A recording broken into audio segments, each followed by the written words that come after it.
Hey, yo. Gotta make sure I'm not muted. I love muting my microphone and completely forgetting until people point it out. But today, we remembered. Big brain. So, we're here. How's it going, everybody? Ready to kick it off. Let me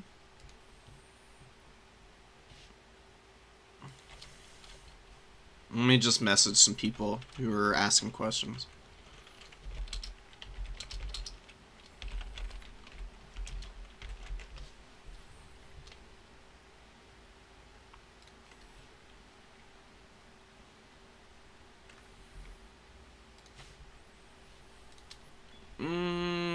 Drop the traditional how to post replays.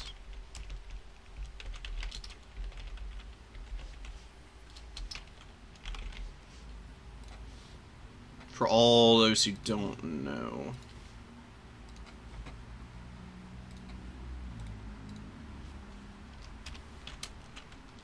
Oh, why is this? No. Oh, fuck off. YouTube Premium. Thank you. But no thank you. You gotta love YouTube pop-up ads on, like, YouTube videos themselves. Which is just amazing.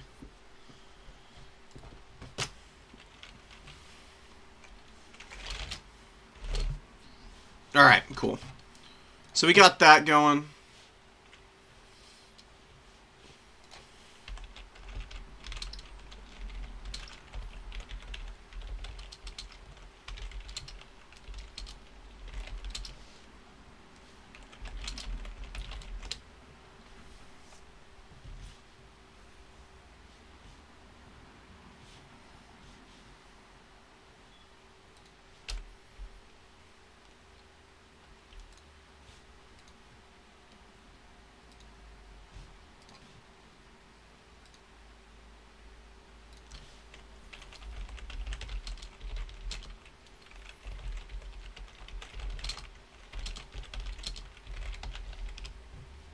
Oh, sick.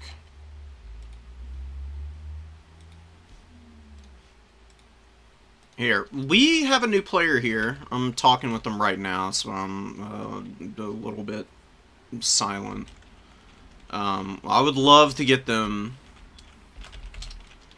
as our first match of the day.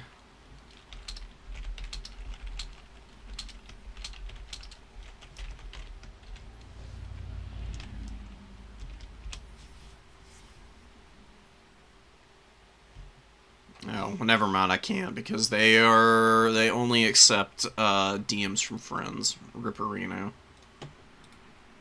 Let me go find somebody else that we can message.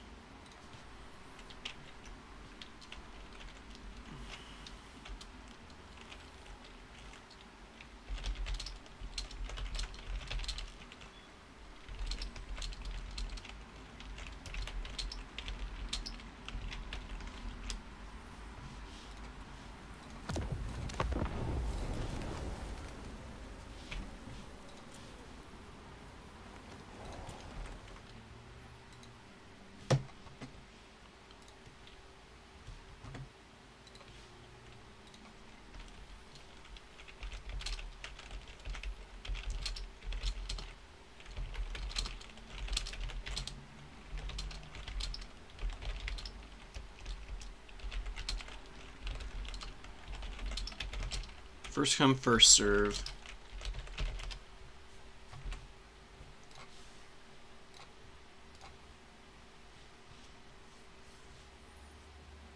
I'm muted still? The fuck? Hello? Oh, okay. No, there's nothing wrong with YouTube Premium. It's just the fact that they advertise it on their own videos. It's just like it's something. Like pop-up ads in the middle of your own like content is just, you know, it's its own business.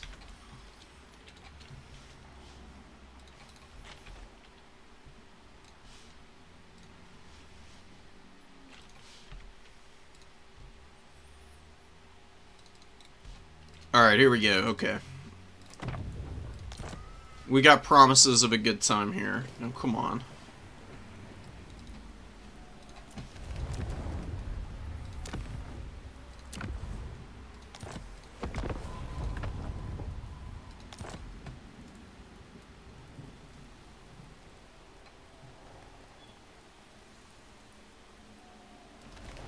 Okay. Rip.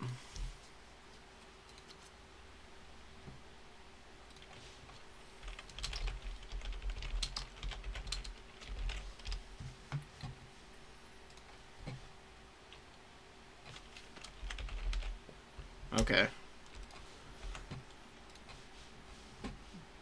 Here. Where are they? Here we go.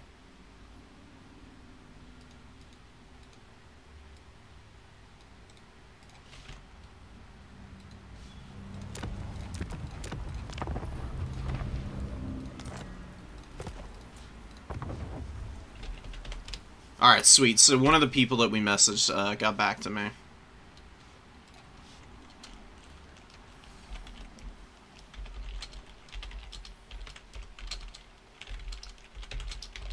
But post the replays, guys. I will get through as many as I can today. As always, I will do them either today or Monday.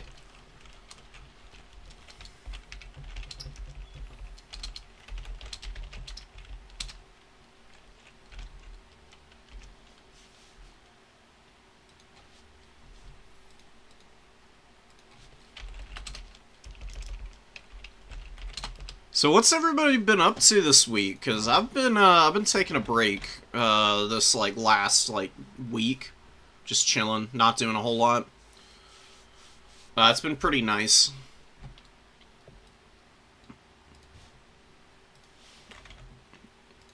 Definitely needed it a little bit. It's always a good idea to step away just to avoid burnout, where and when possible.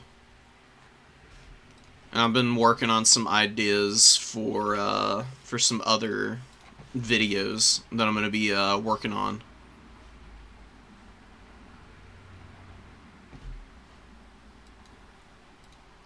I just got home. Yeah, the new season of Marvel Rivals did just drop. I played a good bit of that already. Not the new season, but I probably will check that out at some point.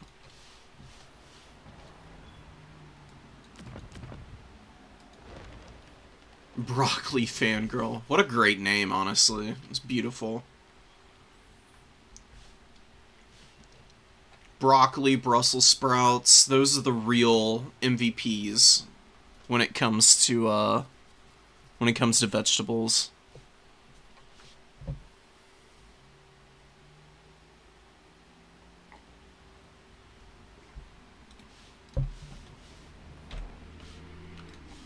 So Nurgle on Bordello Landing. It's a pretty good map for Nurgle, honestly. Like they've got plenty of durable stuff to sit on the middle, obviously. As long as they can defend their back point, it shouldn't be that big of an issue. And that big pillar in the middle of the map is really nice because you can stick your really expensive lords or monsters behind it if your opponent is playing like an artillery faction and has a decent amount of arty in their build. I like their odds, just based on the map. Against the Empire. Yikes. Honestly, probably not the worst matchup for Nurgle when it comes to, shooting factions. Nurgle typically struggles against, ranged factions that have a lot of access to magic damage at long distance. The Empire has a few options, like the Luminarch and the Silver Bullets. And then they just got sheer weighted numbers when it comes to, Free Company Militia, archers, crossbows, that kind of thing.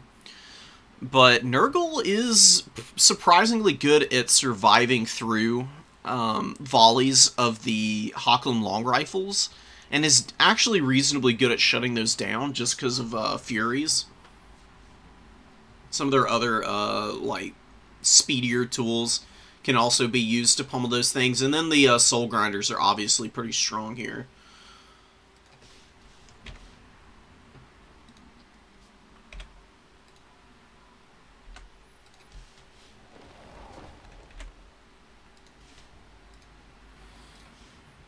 I'm going to take a look. How many people? Oh my god, we got 33 people here. Holy crap. Or at least 33 signups. How many people are actually in here?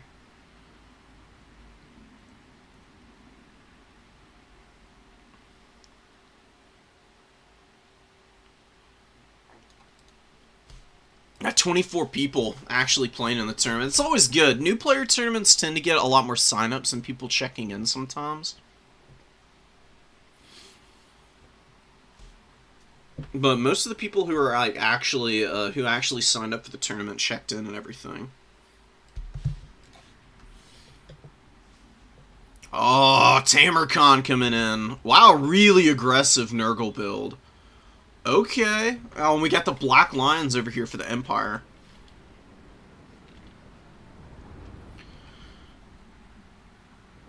I mean, the Black Lions can definitely hammer against Nurgle just because they're relatively quick. It's pretty easy to peel for them. And against Tamercon, they should be able to do some nasty damage, but Kha'Zix's going to be a whole nother can of worms for them to contend with. Good micro on Kha'Zix, just staying on top of the Empire wagons here. Should keep the Black Lions from being able to do a whole lot. And he can kill the individual models on the wagons pretty quickly. Usually only takes like 1 or 2 hits from him to be able to chop them down, depending on how much damage they may have taken from other sources. There's also Burning Headcaster and Volkmar. And it's just a lot of Forsaken and Marauders, man, with like 1 throwing axe. Tamercon on foot. Tamercon on foot has been getting a ton of play, man. Very, very popular Lord choice for Nurgle nowadays. Just having a good anti-large foot character, 8,500 HP, generally is all you need. No caster in the opening. I'm very curious to see if one gets developed out onto the field. Nurgle magic is pretty important for the faction as a whole. They're one of the factions that really needs their casters available more often than not to succeed. Just because the passive heals from magic spam are so strong, as well as like Fleshy Abundance and Rancid Visitations also being good. I will make them corpses. Yeah, let's go. We'll see if he's able to make Volkmar a corpse. Volkmar does have magic damage, but isn't really tuned for doing a lot of damage to anything larger than infantry size. He's very disruptive. He's going to be running over these Forsaken and the Marauders, and terrorizing them more than anything. Black Lions opening up. They get a little damage on those poor horsemen, dude. Those Hellblaster volley guns are just nasty business. They do so much damage. And I'd be pretty chuffed if there were an engineer for the Empire to come out and give restock to the Black Lions. Because I'm pretty sure they have restock. And they're really not that expensive. You could just bring one on foot or on horseback and run it over and refill these guys when they're about out of ammo. Keep it from the foe. Little bit of throwing axe fire coming down, poking away at the Black Lions. Good micro around the pillar, just like running around and out one side or the other when it's time to pop out and get some shots in. Jumps back behind here to preserve the HP. Outriders with grenade launchers get a good little shot in on this Forsaken unit, doing a little bit of poke. One Forsaken moving up through the trees onto the back line objective here. Going to be pressuring down this Spearman pretty aggressively. Spearmen get folded up pretty bad, and they don't have any support over here, so I'm a little worried about the Empire's back objective, but they are doing a reasonable amount of damage in the front line with the grenade launchers. They're running out of room a little bit. They're definitely going to need a little bit of help saving Volkmar, because Volkmar is getting absolutely pounded right now. Tamerkhan and Kasich pushing right through the Flagellants in the front line here. Just to hound old, the Volkswagen down, basically. Keeping him honest and, on his toes. One Forsaken unit, folding out onto the Flagellants on the flank, Spearmen being attacked, but Marauders getting folded up really badly in the, front line here. Flagellants take some nasty, friendly fire from that Burning Head. Oh my god. Yeah, they're going to be filing some serious complaints with HR after that one, but they are, you know, at least unbreakable. There's still 70 models here. They'll be able to hang in for a little bit longer. Nurgle's front line's taking a ton of damage. And they're doing well on some fronts, but this is a big lapse here. You got all these horsemen in the back line just getting absolutely pounded right now by bowfire, and then we've got the Royal Altar of Griffites charging in here, finishing up this last remaining horseman unit. And all of the damage value has kind of been pushed into Volkmar here. And he does have, you know, the Jade Griffin, which is a pretty strong passive heal. He should be able to recover without too much of an issue. And is Nurgle going to be able to find some way to shut down the range tools here? Because the Black Lions are... they haven't really carried this game. But here in the later stages, they should still be able to pound down Tamerkhan. And Kasich, potentially. The Royal Altar of Griffites here doing some good work. And the fact that Volkmar isn't dead means he's still going to be able to clear a lot of the remaining infantry. There really isn't a whole lot left for Nurgle in that department. They've got some Marauders in the back here. They got the Frolickers, Bubonic, and Pestigors moving up. Really good stall back here, too, man. Like, throwing the Spearman unit all the way up into the trees and intercepting the Forsaken. I don't know if these Forsaken got the charge off. Just based on the fact that they've been fighting the Spear unit for so long, they probably didn't. And now there are Outrider grenade launchers moving over to kill those guys. Very strong Empire play, honestly. And yeah, this looks foreboding, but in reality, it's very Empire favored in the front line. It's really just the heroes that are struggling. And as good as the Nurgle heroes are, and as much damage as they are still potentially going to be able to do, I don't know if they're going to be able to carry this game. In fact, they've got the Chaos Sorcerer caught up in the Royal Altar of Griffites and some spears here, taking ruinous damage right now. Really good Stream of Corruption comes down. Does poke the Spearmen a little bit. Frolickers, Bubonic moving into combat now. Should be able to get some damage reflection down, but a beautiful Burning Head. Oh, nasty work against those guys. These Nurglings might just crumble out because of the leadership debuff from Burnt now. And Demonic Instability is insanely punishing. It does so much damage. Definitely not going to be able to hang in much longer. And they do crumble out. Royal Altar of Griffites having a whale of a time. Just pushing right up through the middle of the field here. And probably going to be able to hammer down the reinforcing Forsaken and the Tattered Remains here. Well, the Empire. Kiting back with the grenade launchers. Looking to get some more volleys off on these Forsaken. Really good micro from Nacho, dude. You gotta be very, very active with your Empire grenade launchers and your archers and your missiles.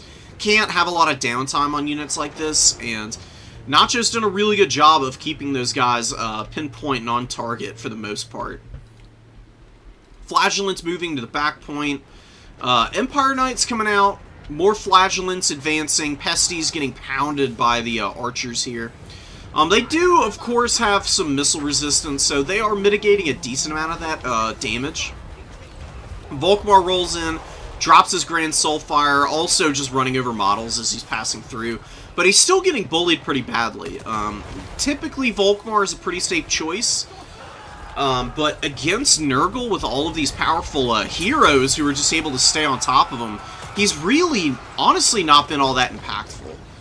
Typically against a big infantry-type build, like Nurgle has brought,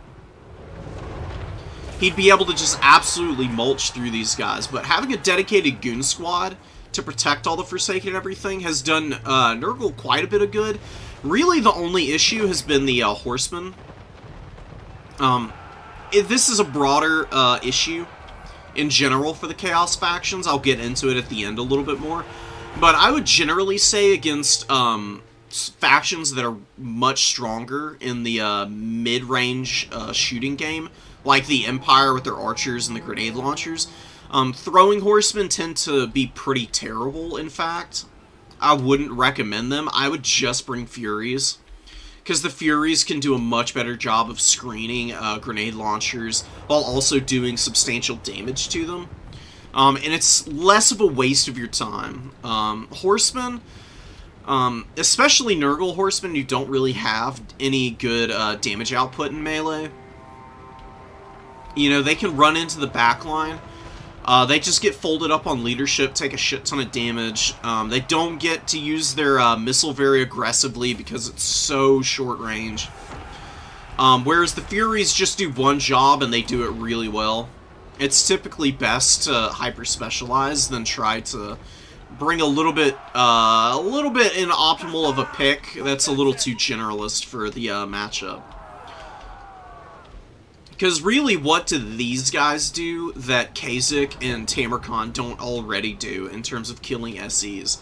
What you needed was stuff to control the range tools, just to keep them from pounding your front line, which has been an ongoing issue. And Nurgle is just in a full rout, basically. They do have some Rot Knights out, but they're very trapped up. There's a lot of Flagellants in here.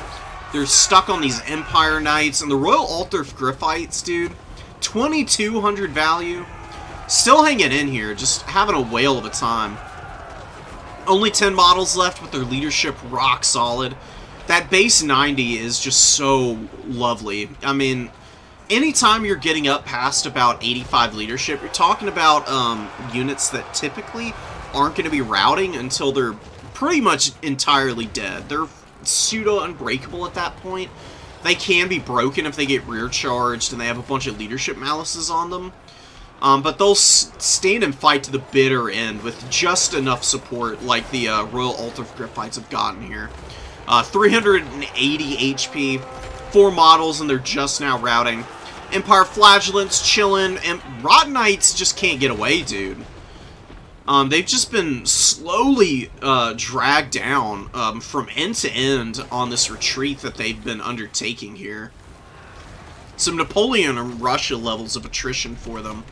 They do get away with 26 models, give or take. They got a lot of room on the healing cap, which is nice.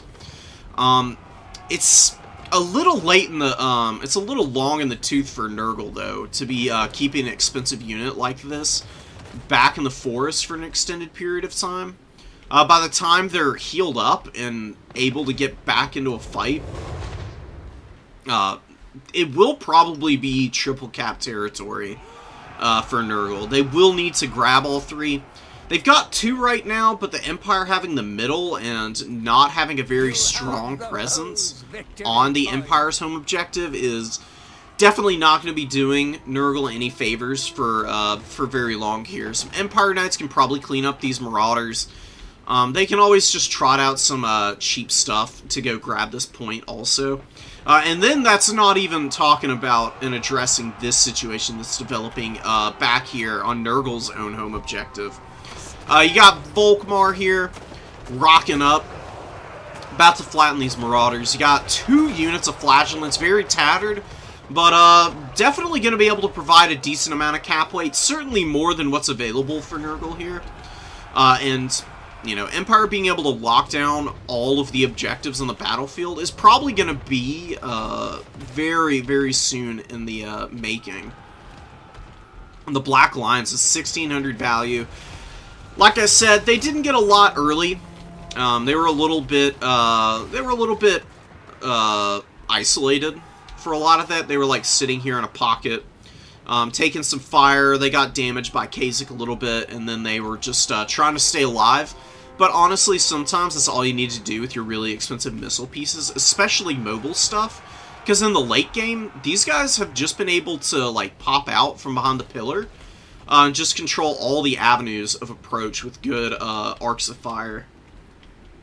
Which has been forcing Nurgle to push in way too aggressively, considering how few units they actually have developed out on the field. Leadership problems are becoming a real issue for the Plague God as well. All these Marauders and a lot of their Forsaken, Horsemen, and all of these tools in their tattered condition just aren't able to hold up very well with all of the Empire Knights just constantly running them down, getting good rear charges, and breaking them down. Very, very efficient cav play from the Empire here. Outriders do get caught. Chaos Furies tear them to shreds, you say.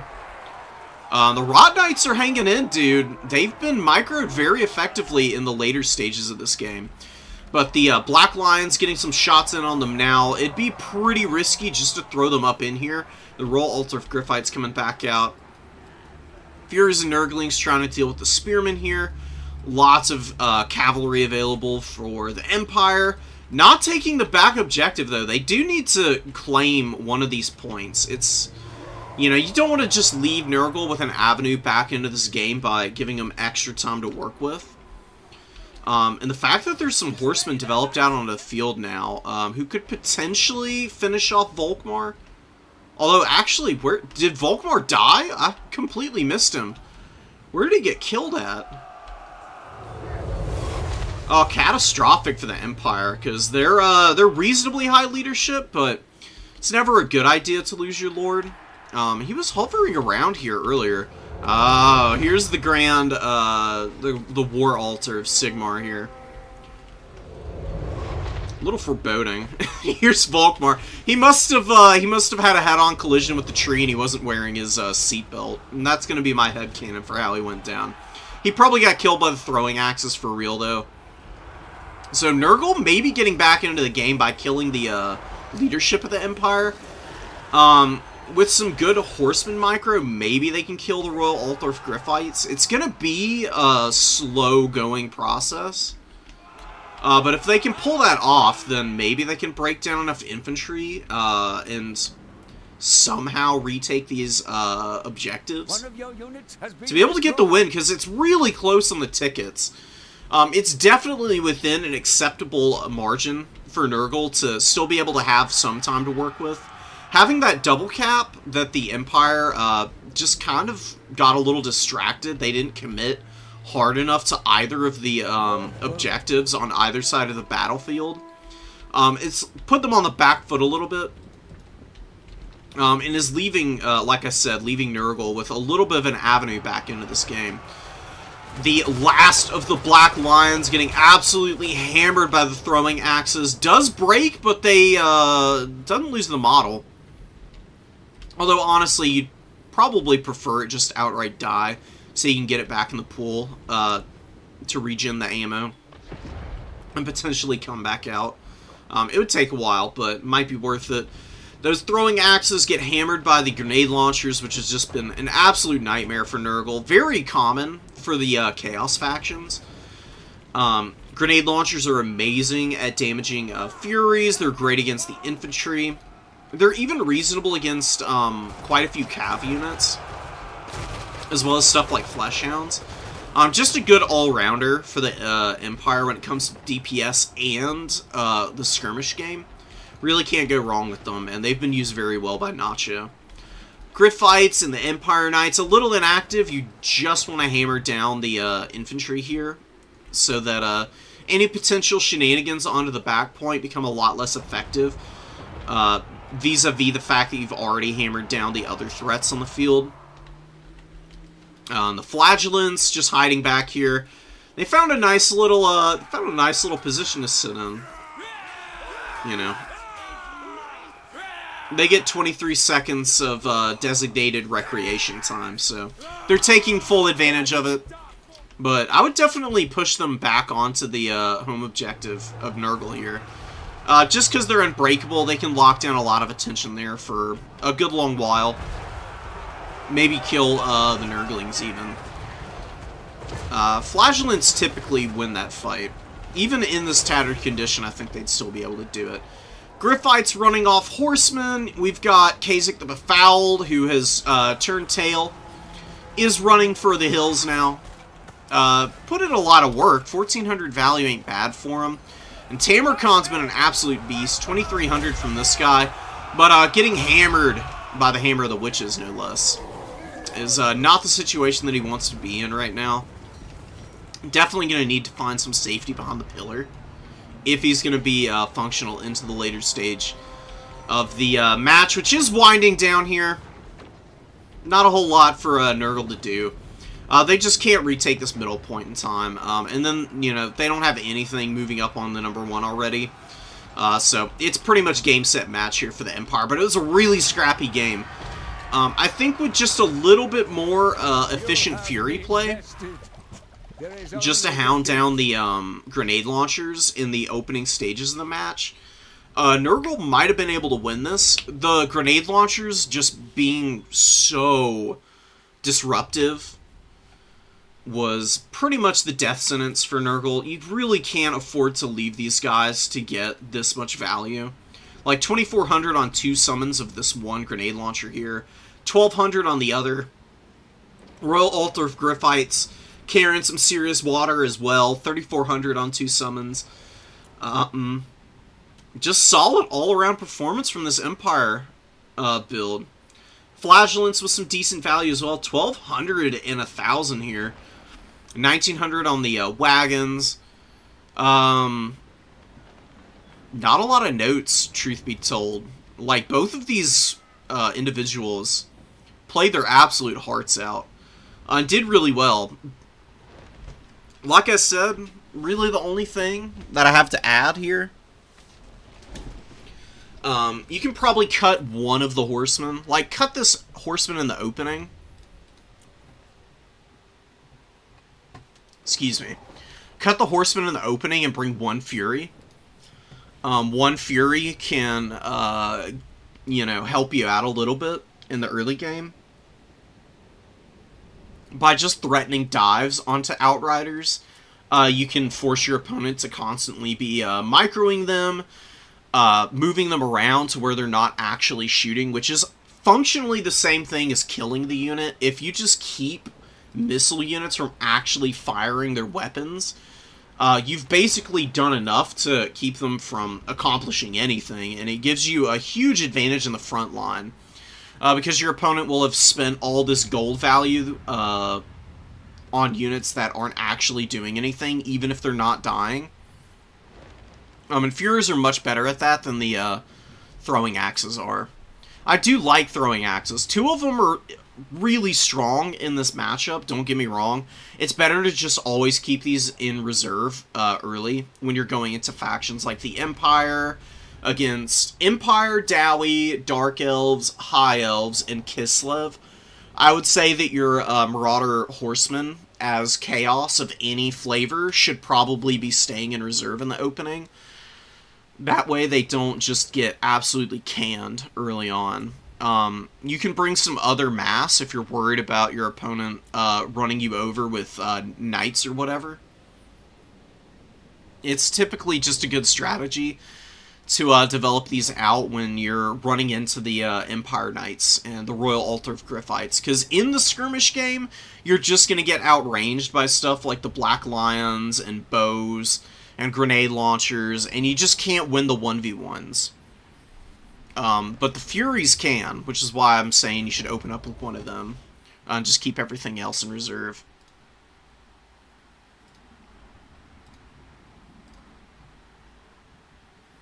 Your round 1 did not go well. That's unfortunate.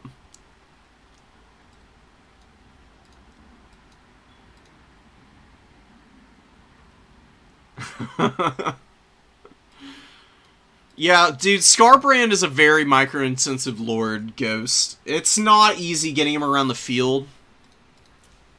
He's got a lot of mass, But the second he gets caught, his melee defense is actually pretty weak. And he just gets folded up. It's really unfortunate. He's, like, just a great character thematically.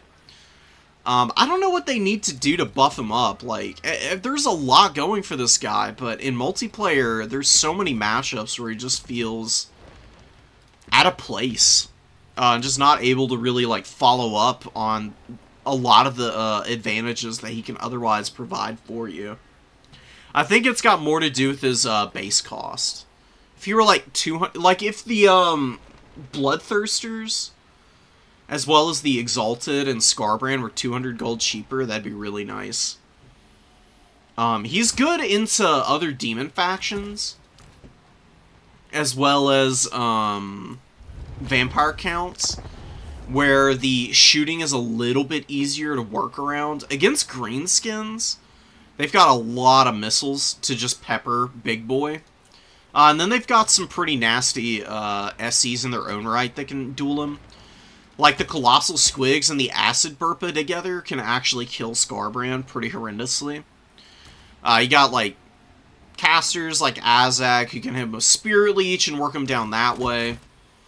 And then, like I said, Concentrated Bowfire can really mess him up. So you typically don't want Scarbrand into, like, missile factions of any kind. The Terror is really good, though. Can you replay my game? Yeah, for sure. Nice to be back. Yeah, it's nice to see you back, Uber. It's been a while.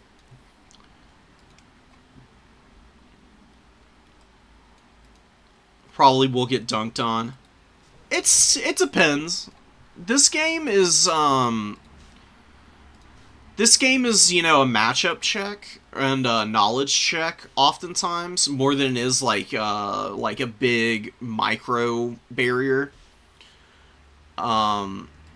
Which has its, like, benefits and drawbacks for the scene, for the multiplayer scene overall. Typically, though, as long as you have been keeping up with, like, the units that have been buffed or nerfed, you can jump right back in and still, like, pick up factions that you're familiar with and do reasonably well.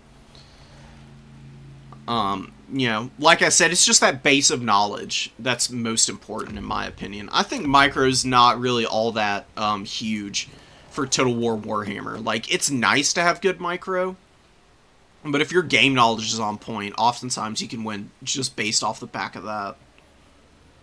Alright. Give me a sec, guys. Let's drop all of our replays in here.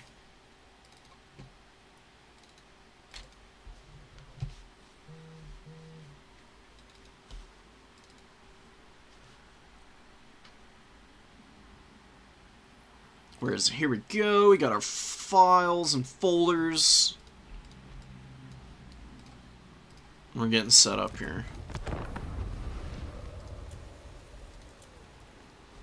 Ignore this. This was the standalone video from yesterday. So we got Warriors of Chaos, Vampires, Bretonia, and Rats. Might end up watching this one. Where's the replay, Tommy? Oh, okay, it's the Vamps Warriors of Chaos game. Alright, let's go check this out. Yeah, makes sense. So, Sigvald, we've got Herald Hammerstorm here. Imbuing the removes undead attribute to any undead forces he runs into. Dude, Herald is freaking badass. One of the cooler characters in the game. Really interesting effect. You know, there's literally nothing that does the same thing as him. Which makes him, you know, I mean, not great in most matchups, obviously, but seeing him out on the field, following Sigvald around here is going to be really awesome. And, you know, on a map like Bordello Landing, where he can just anchor on one objective, and move around that objective and just impact the fights that develop, being able to route away undead tools It's going to be pretty hilarious to watch. We have Does also have his hammer. Keep it from the foe. The hammer is actually pretty powerful. Does a lot of damage in that AoE. Very underrated. It's a lot like R-Ball's explosion radius. In fact, I think it might be the exact same setup. You don't see people bring it too often just because it is pretty expensive, but I do think it helps his damage output. And it helps just to clear out chaff type units, because 36 damage in a 15-meter radius, it's actually a pretty significant chunk of health. It'd be hitting like 30-40 models on these zombies. If stuff really blobs up around him, he can really pound them. Got Graveyard Halberds, 2 of them, and just a fat blob, dude. I mean, nothing wrong with doing this. It's going to be very vulnerable to the flame storms and burning heads, though, of this firecaster, so you got to be very careful of this as the vampire counts. You do want blobs, but you can't just do stuff like this, because one vortex, just dropping it like right here, it's guaranteed to like hit just like everything in this really bunched up formations. That was very Georgia O'Keeffe coded right there. Ignore that. Marauder Horseman, screaming out, moving up. Gonna be very good for just pin cushioning chaff, as well as shooting down the corpse carts. Any big flyers that come in, they'll also be really strong against. This is a matchup where the horsemen are better coming out early. And the reason for that is, like I said, flyers and also corpse cart pressure. And you can usually just keep them behind the front line all game, and they can force dives from the vampire counts. Because they have to do something to shut these down, or they just lose all of their important vigor and passive healing that they really rely on. So, and then you can countercharge Felbats, the dire wolves that come in, and just hammer stuff like that down very aggressively. Chaos Warriors on the back point. I don't typically recommend leaving something this expensive back here. You can do like the exact same thing with Marauders, truth be told, and just send the Halberds into the front line. I think it's honestly a better strategy. Because if nothing comes back here, it's 850 gold that you're just leaving. As well as a good counter versus large targets. And something that's a lot more durable than a Marauder. Marauders I typically don't bring so much as a full proper front line. The way that I typically think about Marauders and what they're designed to do, they're here to like stoke up damage, cheap cap weight, and then also to like flank around your opponent and intercept reinforcements, so that you're just like tar pitting their tools. Beautiful Flamestorm, just absolute devastation, dude. Nailing the skeleton warriors and the spears, doing a bunch of damage to this Graveguard. Undead, very fortunate, honestly, that it didn't get a better rotation, but still doing some significant damage on its way out. The duration on Flamestorm is just kind of insane. 27 seconds with all of that potential damage in terms of AP and base strength. More than enough to like clear through all of those zombies and skeletons, man. 300 kills on the Fire Sorcerer right off the bat with Herald the Hammerstorm getting in here. Drops his Vortex, and then immediately starts terror routing all of the undead units. You have the foe's victory point. Scrapping with the White King and Vlad now, and the Corpse Cart's actually peeling out too. Okay, hold on.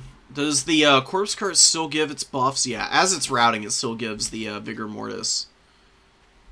Unholy Lodestone obviously also healing up, but you know, the Unholy Lodestones are great, but they don't resurrect dead entities. It only heals what's actually still available in the units.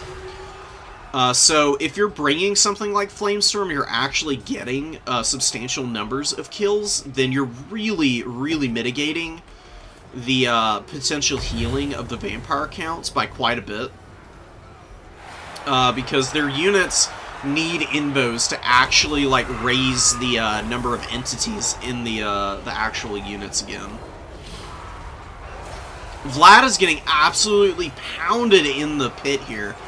Sigvald and Harold just having a whale of a time against these foot characters. It's very interesting. Typically the Warriors of Chaos bring somebody like Archeon, who's got an immune to psychology aura around him. 55 meters too, so you can hit like a huge portion of your army.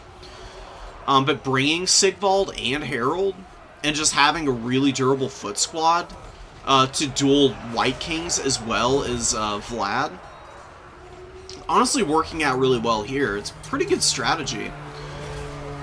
Not what I would go with personally, but I do really love what they've accomplished so far. And look at all the blobbed up units on them. You just can't do this. Like I said, you do want blobby type of fights as the vampire counts. But typically what you want is just a little more spacing in how you manage it. So, okay. What you want to do, you've got like some skeleton warriors here, you've got some warriors here, some more skeleton warriors and zombies here, and then you've got a corpse cart like right behind the front line, and it heals all of the units here. It's safe out of combat. Gotta be careful of horsemen and stuff, but you give the Vigor Mortis, which is perfect vigor and stats, and then also the passive heal to all of the stuff in the radius. I mean, the radius is a little bigger than what I'm drawing here. It's more like that size. It's still fairly large, so you can usually use your 2 corpse cards to control a majority of the objectives, like zone of control, so to speak. As long as you position them fairly well. You know, like just having one here and having one here, you'd be essentially controlling like 30-40% of this objective. And then you can just like push all your other tools around the flanks when you need to. And if you need to pull back to the corpse carts, you can always run your units over to them and get a little healing, as well as the vigor replenishment. Just having everything in one fat blob in the middle just leaves everything a little bit vulnerable to getting surrounded, which is never a position you want to be in, even as the undead. And then also, obviously, the big flame storms are something else you have to really worry about and contend with. And Tommy is just having a whale of a time right now. Doesn't have a huge value lead, but there's been a lot of crumbling that the vampire counts are normally not worrying about too much, but because of all these vortexes and because of the burst damage these units are taking, you can see how much disintegration is going down. Like, there's probably been about 600-700 value of like zombies and skeletons and Graveguard that have just actively disintegrated off of the field. More Graveguard, just so much infantry, nothing to do anything to these horsemen and the Hellstriders. Stearnsmen are hanging on to this back point. They have hammered down some Forsaken over here. Really durable unit. Very hard to take down. Definitely don't want to charge them with Hellstriders. Hellstriders just don't have the AP, for one. And the Stearnsmen actually have expert charge defense. So if you're just like running up on the Stearnsmen, oftentimes you're not really doing any extra damage to them. And like I said, with the regen and the solid stats, they just hold to the end of time. One of the nastier infantry units the vampire counts have access to. The hero squad for the vampire counts is hanging in pretty nicely. Over-focusing here is the last thing the Warriors of Chaos want to do now. Really what they should be doing is, you've got all these unengaged units. Push them around and just start stuffing the undead off of the point. Because their cap weight's already pretty poor, what few units do trickle past and get on really aren't going to be impacting the cap weight very significantly. You can just keep your cavalry on the sides here that'd be more than enough to cap the point away from zombies and skeleton warriors. It's really just the Graveguard you got to worry about cap weight wise, because they do have full cap weight. But if you send your Tattered Marauders, or better yet, your Halberds forward, just to hold off of the point and fight all these guys away from the support of the Lords and the Corpse Carts, you'll get good trades out here, as well as just keeping, of course, all the cap weight away. It'll give you a lot more time to react than just letting all the undead just, like, wander up onto the point here. Because you can see, just, like, sheer weight of bodies and numbers, they are kind of taking this point back. It's glacially slow. It's going to take absolute ages. You can save yourself a lot of headaches doing this. And these Chaos Warriors, man, really don't need to be back here. Just go kill this Halberd unit, and then waddle them forward to go stuff. Because your opponent's already on the back foot. They've lost a lot of momentum getting this far behind on the tickets. It's very unlikely that they're going to pressure very hard back here. And the Warriors of Chaos have good enough tools to bring in from the reinforcements. They can typically contend with any back cap pressure pretty effectively. And like I said, 850 gold unit just sitting over there. Like, one Marauder would have been a better option to hold the back point. Little bit of a momentum shift now for the Vampire count since they've taken the objective. One of the White Kings is going down. There are Rotting Riders. There are lots of Halberds, some Forsaken moving up onto the point. But just the fact that Vampire counts took this point is absolutely gigantic for them. And the reason for that is that, you know, if you don't have the magic to break down these big blobs of zombie infantry, the Vampire counts will hold for frickin' ages. It's so difficult to get them off of points when they're actually holding on to the cap weight. But a beautiful Flamestorm coming in, just mega punishment. Oh my god, dude. This caster's gonna have like 1,000 kills by the end of this game, I think. And that Flamestorm just has literally taken the perfect path, hitting the Graveguard, hitting all the zombies, all the skeletons, chasing this Graveguard unit down too. Does a little bit of friendly fire damage to the Halberds, but that was more than worth it. And this guy's got... oh my god. He's got 685 kills, 3,100 value, the Severed Claw moving up. And killing all of those Graveguard and the Skeleton Warriors is enough to give the Warriors of Chaos the advantage on the cap weight game now. Maybe not stuffing is the right strategy.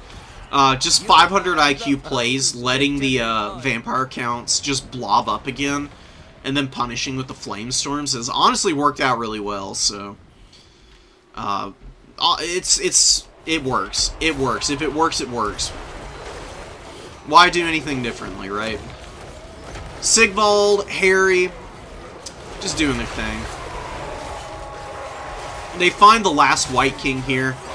Vlad, a little bit isolated on the other side of the formation over here. He's fighting by the Corpse Guard over there. And the Rotting Riders, as well as the Foot Heroes, should be able to kill the White King. He can only run so long. These guys are, like, reasonably strong duelists. But against somebody like Sigvald, they fall off pretty hard just because they don't have a lot of AP. And Sigvald, with his crazy stats and perfect vigor, is just stalwart as hell. He has absolutely no problems grinding out value for an entire game. He's been doing a great job of it. God, and the leadership problems with the routing for the undead have just been so brutal, man. Because it just keeps pushing all these zombies away from the corpse carts into positions where they get isolated and they're getting hammered down by higher quality units. As well as getting chipped down when they're actually routing, which is, you know, usually something the undead don't have to worry about. The corpse carts have not really been threatened all game. They've healing capped. They're getting dragged down a little bit now. It's not been that big of an issue for the Warriors of Chaos, but typically if you're able to get a surround off on the undead, the first thing you want to do is really pepper down the corpse carts to get rid of the passive heals and the perfect vigor for the undead. You know, you've punished with the Flamestorms well enough that it hasn't mattered all that much, but it's just a really good habit to get into. Because against a more experienced Vampire Counts player, you're not ever going to get those juicy blobs like you have this game.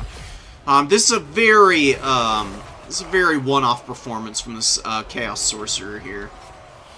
This guy's gotta be sitting here feeling pretty badass right now, though. Horsemen shooting zombies. I mean, not really what they want to be doing, but they don't have a lot of targets, truth be told. You know, the corpse carts are dead. They can't really do much to Vlad. So, like, sure, just dragging a unit off the points. Poking them down at range isn't a bad option. Shooting the Direwolves would be a good idea, I would say. These Hellstriders and the Marauders could be unsummoned. Sternsman, dude. One of your units They've killed like 2 Forsaken units, some Hellstriders. 1,000 value on them. They are pretty expensive. I think they are 1050 in fact on price point. Unending glory is yours. Very well played by the Warriors of Chaos. The Vampire Counts player here, I like the build for the most part. You do need some mobility, though. You really do. Direwolves and Fellbats are only going to take you so far. I would cut 2 of these Graveguard and bring a Blood Knight, and then you can just go with all of this if you really wanted to. But typically for the Vampire Counts, what you really want, I didn't see any of them, is some Crypt Horrors. Crypt Horrors are so freaking durable. They've got regeneration, they've got AP, they've got good melee attack for an undead unit. 39 is better than most everything on this roster at base. Like, they even outclass the Sternsmen and the Black Knights here. More melee attack than Hex Wraiths. These guys are definitely one of your better, like, frontline units, just because they've got so much health and regeneration with the poison and AP. They just pound heavily armored infantry all freaking day, dude. Way better than Graveguard can. Graveguard are a good tool to push up and just soak up a lot of damage from missiles because they're silver shields. They're reasonably good against chaff infantry, but they don't have AP. And against Chaos Warriors, it's just a wet noodle contest because of all the armor on both sides. It just takes ages for these guys to kill anything, and since they're one of the few units that has full cap weight, you're oftentimes, if you bring a bunch of Graveguard, you can hang on to points if you've already got them. But if you lose points and then waddle Graveguard up behind your front line, they arrive there, they don't flip the cap weight fast enough, and they don't have the damage output to be able to carry the game for you. That's where the Crypt Horrors can do that a little bit better. Like, 2 or 3 would have been really strong there. And then, like, a couple of Vargeist in reserve can also really hammer down on the mobility that the Warriors of Chaos might be bringing out. They're good against any armored units of any type, cavalry included. They've got Frenzy and the Hunger, which means they're, you know, high DPS as well as fairly durable as long as they don't get countercharged because they've got really low armor. So as long as they stay away from Hellstriders, they should usually end up being okay. But everything else was fine for the Vampire Counts. You just don't want to do too many infantry in a build in domination mode, because infantry are strong and very viable in Dom, as opposed to some of the other formats for the game. But you just can't get away with one-note builds in domination mode oftentimes. If you catch your opponent off guard, you definitely can. But the Vampire Counts, not having, like, range tools, and being, you know, pretty reliant on staying close together. The infantry are usually pretty well prepared for by most players, because they're expecting to have to clear out a bunch of zombies and stuff already. And, you know, tools that are good against skeletons and zombies, They're not going to be nearly as strong against the Graveguard, but like Flamestorm, even though it doesn't have a ton of AP, was doing a good job clearing these guys out. You've got like the Chaos Warrior Halberds that can do it. Even these guys getting poked by Marauder Horsemen, if the Marauder Horsemen have surrounds, they can still wear out the Graveguard, and just not having any mobility as the vampire counts is just sketchy as hell to me.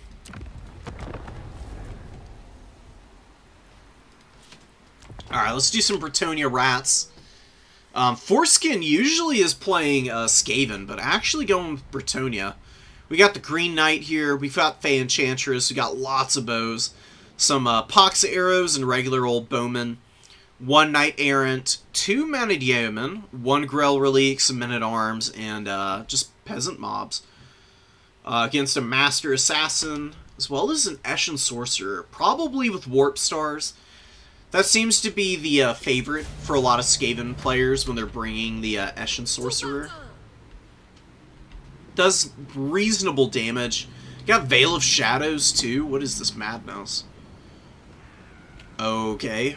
I'm so curious as to what exactly this is going to do.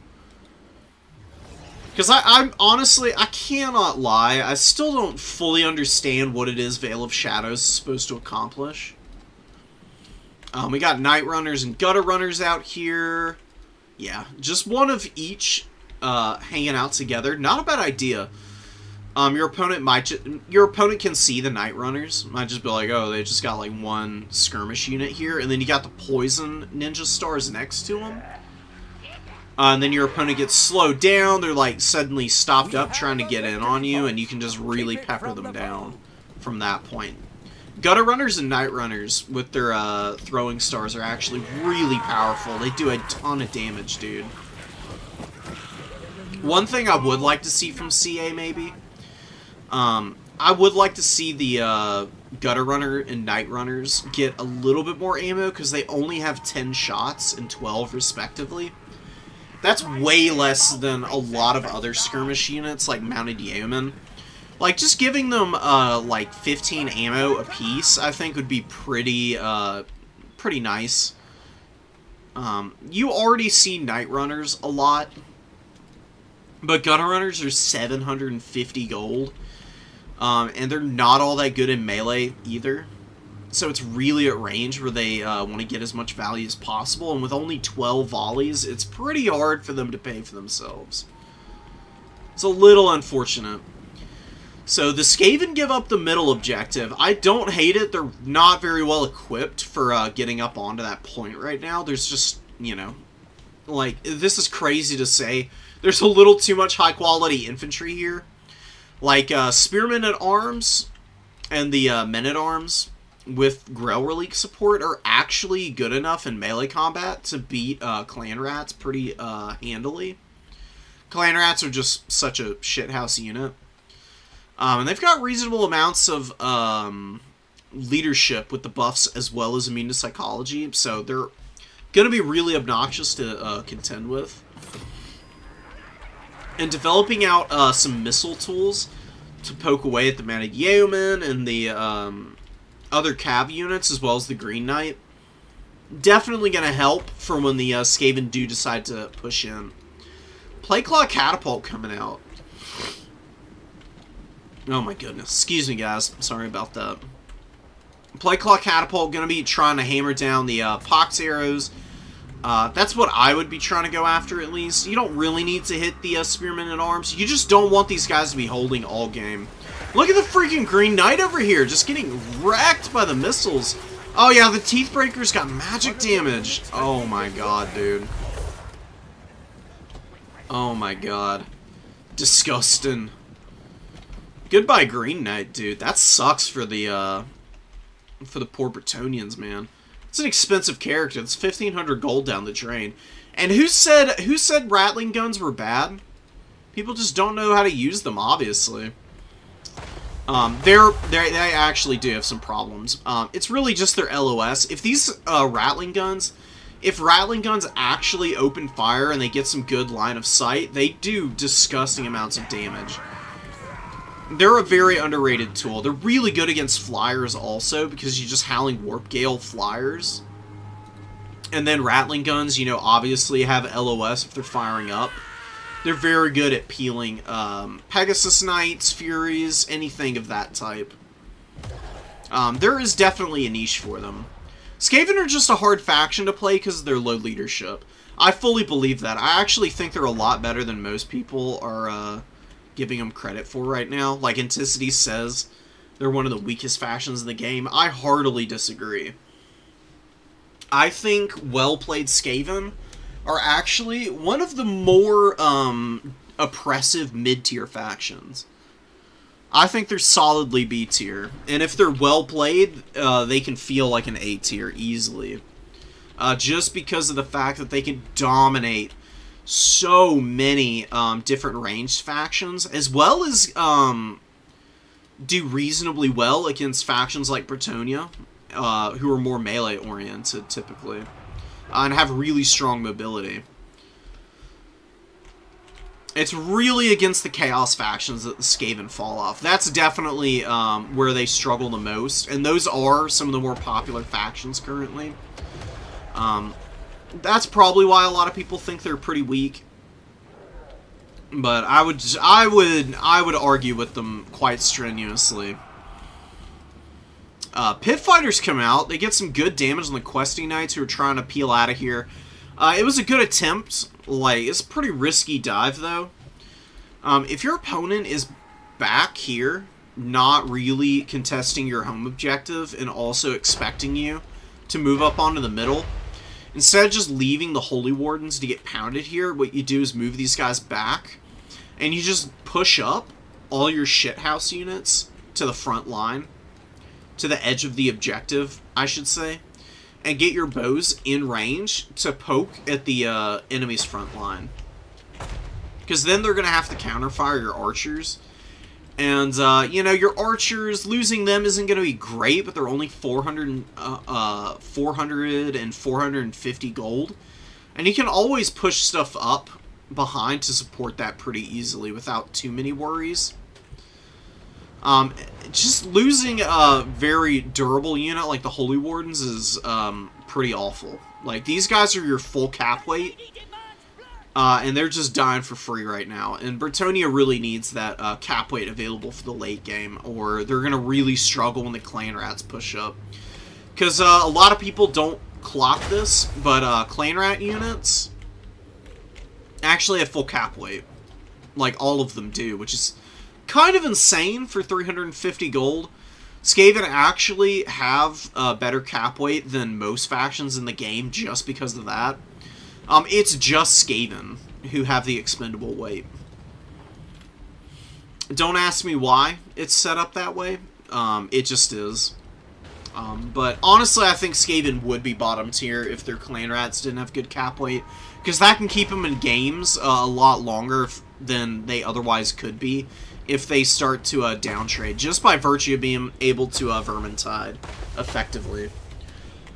The Plague Claw Catapult's doing a great job of hitting absolutely nothing there. The most invincible Peasant Bowman of all time. Huge value lead for Corsair here. I think the Questing Knights did die. Trying to dive back here is just never going to work. It's too built up, and Corsair is doing a great job of developing, like, answers onto every possible angle of advance. And the Skaven, when they actually do push in, are just going to completely overwhelm the Bretonian lines, would be my guess. They've killed a Peasant Bowman, they killed the Holy Wardens, who were really strong melee infantry that could have tangled with the Clan Vulcan Tail Slashers, or held up these Storm Vermin for a really long time, as well as hanging on to this point a little bit easier. The Skaven probably should move up now. They're getting dangerously close to being in a position where they could start to put themselves in a situation where they need to get a triple cap. Not really where you want to be in the late stages. Bretonia developing out a handful of infantry. I mean, it's kind of wild, you know, for Bretonia. The fact that they're infantry, you need 5, or not 5. I mean, you do need 5. You need 5 cap weight to equal 1 Clan Rat. your guys only having 2 means you need 3 units of your mainline infantry just to hold 1 point from 1 clan rat. Skaven could be a little aggressive here. They've killed the skirmishers, they've killed one of the bowmen. They've got a lot of infantry out on the field with a lot of rat ogres. There's no reason to delay this advance any longer. You can, at the very least, be pushing for the surround right now. And keeping Bretonia honest, because Bretonia has been replacing their losses slowly but surely. And if you just keep letting them pour units up onto the point and staying this far back, like I said, you're gonna get there eventually, where you just don't have the time to be able to take all the points. Ah, Veil of Shadows going down, disrupting the movement on the Knights Errant, actually. And some good shots on the Rattling Guns, pounding those guys with a follow-up from the Rat Ogres. Okay, maybe there's something here with this spell. It lasts a long time, too. 26 seconds? Kind of crazy. Oh, and I forget it silences also. With a 45% speed debuff? Maybe Veil of Shadows is better than I'm giving it credit for. Pegasus Knights getting pounded by the Night Runners, Gutter Runners, and the Poison Wind Globes here. Huge damage values on them. Rattling Guns, they took a bunch of damage, but still have most of their models. They'll rally in. They'll be okay. They'll be able to come back and get some work done. Teethbreakers chilling back here. Just go for it. Come on, dude. Well, this is too cautious. You can't just... Like, domination mode, it's a little gamey, just being able to summon all game. But, with, you know, like a 3,000 value lead, you'd be compounding on that with your numbers in melee right now. Especially with the Rat Ogres available. And now that you've, like, killed all of these, Knights Errant and stuff, and they're being taken down, there really is no excuse for just sitting back here any longer. Like, this dive has to come in now.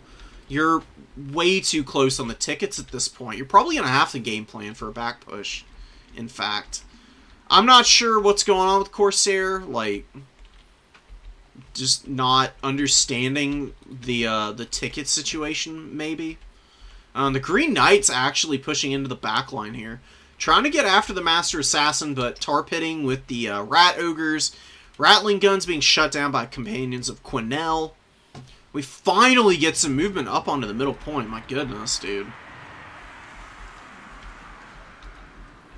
Skaven Slave Spears and the Rat Ogres getting around the back.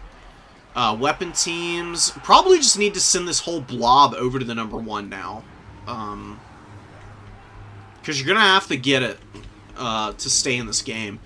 And you waited so long. Like, there were so many better opportunities to push up when you had killed more of the Bretonians' units. You've given yourself no time to work with, and you've just, like, let them continue to summon stuff out.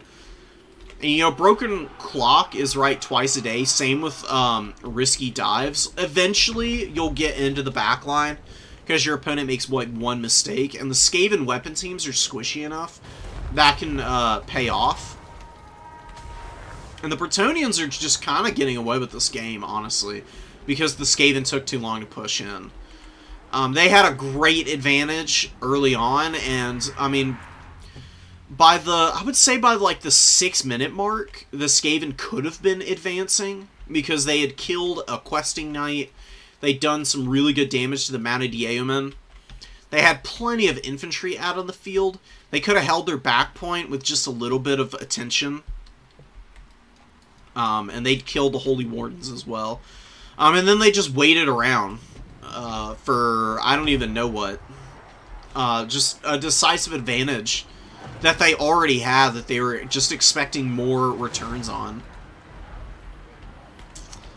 Pit Fighters getting run over by the Pegasus Knights. Really good micro on those Peggy Knights. Finding a very isolated, high-value target in the back line. Just pounding them into oblivion, man. The anti-large bonus on these dudes is no joke. I mean, 15 with really solid melee attack already. Any lightly armored target is going to just melt under the weight of their attacks. I knew it. Unending glory is yours. That's definitely one of the more bizarre games I've ever seen. I gotta be honest. That is just a self-inflicted gunshot wound to the head from the Skaven. That's brutal, man. That was their game to lose, and they did everything in their power to possibly do so. I don't want to be too mean, but you just have to be more aggressive. I mean, I understand wanting to protect your backline, and you were doing a good job of it. But, I mean, I've said it before. You've got to know when and where losses are acceptable, and you're playing the Skaven. Like, if you're playing the Skaven, you're playing one of the best factions for, just wicked sacrificial plays, you know? Like, just throwing bodies forward to overwhelm your opponent, and keep them on the back foot. And I honestly think this might be too many weapon teams. So, I think what happened with Corsair here, hear me out for a minute, I think what happened here was just a little bit too much paranoia about protecting all the weapon teams and being really good at doing so, but because you're bringing all your tools out to protect, and you're not leaving yourself anything to advance at that point, you've just got everything sitting around, and you're trying to value trade so much that you just completely lose focus on what's important in domination mode. Like, value trading wins you games as long as you're being aggressive and getting points behind it. Because it's really only when you've locked down objectives and you have a huge value lead that people are going to concede. Otherwise, they'll take ruinous casualties like Forskin was, and just stick around and wait it out. Like, there was no reason to overextend from Bretonia. They were taking some very risky dives, but just keeping the Skaven occupied back there, I mean, maybe it was just enough. It was just strange.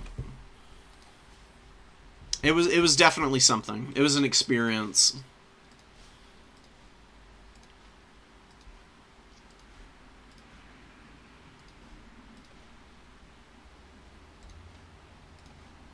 We got Khorne vs. Kislev in here for a replay. Got some more stuff here. High Elves, Skaven. High Elves, Skaven is a pretty good matchup. It's pretty fun. We got Big Ears versus Big Boys. I'm guessing that's High Elves versus Lizards or something.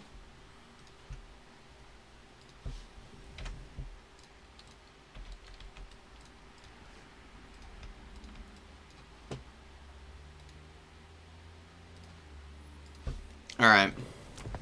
Let's get some round 2 replays going. We've seen enough border low landing, I think. Yeah, Counts versus Lizards. Oh, makes sense. We've got Ogre Kingdoms here. Oh, Tabith, you're playing High Elves. Hell yes. Very cool. I think we should... Alright, let's watch some... oh, damn, these are also border low landing. I want to cover the Beastmen, but we should get into some of the other maps. Let's watch... Let's see if Corsair is a little more aggressive in this game. Because, Corsair, you were playing so well in the value trade department, but just not being aggressive onto the points was just a huge mistake. Really all you need to do is just throw bodies up as the Skaven and just content yourself with the fact that you're gonna take casualties. If you try and play perfectly in domination mode, that can honestly be just as bad as making mistakes. That might sound like insanity to hear. Like, why wouldn't you want to be trying to play perfectly? But the reason I say that is because you just spend all your time, like, faffing about and trying to avoid taking losses so that you're not actually compounding on advantages elsewhere on the battlefield. And you just cede, like, actual pressure to your opponent, who just keeps you stuffed back. Love the Supreme Sorceresses, dude. Really cool models. Love them on the Velociraptors. The cold ones are really cool, too. And the two of them together, you just, you know, you got one of the cooler character combos there. And we got Pont coming in with the double War Hydra again. This double War Hydra build. Definitely the Pont special. It's definitely done some pretty good work in some of the replays I've seen. And against the Skaven, man, I mean, the Skaven have good shooting, but the terror available from the big monsters here is definitely going to keep the pressure on the front line. Like, keeping the Skaven slaves and clan rats pushed back a whole bunch. And the Skaven not being able to, like, stay rallied up on the middle objective here could put them on the back foot pretty quickly. Just stay out of range of the Teeth Breakers and it's all good. But these guys do have the concealment bombs active. They did waddle out of the forest pretty early, though. And they were visible for quite a while. So Pont really should have seen them, and just wandering forward with the Hydras ahead of your formation, not really what they should be doing. This is one of the mistakes I've been seeing from Pont a lot with these guys. Big monsters are great, but they don't push the front line. It's especially against a range faction like the Skaven.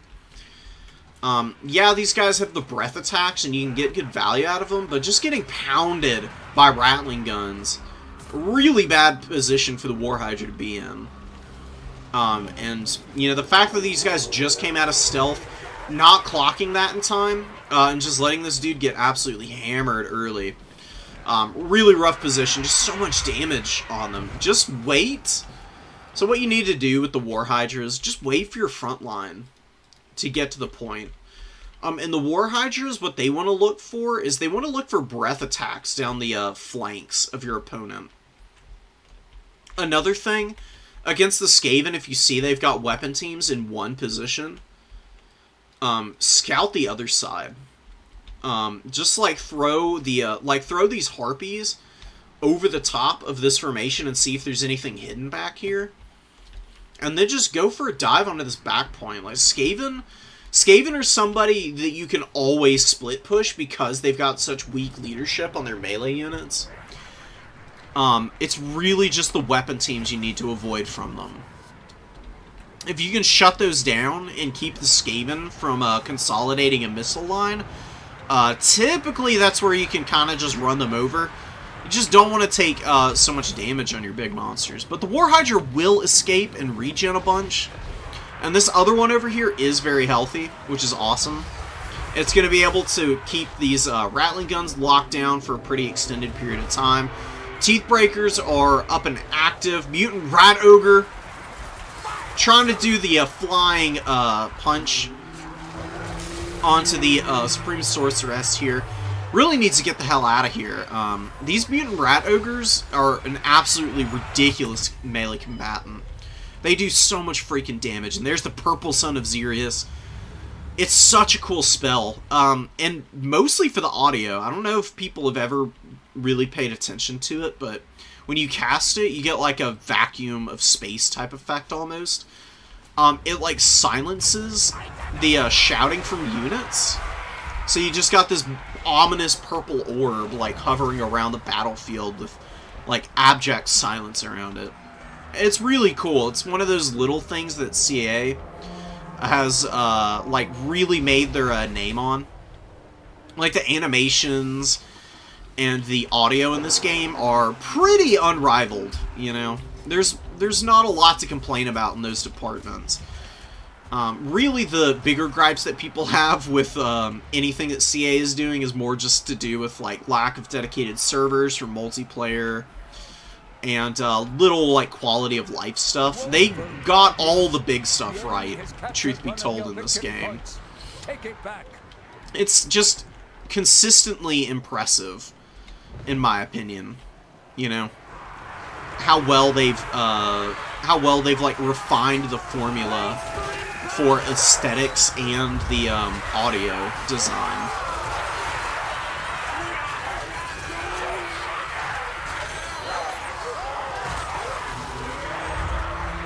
how thematic is it, you know? Rats dying in a graveyard to a bunch of, like, flying crow-type creatures. You got a bunch of dread spears here, just doing rat wrangling duty. Nothing too big of an issue for them. It's a lot of Skaven slaves to leave on the back point. I just realized that. Okay, so here's a Skaven formula for you. If you have Skaven slaves and you're going to use them either as cap weight or your front line, then you absolutely have to have DBS to back them up. You need, like, rat ogres to either be able to fight on top of the Skaven slaves, or you need a couple weapon teams to help them out, like 2 Globadiers over here with all those Skaven slaves would be a good defensive position. Then you can use everything else to push the other objective, or you just leave a couple clan rats. Just Skaven slaves over here makes me question why Pont didn't just immediately pull the trigger on attacking over here. Because, you know, the fight here on this flank, it's been fairly even. Not really a great position to be in, and the weapon teams are very much alive. And one War Hydra is shattered now, which is really unfortunate. The other one is on death's bed, too. A lot of the Cold One Knights have been cleaned up.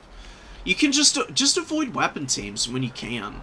If your opponent makes the mistake of putting crappy units on their home point with not a lot of cap weight, all you need is 2 Dread Spears and 2 Dark Riders, and you'd have easily won this flank. And then if your opponent's, like, pulling stuff from the other side of the battlefield to try and respond, that's when you can send your units up to intercept in the midfield, where you can just value trade for days against the Skaven. Because Skaven are a box faction that's kind of bad at maintaining a box.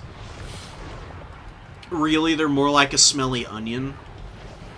Like, what they want you to do is they want you to engage their melee infantry and leave their weapon teams to get value. And then they just are throwing bodies past their weapon teams constantly and stopping up cavalry with rat ogres and all these other nasty units that they've got access to. They've been doing a really good job of that. Bringing some Eshin Triads out now to maybe try and ninja the number 3 objective is also just devious work. And they've just got a beautiful firing line for the Rattling guns right now. Big value on these guys. A lot of this value is from shooting the War Hydras, but they're actually getting some fairly effective volleys off on the Dread Spears now. You can see their accuracy issues against infantry coming into play a little bit. They don't do a great job at killing them, but I mean, by sheer weight of fire, eventually something will hit, and they'll wear these guys down over time. So, fairly significant casualties for the Dark Elves. We got a Plague Claw Catapult up in the trees now. Not really where you want to summon it. On this map, you kind of have to bring artillery out from this side of the field, which isn't that big of a deal. As long as you just keep them away from the LOS of any enemy artillery, they're, you know, they just push up over here. They can cover your home objective, and you can get them into position pretty quickly to be able to cover the middle. Bringing them up through the trees, if you just leave them in the trees, they're going to fire into the trees a whole lot. They're not going to get a lot of value. So, you know, 3 shots actually just hitting the wall of green there. And moving up through tree lines with artillery is agonizingly slow. Arguably slower than moving across extra open ground. And the reason for that is that artillery pieces, you know, they don't push through trees, and they have to maneuver through. And especially Plague Claw Catapults being such big models, they gotta, like, wiggle through all of this tree cover. It's gonna take them ages if they try to push out of here. Awesome volleys from the Rattling guns, finding the Supreme Sorceress of Death back there, just pounding her into oblivion, and Looming Dread being used. Oh my god. You don't see the debuff ability from Master Assassin too often, but actually popping it in a very opportune moment to keep her snared down on the speed. Throwing some of those shurikens, hammering with the Rattling guns, almost gets the full kill on the Dark Elf Lord here. crazy even game. Pont doing a very good job of, like, holding on to the back point, scrapping the middle away from the Skaven, and finally shutting down the Rattling Guns. And these Rattling Guns with some great value. Just not able to carry, though, right now. Mutant Rat Ogre also doing really well. I've got to be honest, the Veil of I mean, maybe the Veil of Shadows has paid for itself. It has been used fairly effectively on the Cold One Knights. What does Skaven need here, though? The Warp Fire Throwers, I think, are a really bad unit. They just can't do anything. They just are too short range. They don't do enough damage. The burnt effect is nice, and they can get some good value, but they're very, very finicky as a unit. And they've got the same, like, squishy HP and stats that all the other Skaven weapon teams do. It's usually better to just leave them off the table entirely. Skaven are going to actually take the middle point back. The Dark Elves getting very aggressive with their infantry pushing forward. As well as the fact that they've been trying to hang on to this back point has really kept them from being able to effectively, like, consolidate on this middle objective. And the Eshin Triads actually just outgrind the Bleak Swords here. Which is kind of insane. How many freaking Bleak Swords they kill over here? Good lord, 111 kills? I mean, that tells me that they probably killed a couple of units there. Not just one. Dread Spears pushing back the Clan Vulcan Tail Slash. She's got 900 gold value. Wowie.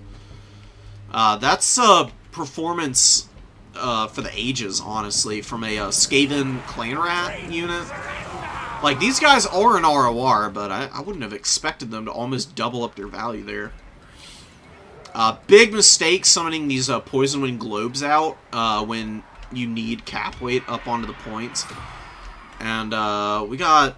Looks like Plagueclaw Catapult over here may have died, and now there's another one on the other side here.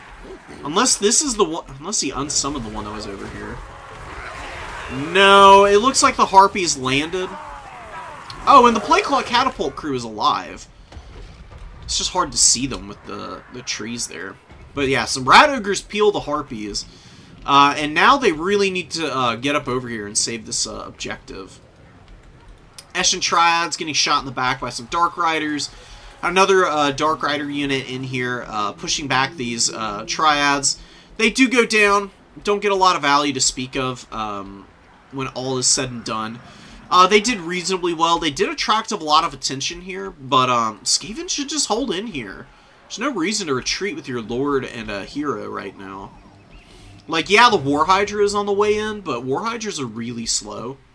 Just don't fight it in melee. Just use your Master Assassin to just, like, Benny Hill it around the objective. And he can always, like, use Looming Dread if it gets within close distance of him, because you've lost your home objective, you didn't cap the number 3, and you're going to lose the number 1 all at the same time. You've got a ticket lead, sure, but you always have to hold on to a objective. Do not ever cede a triple cap if you can afford it. If you're seeding a triple cap at any point in the game, you're probably going to lose. Just because your opponent's going to get so many tickets so quickly, man. I'm really worried for the Skaven here. They've got a good opportunity to take this game. Like, they're consolidating a decent force to recontest. They need a little bit of help on the back point. Need to get these guys just moving in immediately. Like, right up onto that point. Especially the Clan Rats. Clan Rats go in and they sit on the back while the Skaven slaves just run forward and get killed. Plagueclaw Catapults pushing up. More Plagueclaw Catapults pushing up. Artillery, not great in the later stages of the game. You can bring these Plagueclaw Catapults, but I would say that you need to bring one out immediately as your first summon if you're going to be trying to bring multiples in. I'm trying to bring them in the mid-game scenarios means that you cede a lot of opportunity. to, like, consolidate on objectives, as well as give your opponent something to actually, like, dive. Then you gotta commit more stuff to protect. This is a pitfall for the Skaven I see from a lot of people, not just newer players, but also high-level players, is bringing too many ranged tools. And it's the same issue in, like, Conquest and land battles. There is a very precise ratio for how many, like, units you need to protect your ranged tools. If you have too many and you don't have enough front line, you lose objectives, you don't have enough to protect your backline units. And if you have too many frontline units and not enough weapon teams, that also gets you in a lot of trouble, because, like I said, these guys are the damage potential for the Skaven. It takes a long time to learn these dudes, which is why I generally don't recommend them for, like, newer players. But getting in here, and has been doing really well. Like, Corsair has been doing a great job of value trading. It's just some of the objective play has been a little bit haphazard and a little bit hopeful at times. There's just a few things to refine, but it's been very, very well done for the most part, and I'm honestly pretty impressed. You got the War Hydra moving up. Terror routes on the table for the Skaven slaves, and they immediately run away. Nasty little cowards. There they go, and they are getting bombarded by their own Plagueclaw catapult in return. Another really nice volley from the Teethbreakers, dude. 3,000 value on these guys. I've been loving the Rattling Gun play, especially from Corsair. Like, really making this look like a pretty good God tier unit, honestly. The suppression effect is really strong as well, debuffing the speed pretty nicely. Definitely need to shoot the Harpies now. Good micro, immediately targeting these guys as they land. Should make pretty short work of them. And just absolutely pounding them, dude. Oh my god. Yeah, let's go. Rattling guns for the win, baby. Now, the Harpies do get up, and they're probably going to be able to close the gap here. But the Rat Ogres now should be able to fold in and just crush these Harpies. This is where Corsair has been doing really well. Like, little fundamental stuff like this for the value trade portions of the game has been done excellently. It's been the objective play, as I've mentioned before, that I would like to see a little bit of a more focused strategy on. Punt, just not going to be able to pull this one out. Corsair getting a very much deserved win. Definitely doing a much better job of being aggressive on the objectives, and even though the objective play wasn't, like, super clean or anything, just the fact that you pushed the objectives aggressively kept your opponent pretty off balance. Like, Punt is a really strong Dark Elf player, but having to constantly, like, send units to your back point to kill, like, Eshin Triads and some, like, Clan Rats that are, like, trying to take the objective away from you, drew a lot of attention away from the middle here. But the Skaven have just been able to consistently reconstitute forces to recontest, even if they haven't been able to hold it for, you know, like, really prolonged, extended periods of time. And, you know, there's a lot to be said about that retreat in the mid game there, where Corsair was pulling back off of all three of the points. And I was a little bit skeptical of the strategy, but reconstituted a counterattack and immediately got back up on that point. And just locked it down for the remainder of that game. Really well done. The only thing that Pont needed to do differently was just keep the War Hydras back a little bit more. What you want to do, if your opponent's got the weapon teams like Rattling Guns and the Warp Fire Throwers and stuff, just wait until you get your Harpies out. Get some Harpies out, get your Cold One Knights out, get some Dark Riders out, and then you want to make, like, one consolidated push to break through the front line and just immediately compromise the weapon teams. Because if you can shut these guys down, the Skaven are pretty poor in melee with their actual, you know, close-in units other than the Rat Ogres. you can keep them shut down pretty hard that way. And that's where the War Hydras can come in. Because you use your mobility and your range tools to shut down theirs. And then your terror from the War Hydras just keeps the Skaven off balance the rest of the match. Keeps them from ever really consolidating up on any kind of objectives. Because they're constantly fleeing in terror from the big beasties coming in to feast on them.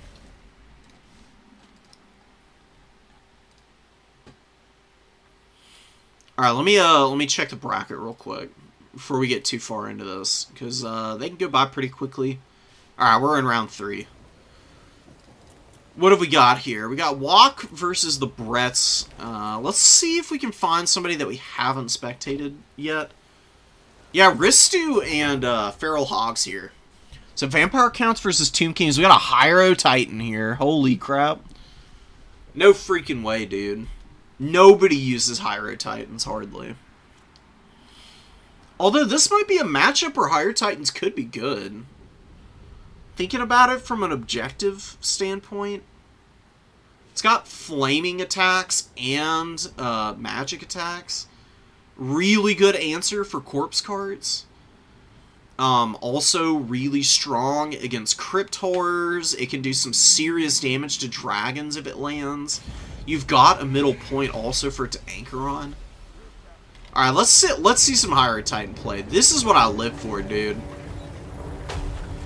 This is one of the reasons why I love new player tournaments so much, because a lot of high-level people just bring a lot of the same builds over and over again. They get very comfortable with, like, executing one particular type of build. Newer players bring in everything but the kitchen sink and just throwing it at the wall. You can see some crazy shit pay off big time. And potentially see some innovations in the meta. I've seen plenty of games in new player tournaments that have inspired me to try stuff out in some of the more advanced tournaments. And just with a little bit of refinement, or even without it sometimes. It can really turn things on its head, and all it takes is a few dominant performances from some units that people might think are otherwise off-meta to really get people into the habit of bringing them. The meta in domination mode is very fluid. It changes all the time.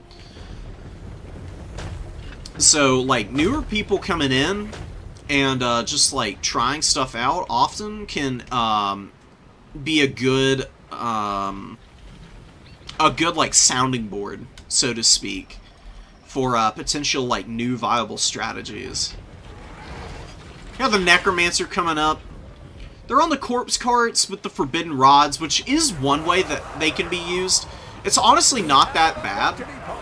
Like, yeah, they do a decent amount of damage to themselves, but they've got, you know, an appreciable HP pool.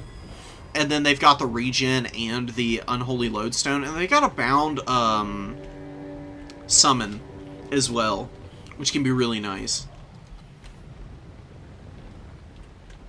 Just to pop on a skeleton archer, or behind the front line, or if the corpse cart itself gets attacked.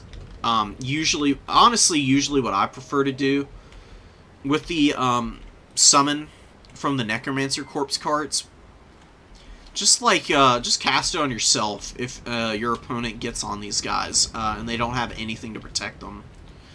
Hanging on to it for the late game could be a really good idea. We've got a Blood Dragon Vampire Lord. You know, doesn't have a ton of AP. Is going to be a little bit vulnerable against the Hyro Titan. And even Cetra on the Horse. Cetra on the Horse, I've seen a little bit of a resurgence from lately.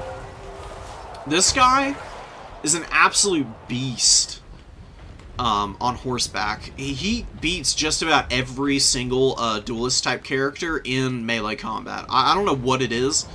I mean, he's got good stats, but there just seems to be something about Cetra that makes him especially good in the duelist trades when he's riding around on his bony steed there. Blood Dragon Vampire Lord taking some fire. We did see a Shem's Burning Gaze, the bound Shems from the Hyro Titan, and actually got 200 value, give or take, from that. Getting into some zombies now. Not really the best thing for it to be fighting. Since vampire counts don't really have range tools, you could definitely use the higher titan to try and go after this necromancer. It would drag the cryptors and the halberds over, probably, if your opponent's paying attention. Then you can use the archers to hammer both of those units down, because right now, good decision making from Hogs, sending the halberd and the cryptor across the field away from the archer play, who can, you know, do a lot of damage to them, and just using them to box out against the horsemen, and the halberds can get up in the front line and just be a big roadblock for all the Nehekar warriors. Because the Nehekar warriors will kill the Skelly warriors pretty quickly.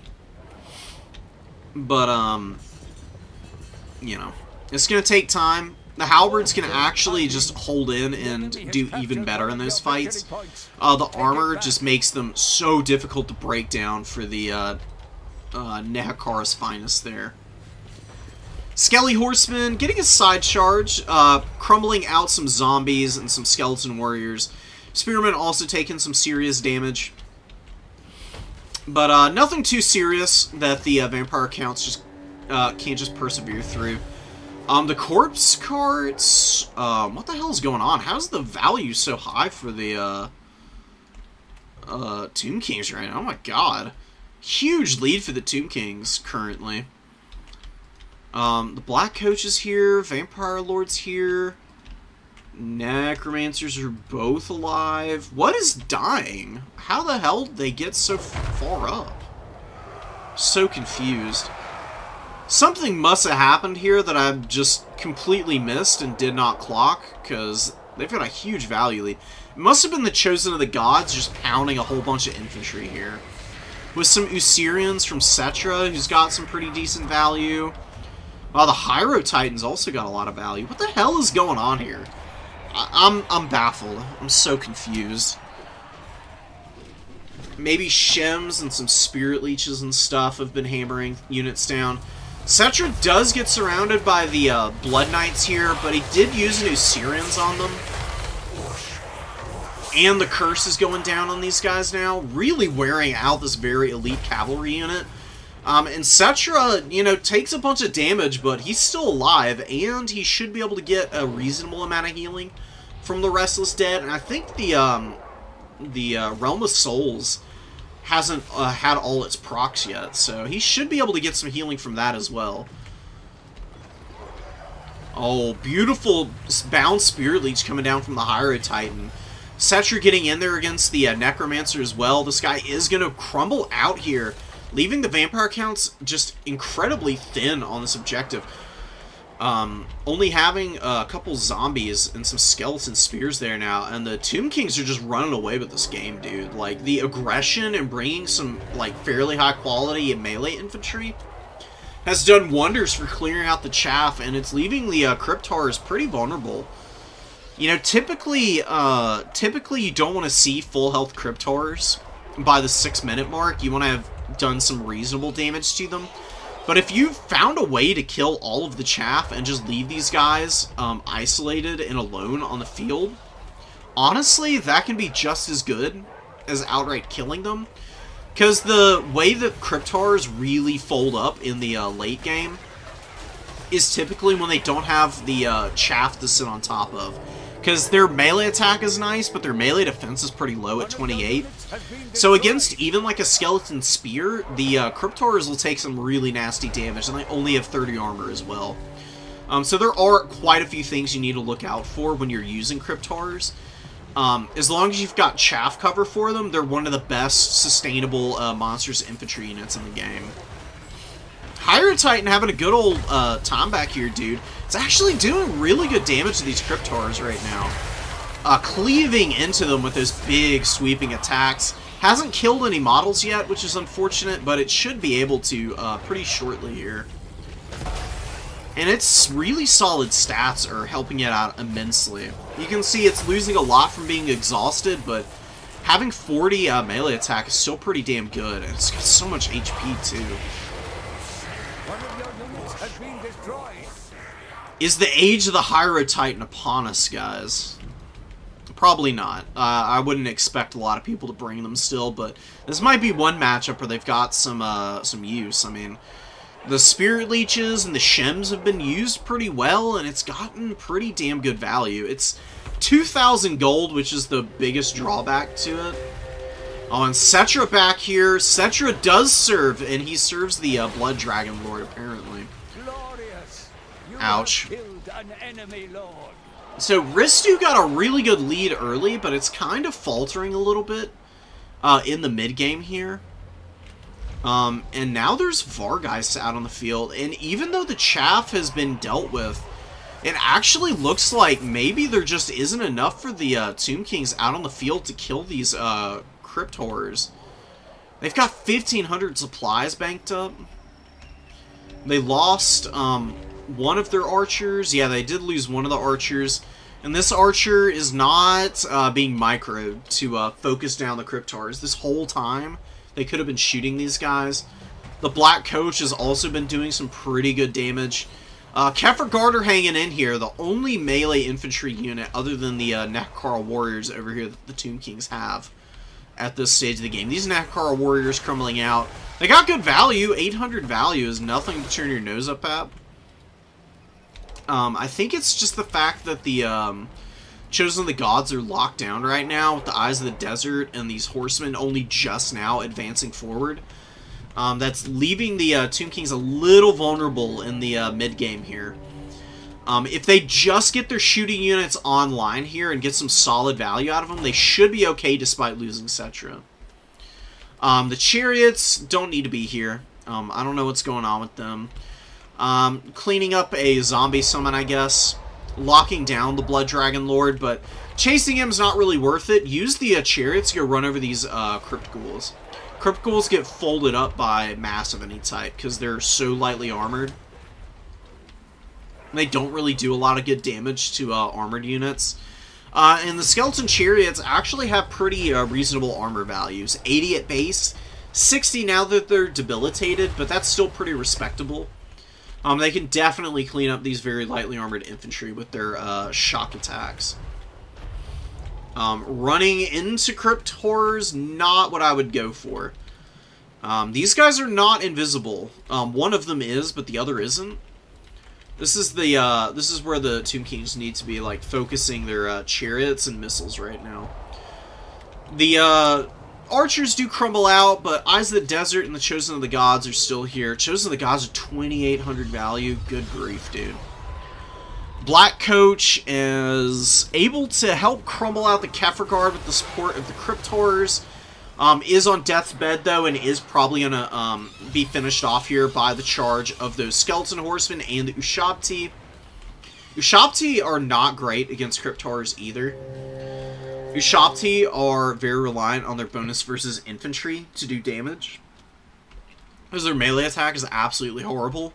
They've got okay melee defense, but it's not going to outpace the DPS of the Crypt Horrors, so it's going to be a loss for the Tomb Kings. Tomb Kings are just so hyper-specialized that it can oftentimes be a little difficult to know when and where you need to be developing your units out and where you should be sending them and into what kind of combats. Like the Ushabti and those Chariots, they really needed to be up top here fighting the Crypt Ghouls. Really should have some Spearmen. Skeleton Warriors are just bad. Skeleton Spears actually have uptrade potential as opposed to the Warriors, who really just come in and they either hold up units or they barely value trade back. I think that they're really only useful in matchups against like Wood Elves, where you just want just mass silver shields. And against some shooting factions, that's really about it. Against the Vampire Counts, I think that they are kind of a waste of 300 gold. I can't lie. Like, they'll beat another Skeleton Warrior and they'll beat some zombies. That's really about it. And you really need something infantry-wise just to poke down Crypt Horrors, because that's really where Crypt Horrors downtrade. Like, they're not doing amazingly into the Eyes of the Desert and these horsemen, but since they're so durable, they'll just grind out tons of value here. Regardless of the fact that, like, on an individual basis, this isn't a great value trade. It's that durability, just keeping them in there to where they're just keeping the Tomb Kings occupied for ages, and they just aren't able to get up on any of these points now. They've still got a value lead, but it's very inflated. They did a ton of damage to the Blood Dragon Lord, who's, you know, healing capped now. He's really expensive, too. He's almost 2,800 gold with all of these items on the Hellsteed. So you can take about that much away from the Tomb Kings. And then there's been a lot of crumbling. The vampire counts also just have tons of passive heals. Even though the Necromancer Corpse cards got taken out fairly early, they still probably healed up about 800-900 value for the vampire counts. And these values just lie in general. So it's you gotta get good at eyeball reading the battlefield if you really want to know whether you're in a winning or losing position. Going based off the damage values is very deceptive, and the Black Coach has been microed so well. 341 freaking kills. These things are crazy now. Ever since they got the change to the effects, charge rate used to be that they had to hit preset kill totals to get these abilities charged up. Now it's just anything dying around them, which is honestly pretty lore-friendly and flavorful, I think. Now that that is a thing, they just get all their abilities super quick. And they're just a nightmare. They've got 40% ward save with Black Nimbus. They've got Perfect Vigor with Unholy Vigor. And then they get a shit ton of AP weapon strength with Black Scythes. They've got 400 weapon strength when Black Scythes is active, and Unholy Vigor is keeping them perfectly like topped up. These things, I mean, they can duel just about anything. You can use them to duel other single entities. What you do is you send them in, and then you pop Van Hell's Dance Macabre on this thing to give it the extra melee attack, and it can actually like do damage to stuff like Cetra and the Chosen of the Gods and units of that type. The Vampire counts are gonna win this game. They've taken a lead. It was really close. Tomb Kings just lost a little too much momentum when Cetra went down. They saved up a ton of supplies to bring him back out. Honestly, as undead factions, it's if your lord is really expensive like Cetra is, or your Blood Dragon Lord, if you lose them, it's better to just summon out your other units to try and get up on the points. Saving up for your lords takes so long, and the crumbling sucks, you know, and it is very much an ever-present issue when your lord is dead as these undead factions. But it's really not nearly as punishing as like demonic instability is. You can usually just persevere through it, and it's not that big of a deal at the end of the day. Really well played by both sides. Very close game. Just keeping Cetra alive a little longer would have been nice. The Higher Titan was cool. It just barely paid for itself. Chosen the Gods with 4,700 value is absolutely disgusting. The things that the Tomb Kings really needed to make better use of were the Chariots, the Nehekar Horsemen, and just bring in some spears, dude. Like, get rid of these chevrons on the Nehekara warriors. Chevrons are not that good. It's better to have more units than it is to have chevrons on stuff. You can pop chevrons if you've got like 50 gold left over. If you've got enough chevrons on units to where you can afford another entire infantry unit, you should bring the extra infantry instead. You had Usirians there. It's pretty good. The Crown of Nehekara is not that strong. I would leave that off and bring Blessed Blade of Petra. Because this is just a great item. I mean, flaming attacks, magic attacks, and imbues blinded on a 43-second duration. This is just a brutal item against the undead of any kind. It would have been very strong against the vampire counts there. It increases Cetra's survivability in duels. So against the Blood Dragon Lord, he would have been pretty untouchable. Blood Dragon Lords are great duelists, but they are anti-infantry tooled duelists. They wouldn't get any bonus against Cetra. And with the blinded effect, lowering melee attack with his high melee defense on horseback, he'd be fine in that one-on-one. He'd probably get beat up a little bit, but he would have been a little healthier in the late game with that available. Don't bring the warriors, just bring spears instead. And then you can bring the Nekar warriors to back them up. The Chosen of the Gods, yes. And then, damn, 25 off of a chariot there. You're bringing an archer. Here, you can do one skeleton warrior just to get the other archer in. Something like this. Then you can bring the Scorpion Legion in reserve. These guys are still an expendable cap weight unit, but they're really tanky with the poison and crazy high melee defense. They can be really annoying to push up on an objective in the late game and just like tar pit stuff for ages. I like the chariots. Eyes of the Desert are good here. A couple of Ushapti aren't a bad idea. And then you bring just a bunch of horsemen. Nekar horsemen aren't really all that good. They're okay. I'd bring like one of them maybe. And then honestly some horse archers wouldn't be a bad idea. They're really good at poking at long range, and they can avoid fellbats and direwolves pretty easily with their pretty reasonable speed. And they can always run back to their skeleton horsemen counterparts who will peel for them. Maybe you can cut the Scorpion Legion, maybe a Tomb Guard with a halberd instead. And then one more horseman. The horsemen are your cap weight, believe it or not. Since Tomb Kings have pretty bad cap weight on most of their infantry, the horsemen put in a lot of work for being able to hold on to points and also take them away from your opponent. And they're really cheap too.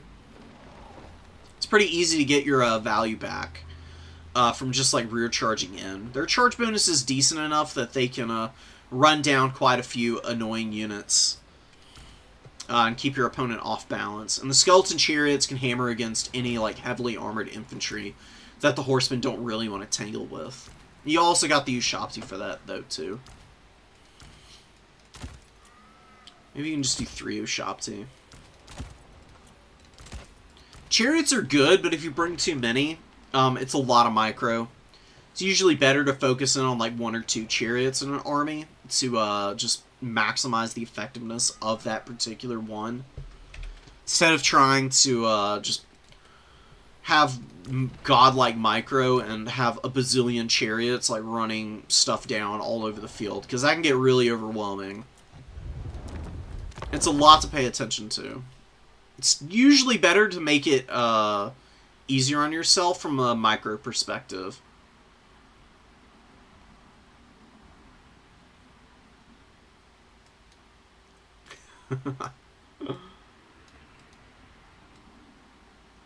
Best cavalry. True.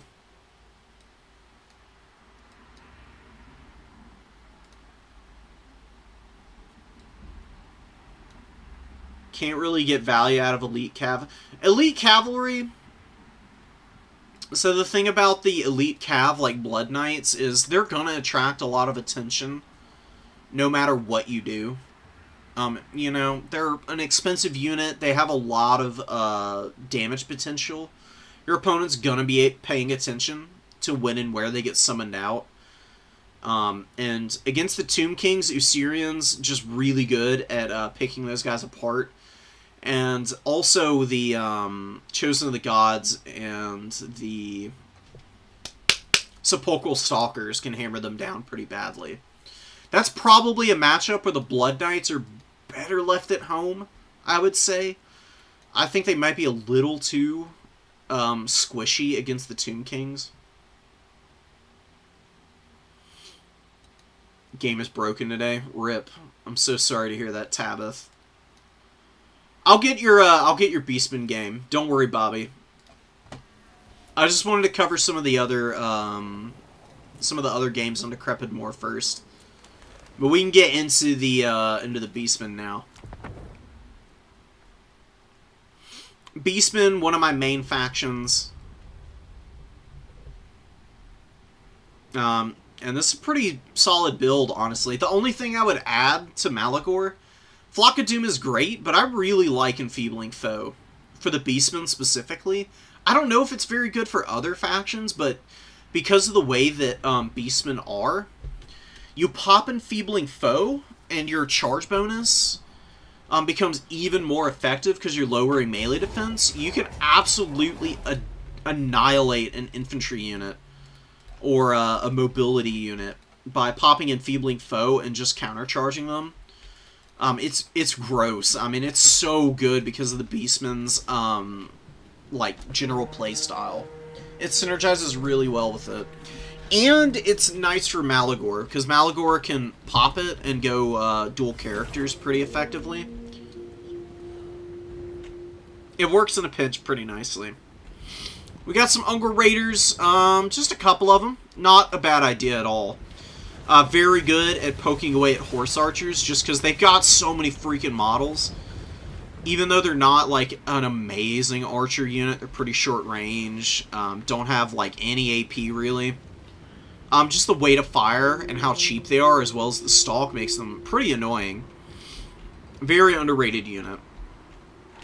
I mean, maybe not underrated. Maybe underrated is the wrong term. Very underestimated unit. Deceptively powerful is what I'm trying to get across. They just need to scoot up a little bit and keep pushing back the horse archers. No reason to let the horse archers just poke at your Razorgore herd. Razorgore herd probably should be kept back. You want to keep them away from any missile units that can poke them and then cause them to rampage. You've got lots of other tools to be able to like get into the back line, as well as control mobility fights for the Beastmen, and the Razorgores are really just to soak up charges against heavy cavalry. That's really what Razorgore herd are for. So they're really good against Kislev, but they fall off really hard against Kislevite warriors. Obviously, Watchmen of the Night do a bunch of damage to them. They get shredded by Kossar spears. So that Feral Rampage can really bite you in the ass if you're not careful. Zangor's overextending here pretty badly. They don't really need to be over here. It's nice to open with like gambits to push a bunch of stuff onto your opponent's back point, but just sending one Beastman unit over here with no support, usually not a very good idea because pound for pound, they're a lot weaker than most of the other infantry counterparts in the game. The reason they perform so well is because they have such a good charge bonus. They can do a lot of shock damage. And then the Beastmen, with just some good cycle charging or some good rear charges from Centaurs or Minotaurs, their other mobility, can just win fights in no time flat and leave the Zangors and stuff to run stuff down and then like capitalize on good value trades elsewhere on the battlefield. Razorgore chariots need to be active. Finally moving them forward, they are going after the Kossar spears. You might think it's a bad idea to send a chariot into a spear unit, but Razorgore chariots, their weapon strength and their charge bonus and animations are so insanely disruptive, they'll probably take like half the HP off of this Kossar. These guys are running, so they're not even braced either. Beastmen with a pretty messy frontline engagement. They're doing pretty well. They're holding in pretty capably. Razorgore chariots a little bit limp on the charge. I don't know what happened there. Little unfortunate. Watchmen of the Night getting folded up real badly here. Minotaurs charging into them. Zangor's doing reasonably well also in this fight. Malagor's also been dropping Flock of Doom over here, and the Razorgore chariots just flattening over these guys, killing quite a few models too. Razorgore chariots are great just for that. Like, their weapon strength is pretty high. At 70, and they get a bonus. And the Beastmen ferocity, dude. Just cracking through this front line without any real problems. They've got the tools to do it also. Victory point. They've done a pretty reasonable job of not getting distracted attacking the Boyar and the Incarnate Elemental or the Frost Maiden. And they've just been hammering with the Zangors in the front line. They've had the Razorgore herds getting some rear charges. You can see some good flanks here also. These Zangors kind of like piled in around the flank of the Kislevite warriors, overwhelming them there. And Kislev is really faltering pretty badly here. This Zangor unit over here also fighting very capably against these Kosovo dervishes, doing a very good job.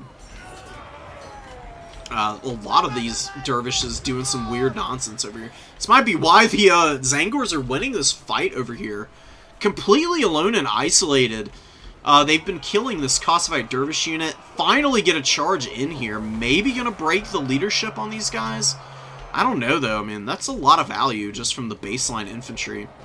Centaur's overwhelming the flanks pretty decently. And then Gore Herd, more Zangors coming in, man. The Beastmen ferocity on full display right now. Holding the number 2, it is really close.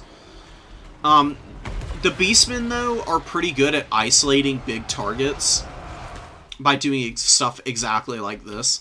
So they kill the front line. The Ungol Raiders are then safe to just pepper away at the big stuff.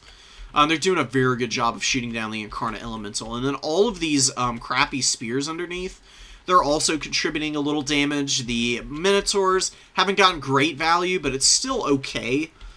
And just, like, lowering the leadership on this thing by attacking it in the rear is also pretty nice. So, the Incarnate Elemental, it's a big loss for Kislev here. It's a 1900 gold unit. It's crumbling with quite a bit of HP left also. That's probably, like, 600-700 value that's not being reflected accurately up here. And it's really bad if you're trading evenly into the Beastmen because their units are so goddamn fast, dude. I mean, you got 42 foot speed on all your infantry, pretty much. 40 is this is so crazy to say. The slowest Beastman infantry unit has 40 foot speed. I mean, you compare that to most other factions. Kossars, who also are very lightly armored infantry, they've only got 33 foot speed. So Beastmen always get where they want to go quicker than everybody else. Coupled with the fact that they have Vanguard deployment, they just compound on that. You do need to be up on Beastmen oftentimes if you're going to be winning games against them. They are an incredibly tough faction to wrangle. And I think last time I checked, and I don't imagine anything has changed, Beastmen have the highest win rate on Total Tavern right now. And they've fallen off. They've really not fallen off all that much. Honestly, Beastmen's Centaur changes really didn't impact them all that much. It means that you see less Centaurs, so the Beastmen are a little less spammy than they once were. I've seen a lot more balanced Beastmen builds, which is nice, but the Beastmen just have so many good value trade tools. Everything on their roster can uptrade. Like the Ungor Raiders can massively uptrade with their bows. Razorgore Herd massively uptrade into heavy cavalry. They've got so many, like, niche tools. And also, like, decently strong mainline infantry in the Zangors that they are really overwhelming to go up against for a lot of factions. And I really would honestly say that I don't know if they have any bad matchups. Maybe against Vampire Counts and Dark Elves can be kind of tricky for them. Factions that have really good chaff clear spells can be a little annoying for the Beastmen. That's really about it, though. I mean, it's tough, dude. They're just all the cheap bodies with the spears. All the good mobility with the Centaurs, the Gore Herds, and the good Lord options as well. Malagor hadn't gotten a lot of value this game.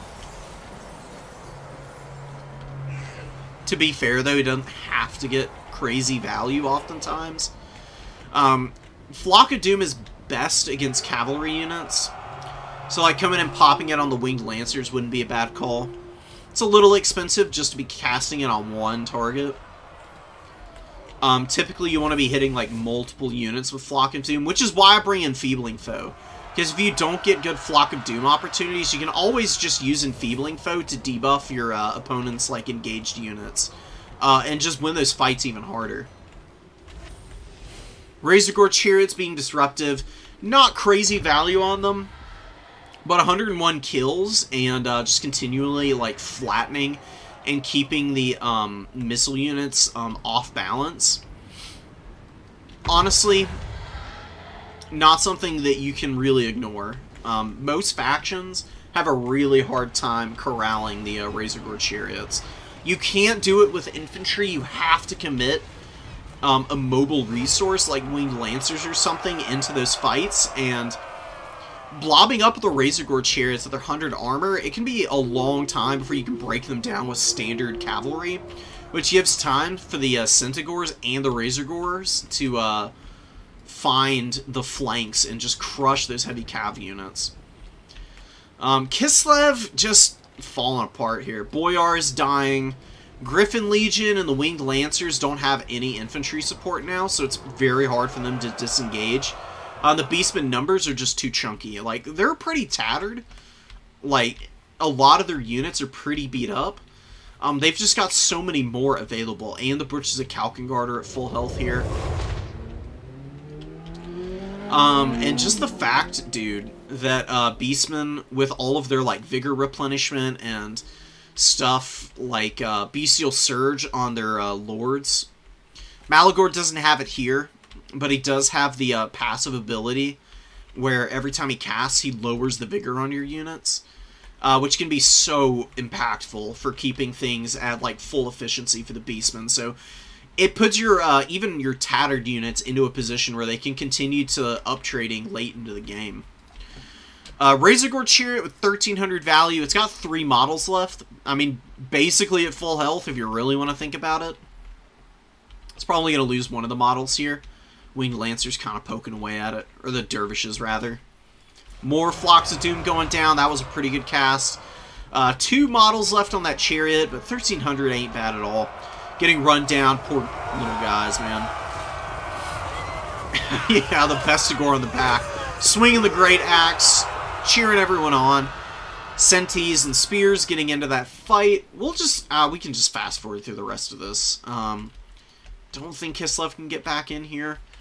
They do have a little bit of a second win, but Butchers are, you know, hanging out. Crushing the Patriarch and the Kossovite Dervishes here. Not minding fighting the Kislevite Warriors because there's been some really good stacking here.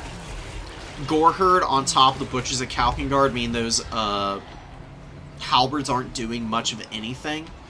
So the Butchers kill the Kossovite Dervishes, they contribute a little damage to the halberds, and then the Goreherd, they can just focus in on clearing out the infantry that the Butchers can't handle all that efficiently.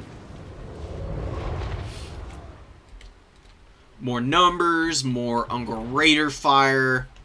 Razorgore is just chasing Horse Archers in the backlines here. You know, not terrible for the Beastmen. Kislev getting some decent value here, but, you know, they're losing a little bit of, like, shooting power in this unit. But being able to harry the Centaurs all the way back here isn't a bad idea at all. I don't know what Kislev needs to do differently. I do think Kislev can beat the Beastmen. I knew it. Unending glory. How, though, is a whole nother question. I mean, I don't think the Incarnate Elemental is a good call here. You would need the Patriarch a lot earlier so it can stay healthy. Beastmen just have too many potential counters in Minotaurs, Gorbulls. Even, like, Centaurs can do reasonable damage to it. Ungor Raiders are the biggest problem that it ran into. And the Ungor Raiders just got so much value, man. Zangors held the line. They did okay. Destroyers of Drakwold and just cost-effective stuff across the board for the Beastmen. I mean, no truly overwhelming performance from any one unit. Like, the Ungol Raiders arguably did the best out of everything in this build, but it's just the consistency of the Beastmen tools that gives them the edge in so many matchups.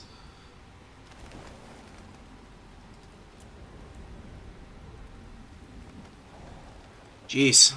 Maybe more Cav. The Oath Brothers of Tor I can't see doing very well here. Little Grom isn't a bad call. I think he can definitely work. And just having some Winged Lancers in the opening. So, downgrade one of these Kossar Spears to a regular Kossar and get rid of the Incarnate Elemental, and I think with that much money you can get a Griffin Legion and one Winged Lancer, if I'm not mistaken, to supplement your reserves. Get rid of the Oath Brothers, and probably fill out with some Armored Kossars. Armored Kossars with their pistols will be really strong against Centaurs. They can poke away at Razor Gore Herd pretty effectively, Minotaurs. They can fight pretty evenly with Gore Herd as well. There just weren't enough of those guys. And the Watchmen in the Night were solid. The Kislevite Warriors were not that great. One of them got good value, but that's about it. And I think the Dervishes are good at up-trading into Centaurs by getting counter charges on them. The Winged Lancers need to be what you use to peel Zangors off your back point, as well as to hammer into any Centaurs that you can't get Kossovite Dervishes to countercharge. Because Winged Lancers, with their good charge bonus and high armor, just obliterate Centaurs. It is just a disgusting value trade in your favor as Kislev.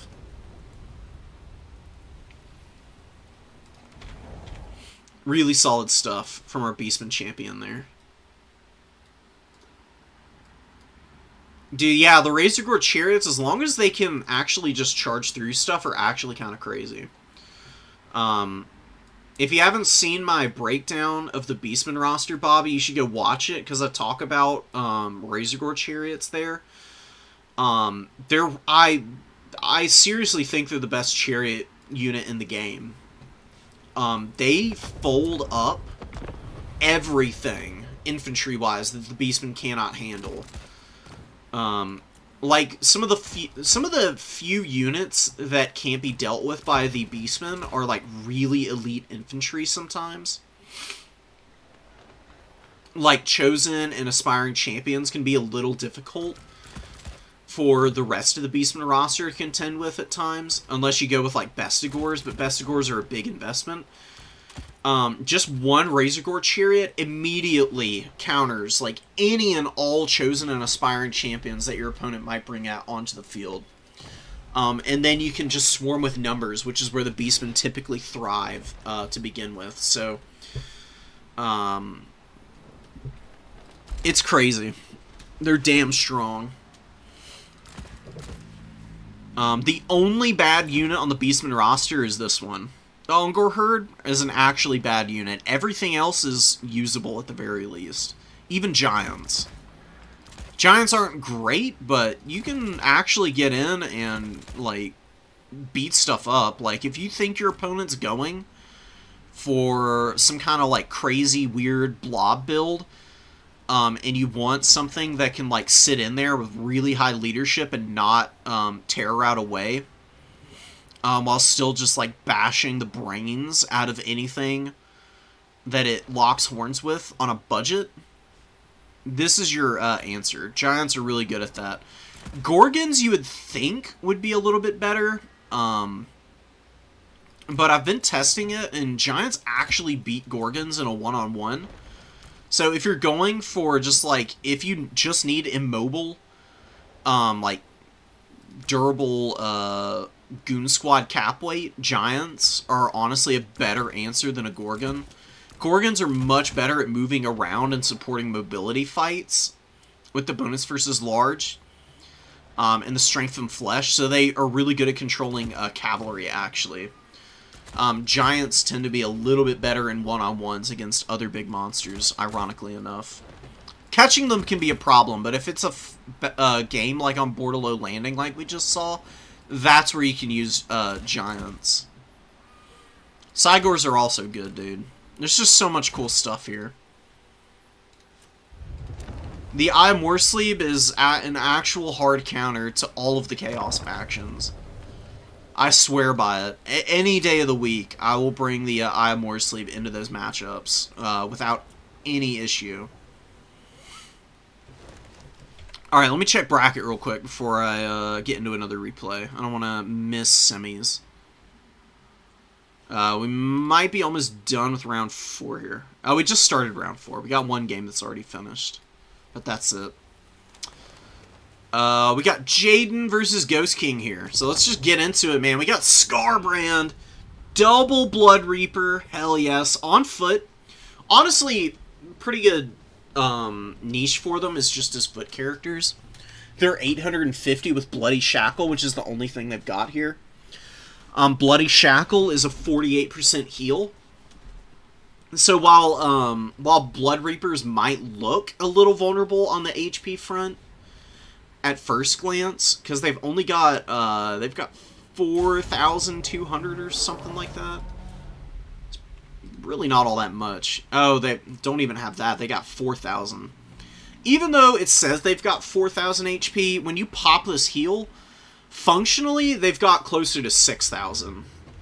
Just because of how much this heals them up. It is absolutely insane how good this item is. It took Blood Reapers from being a literal garbage tier unit to being fairly viable. I mean, they're not for every matchup, but I actually think they're pretty good against the Greenskins. And the reason for that is the magic damage and the flaming attacks. So they're really good at chewing through savage orcs in the front line. They're good against black orcs, and they're really good against any trolls and also river troll hags.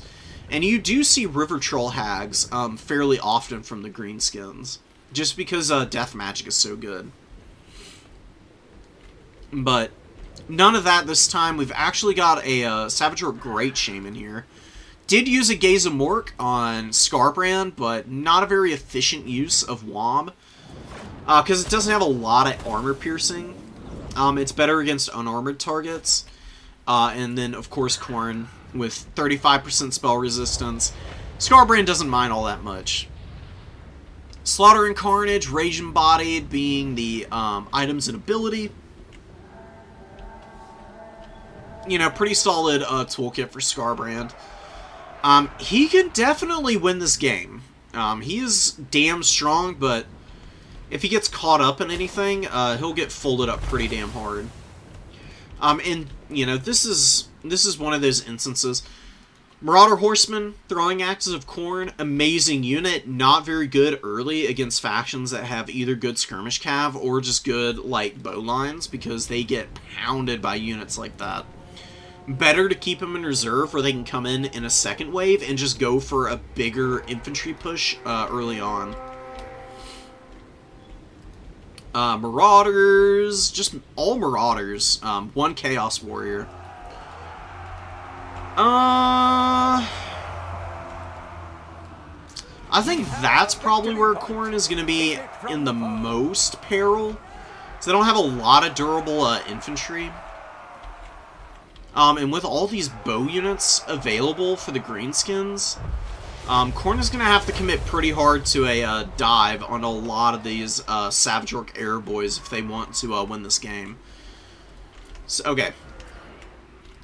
So here's another thing. Even though these horsemen aren't an ideal unit to have on the field right now, they can still do a lot of work for you. Especially with the fact that you got Furies now, and the Furies are diving.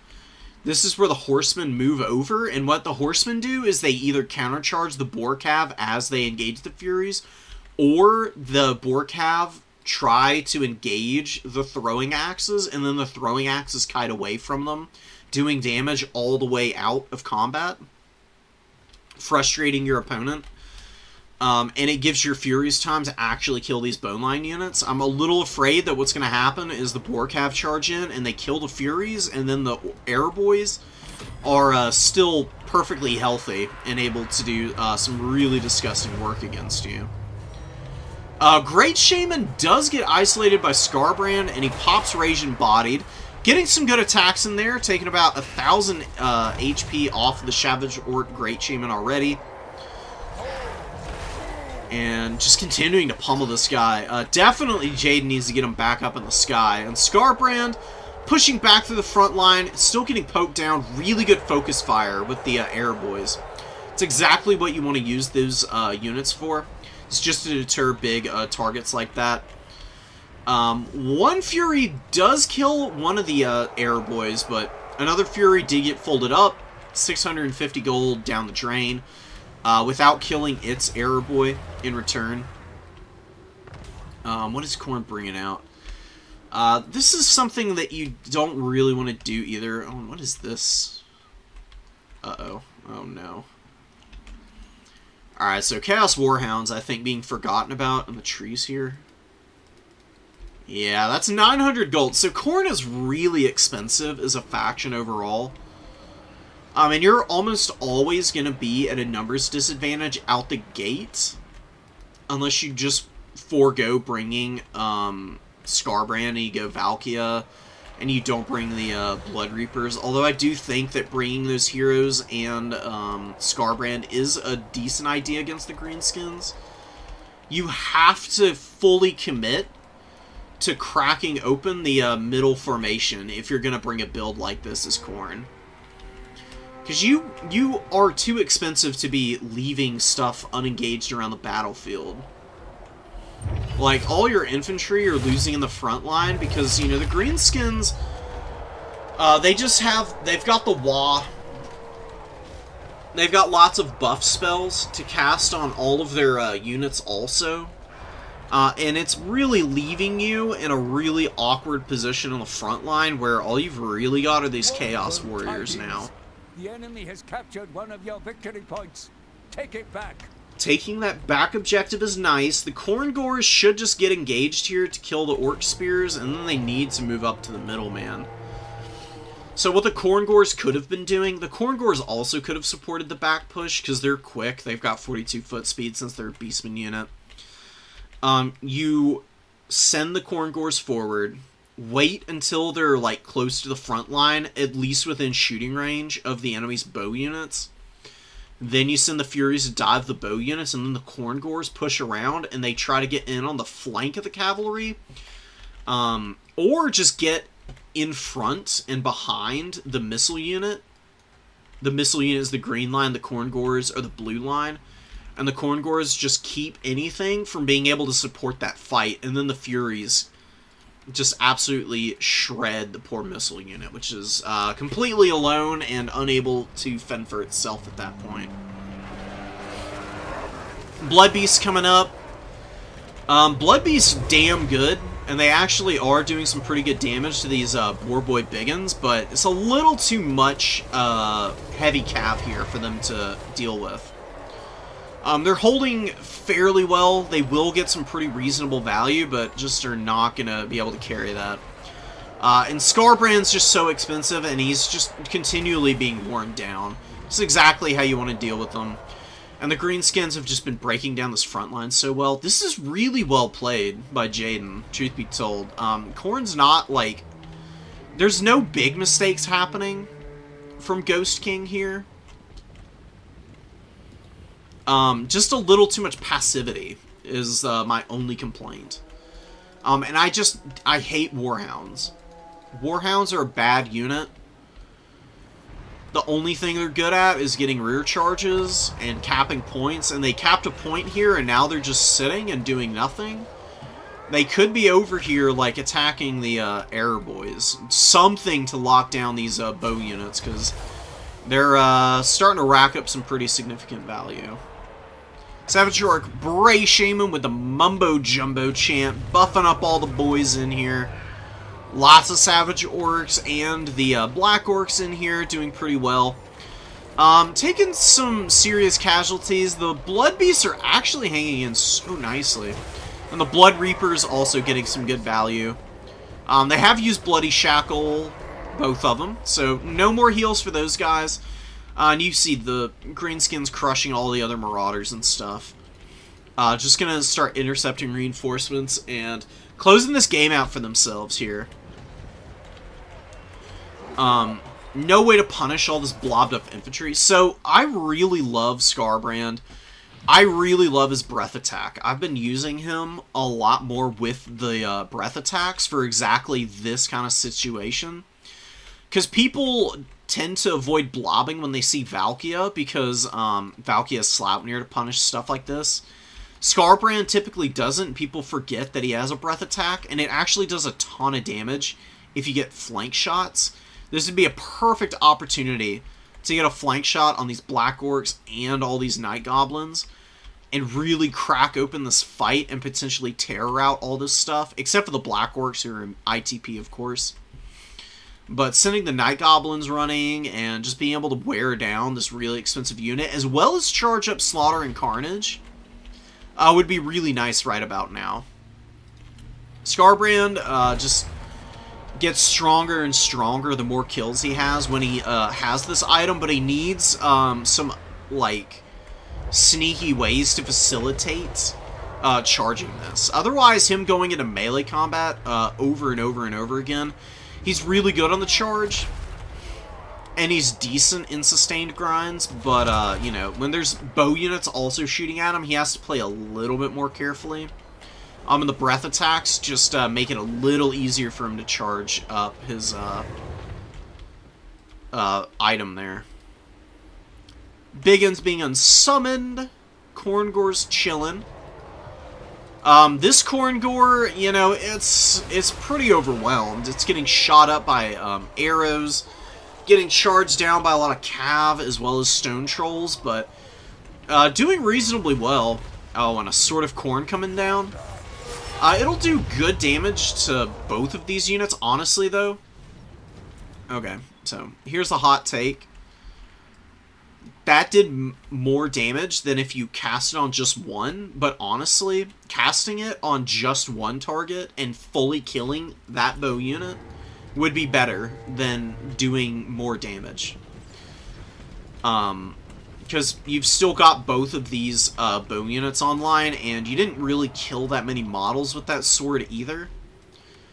Just having it centered on that one unit and killing that one entirely would be a way better use, in my opinion. Savager Great Shaman does land and then gets caught in the Rage Embodied, and Scarbrand and the Blood Reaper here are going to be able to kill this guy. But I am afraid this might be the end of the line for Ghost King. I don't know what happened to the Hounds. No. I think the Boar Boys killed them both. It's got a suspiciously Hound number of kills as well as value. It probably killed one Hound and then was doing damage to the other, and then it routed off the field. That's a lot of gold value to lose for Khorne. And again, that's why I don't like Warhounds. Their leadership sucks so bad. Oh yeah, and you can see them all here. Oof. Brutal stuff. Flesh Hounds getting charged also. Not something you can afford to let happen. These guys, very squishy.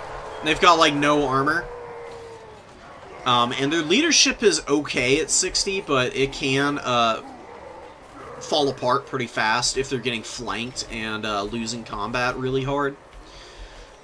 Typically, what you bring Fleshhounds for is either mass to support your front line against a big monster that you don't have an answer for elsewhere on the field, or you use them to countercharge enemy mobility. They're not really good at diving. Fleshhounds are not a dive unit. They are a countercharge unit. Furies are your dive unit, and then you want to try and crack through the front line with your high-quality infantry. To then, like, push down any remaining bow units that your Furies haven't killed.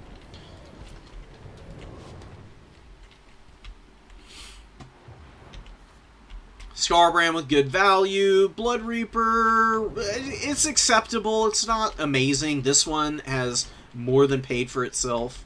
It's doing much better than its counterpart. The Greenskins losing their Lord is rough, but, you know, Scarbrand goes down over here. It crumbles out. And that's going to be just as bad. Arguably, maybe even a little worse for Khorne, just because, you know, you're very reliant on your Frenzy as a faction in order to do damage and also to hang in here. You can see the Marauders just coming out. Getting surrounded and charged. Having a horrible time hanging in here for any prolonged period. And now we got some Stone Trolls and Pump Wagons on this back point. Khorngors are going to be able to clean up both these units if they just stay in and fight here. They do push back the Pump Wagons. They still need to kill this Stone Troll, though. You got to pay close attention to your infantry as Khorne. Infantry micro, a lot of people don't think and reflect on how they're using their infantry beyond just, you know, putting them in a, you know, formation and just sending them forward and watching the engagements happen. But microing infantry in the late game is a make or break deal, especially for Khorne, where your infantry massively outclass pretty much every other faction. They can value trade really well for you and carry a game if you find yourself on the back foot. It's really close, but there's been a lot of demonic instability for Khorne.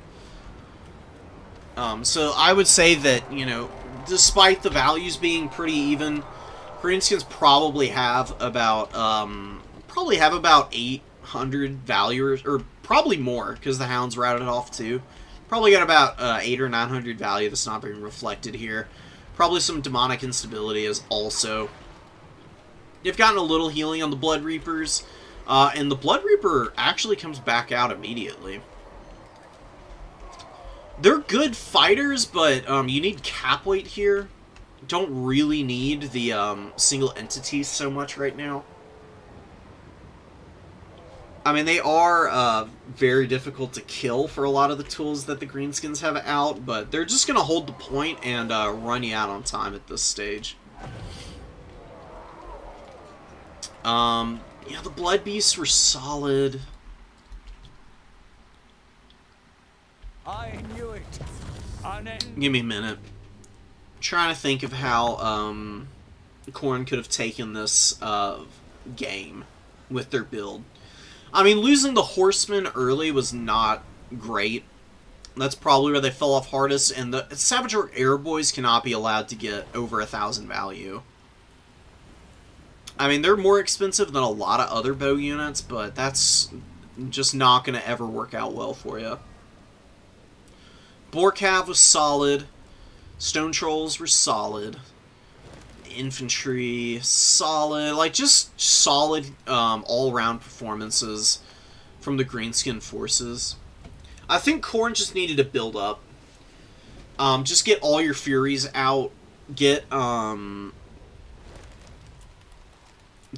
Khorngors out. So what you do, okay, this is how you do it.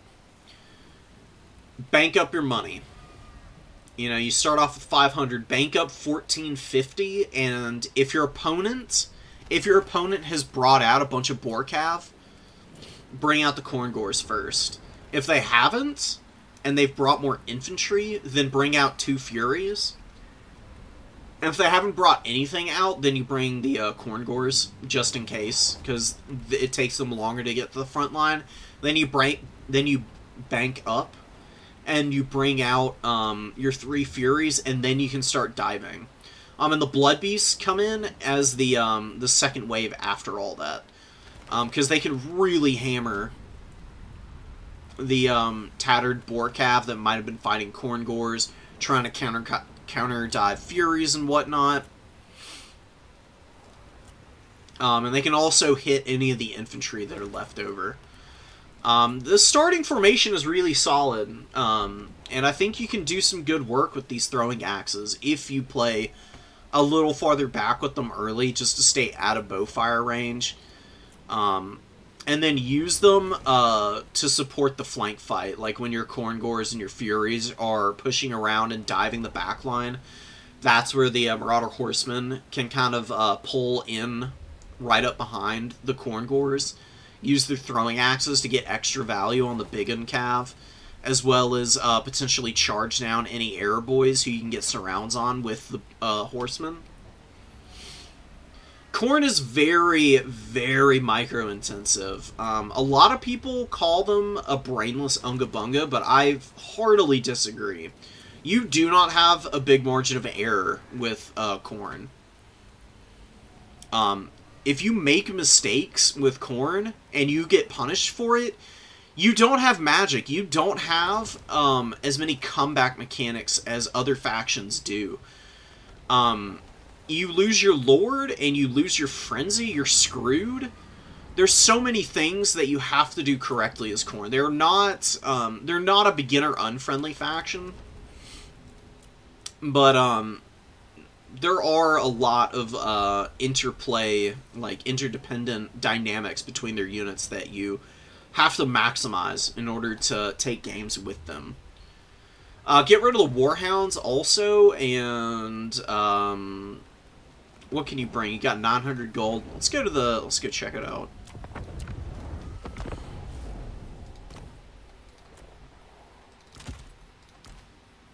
So you got Scarbrand here. You don't want to bring... You didn't bring Bellow. I would highly recommend it, personally. It would leave you a little tighter on gold, so, you know, you wouldn't be able to bring the exact same build, of course.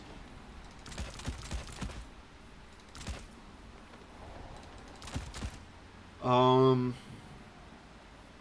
heck, what was the other unit? Hold on.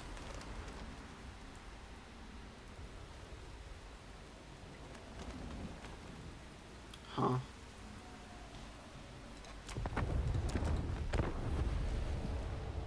Oh, one more, okay. How is this right? Did you forget to spend some money? I'd bring Bellow of Endless Fury. I'll bring one dual weapon. Is my funds wrong? No. What the hell is going on with this build? What am I missing here? Like, where am I not calculating something in appropriately? Because if you've got 300 gold that you just didn't spend, I would highly recommend doing so. That just seems a little bizarre. But yeah, bring Bellow of Endless Fury and get one dual weapon if, I mean, if you can. You bring a couple Flesh Hounds. Flesh Hounds are really solid, like I said, good for countercharging. And they hammer Savage Orc units really hard. 3 Blood Beasts, damn strong. Don't need anything much more than that. The 3 Furies, you got 800 gold left. I would bring a Bloodletter then. Because Bloodletters can chew through Black Orcs pretty effectively. Just really good AP damage. Solid-ass unit. Very underrated. Bloodletter's one of the best demonic infantry units in the game, period. The best of the mainline ones, for sure. Like, compare them to Demonettes, or Plague Bearers, or Pink Horrors. Bloodletters are definitely the best out of all of them. They just do so much freaking work for their price point, 800 gold. Beautiful, beautiful unit.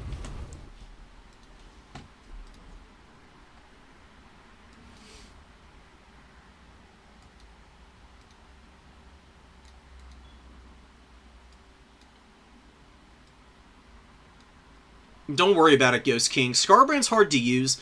It just takes time. You just gotta acclimate yourself to it.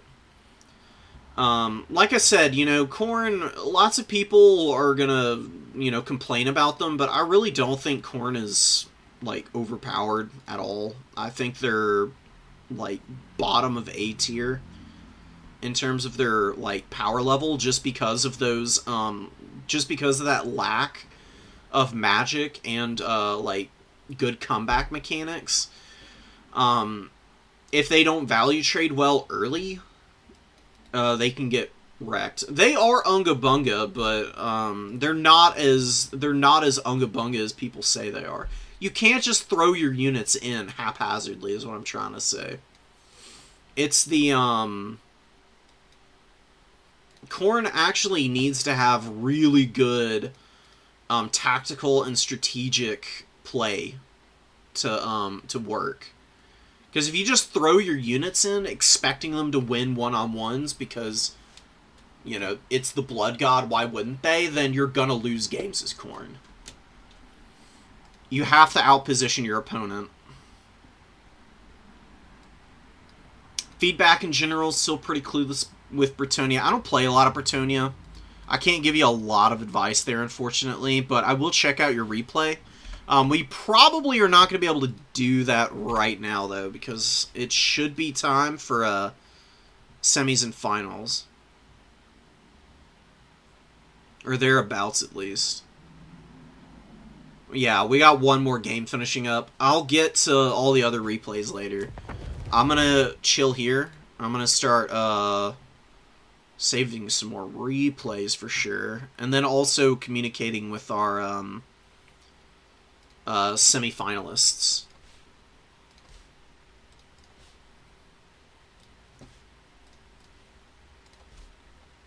Well, we got shit tons of replays.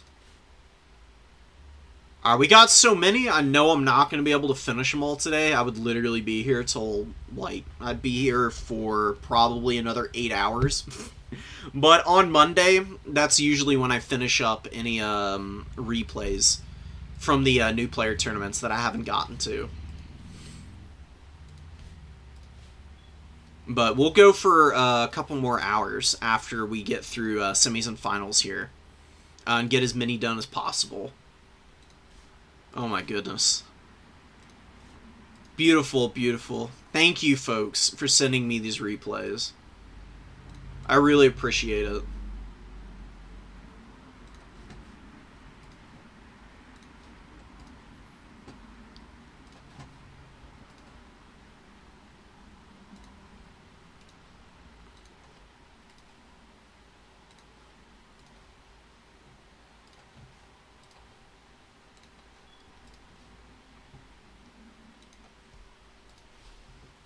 Sweet.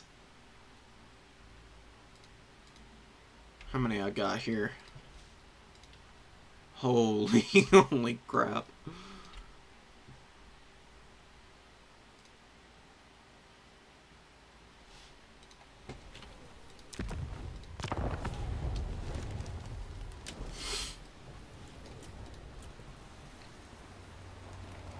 Okay, I'm gonna save over that autosave. Oh no, that was our first round game, so... Let me get rid of all the replays that I've already covered. That way I don't recast stuff on accident. We did this one. This one.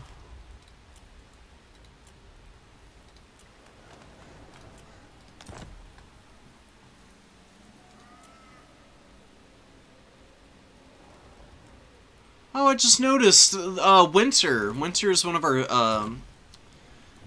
folks who's been playing a lot of Skaven. Playing on a Kislev for a change.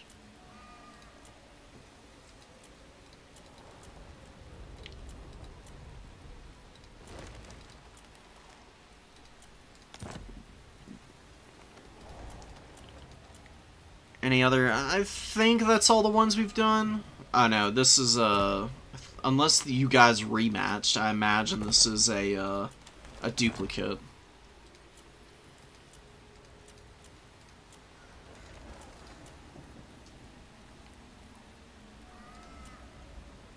Elves versus some angry dudes. Oh, Khorne versus High Elves is actually a pretty good matchup for both sides. It's actually fairly even, I would say. High Elves have some really nasty strategies they can use against Khorne.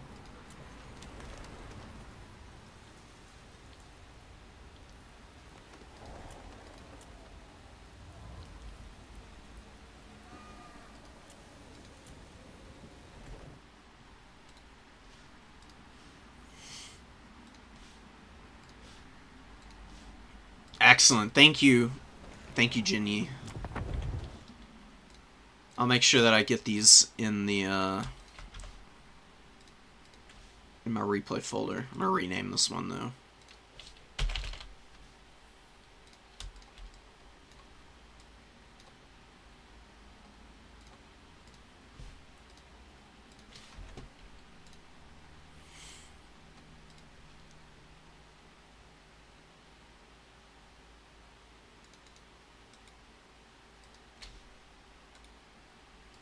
Alright.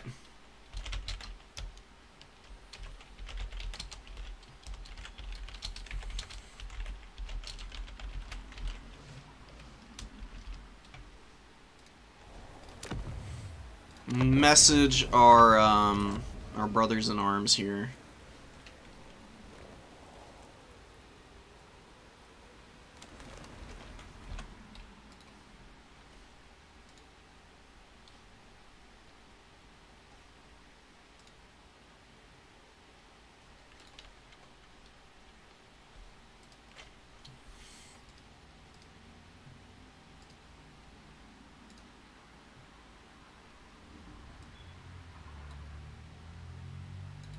Somebody got dropped from the tournament? What the hell?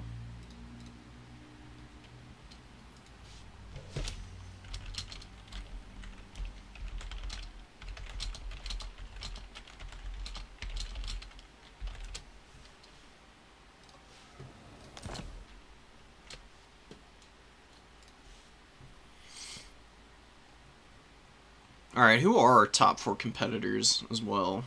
I know who 2 of them are. What's the other side of the bracket look like, though?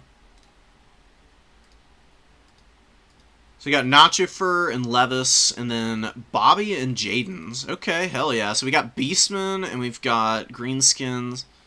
And then Nacho was on Empire. Yeah, Empire, and I don't know who Levis is playing.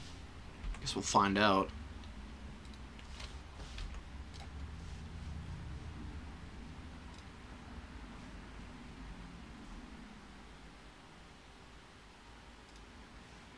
Alright, rip. Are these guys gonna...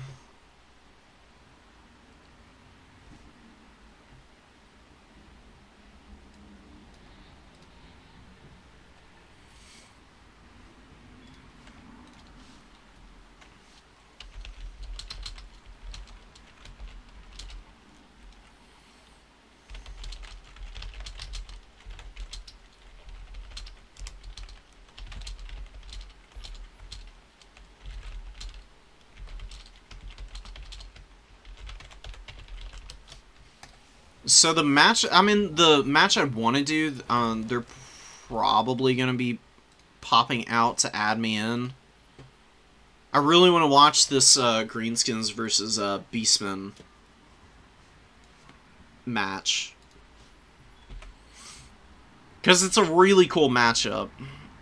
It's a little Beastmen favored, I think, but Greenskins can definitely scrap pretty effectively against the Beastie Boy hordes.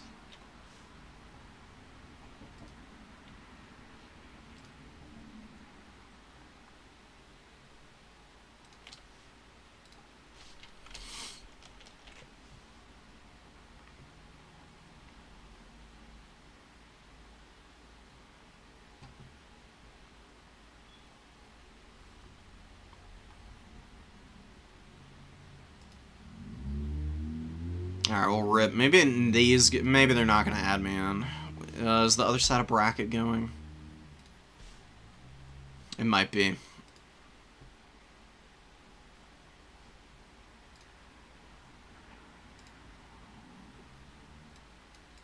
I'm going to find Nacho. See if they can add me in.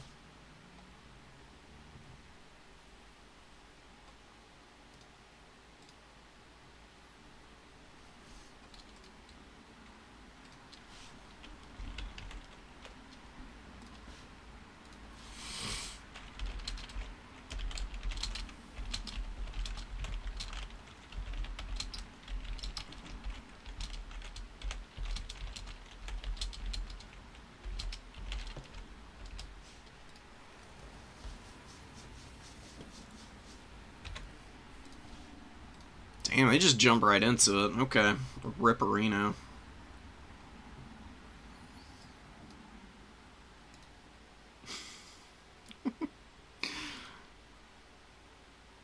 A 0% win rate against Khorne.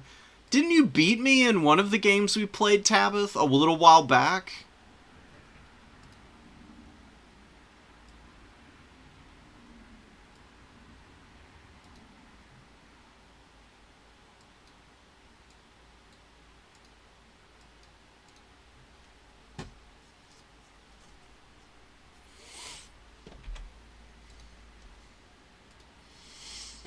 Alright, well, I don't know what the hell our semifinalists are doing. Apparently, they don't want me to watch their games, so we'll just get into replays, I guess. I'm not getting any responses from them. Jaden was nice enough to respond, but their opponent is not, so we'll just get into some of the other ones.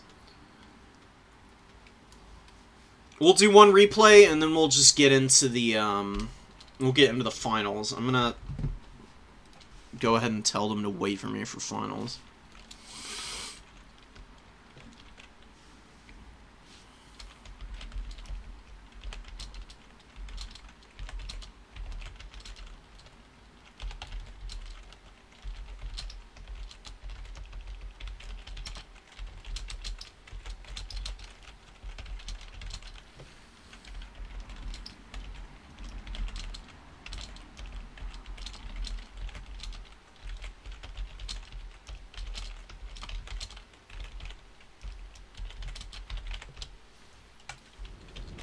Alright, so we got, we got Chaos Dowie versus the Lizardmen here.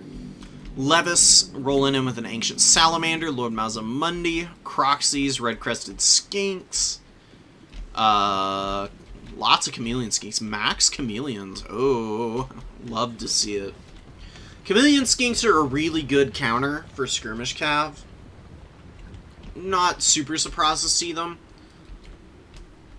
But no Hobgoblin Wolf Raiders for the Chaos Dowie. Excuse me. Which I really don't think is that big of a deal. You don't really need them. Magma Cannon opens up. Doesn't really get anything to show for it. It's got one model killed. It must have clipped one of the Chameleon Skinks as the shot was passing over. Here's the poor little guy now. He's resting. Don't worry about it. He'll get back up. He'll be okay. Just needs to rub some dirt in it. He'll be fine. Magma Cannon hitting the Chameleon Skinks here, getting some good damage. Sorcerer Prophet did get poked pretty badly, but he'll be fine. Chalice of Blood and Darkness. Second, we see an Apotheosis or a Net. We'll heal him back up pretty nicely. And that was one of the nastiest Magma Cannon shots I've ever seen. Oh my god, it took half the HP off of the poor Chameleons here, who are running for their lives. A little bit of a Ruination of Cities, it looks like. Yeah, Ruination of Cities hitting the Chaos Dowie formation. Wrecking one warrior. Weakening the Blunderbusses and the Infernal Guard. Okay, so I like all of the units that are here. I don't like all the units that are over here. Like, you can leave the Goblin Laborer and this Chaos Dwarf Warrior here and stack them on top of one another. Just be really annoying cap weight. All of these Goblin Laborers, the way they need to be layered, need to be layered up around the Chaos Dowie formation here. Because what you want is for your opponent to tire their units out fighting the Goblin Laborers, and it's extra protection for the Blunderbusses that your opponent is going to have a much harder time pushing through and just shutting these guys down for free. Magma Cannon doing its best, but missing a lot of shots, dude. It's been very inaccurate so far. And this is definitely an experience thing. Fate of Buna, very powerful spell, but you have to pay attention to the tooltips Because when you cast it on something with less than 25 models, it halves its effectiveness. So the Kroxigor's not a very good target for it. To be fair, there's not really any good targets for it, but what you can do is if you see that your opponent's not, like, bringing a lot of expensive stuff that you can target with Fata Buna, just use your Spirit Leeches to work down Mazda Mundi and force Mazda to be healing himself all game. And you can use your Bale Taurus a lot more aggressively. Although this isn't the Bale Taurus, it's the Great Taurus, actually. But yeah, Spirit Leech here. Cycle charge him a little bit and just pull in and out of combat and go after him. But the Lizards are just, like, all over this army. Because the Chaos Dowies just leave too much back here. Like, this is too much stuff to leave in one stationary position where it's doing nothing for you. Lizards don't have to come over here. Like, they can just fight on the middle point. And having all this stuff back here, like I said, I mean, just left the blunderbusses to get surrounded and karate chopped. Because they didn't have any protection. The protection they did have spread out a little too much. And you really need to hold your formations as the Chaos Dwarves. Like, overextending and, like, trying to run around and chase things usually is not ever going to work out for you. Blazing Beards, throwing some blasting charges in, getting a little bit of damage. You know, doing what they can. But they're in a pretty bad spot. They've got Red-Crested Skinks and Kroxigors on top of them now. Infernal Guard coming out. I don't hate Infernal Guard. This is just too many infantry. This is a very, very common pitfall. Is just bringing too much of one particular type of unit. You do need to have a little bit more flexibility in your armies. Or at the very least, if you're gonna bring builds like this, you need to know how to utilize them and get them into position to succeed. So, I mean, Lizards just jumped all over this army. And they've just got them by the throat, dude. They're not going to let up on the Chaos Dwarves at all now. Red Crested's finishing up these blunderbusses. Mazda has healed himself up to full, and he's helping dumpster the Infernal Guard, as well as these Blazing Beards. None of the infantry is just getting anything done. Oh my god. Yeah, and see, this is why it's not even worth leaving all this stuff back here, because they just run away. You know, like, if it'd be better for them to be up here, taking all that damage and then running, than for this late game scenario where they just fold up anyways, without giving any time for your blunderbusses to shoot. Because, yeah, they cracked pretty quickly. But if they were up here, they would at least have occupied like a solid 20-30 seconds of attention, which is enough for your blunderbusses to get some volleys off and maybe wear out these Kroxigors, shoot down some Cold One Riders, or best yet, hitting Mazda Mundi as he's charging in. The Lizards have just done a better job of playing with the majority of their forces in tandem and in sync. Well, the Chaos Dowie have just been throwing things very haphazardly around the field. I'll make a build that I think would be really good for the Lizards, or good against the Lizardmen. It'd pretty much be the same army for the most part. There's one big thing that I would change.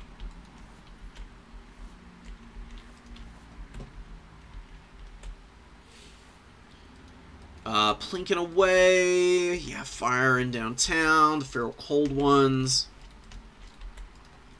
Ripperdactyls all over the Infernal Guard back there. What is all the reinforcements for the Chaos Dowie here? They did have Bull Centaur Renders. Where the hell did the Bull Centaur Renders go? I didn't see them at all this game. It's way too many of this. Just way too much overlap. You don't need this much infantry. You really don't. It's usually a really bad idea to go this narrow on the infantry corps.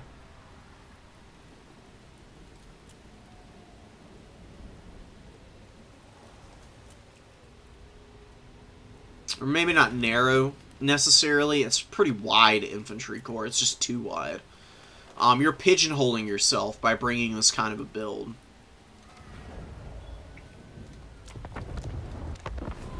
You have absolutely no flexibility. It can catch people off guard, and you can win a game, but relying on gimmicks is usually just not a great idea in my experience.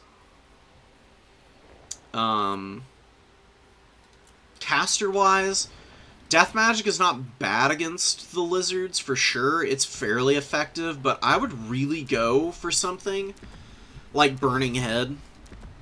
Because one of the big weaknesses of the Chaos Dowie is their infantry clear. They can struggle mightily with it. It can be very difficult for them to effectively clear mass infantry.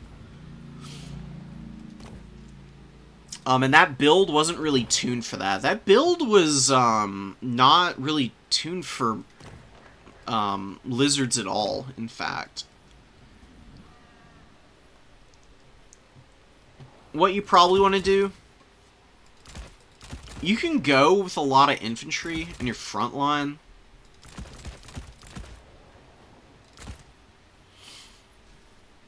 We did have a, yeah, we did have a magnet cannon. So we gotta get that in here. Doesn't need Hellbound. It's usually fine without it. I'd get 1 Wolf Raider in here to open up. 2 in reserve. Just 2 great weapons. Although, you know, you can bring the Hashed's Dark Ravagers. They do a lot of damage. If you're gonna put these guys in your army, they're so expensive. They really should be a high priority summon. And they're a little more flexible than your standard Bull Centaur renders because of the missile they have. Really good at chipping down big dinosaurs. And they're anti-infantry, so they can clear out red-crested skinks pretty well. Against the lizards, I would highly recommend Fire Magic, or, yeah, probably just Fire Magic, honestly, just with Burning Head. Or you can do Death Magic and do the Spirit Leech, but you really need to, like, focus fire onto, Big Boy at that point. Mazda Mundi. A little thin on the money front. You don't need the Orc Laborers. Damn, you're still short. That's so frustrating. Get rid of those guys. And... oh, there you go. Okay. Let's just do that.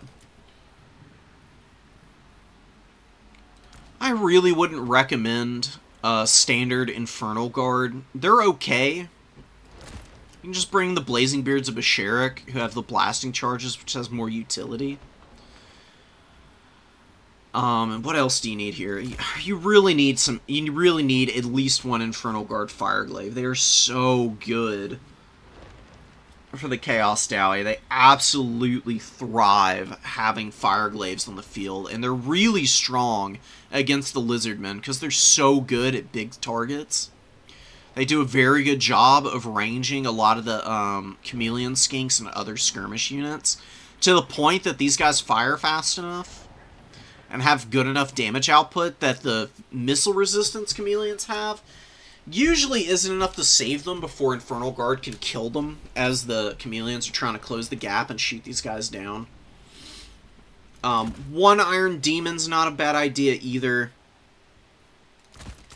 A couple of Cutthroats. You can bring Hellbound. Why not? And then just 1 more Orc Laborer or something. It's not an easy matchup. I'm not super experienced with the Chaos Dwarves, but I think this would be your better bet if you want to go with that type of a build against the Lizards. This gives you a little flexibility, and you've got some mobility to help you out. Because Hobgoblin Wolf Raiders are very good at charging down chaff infantry. Like, all of those red-crested skinks getting rear charged by Hobgoblin Wolf Raiders would just fold up and die so quickly and give you a nice buffer for your blunderbusses and fireglaves and other shooting units to be able to operate a little more freely than they were able to in that matchup that we saw. Alright, we got one semis match.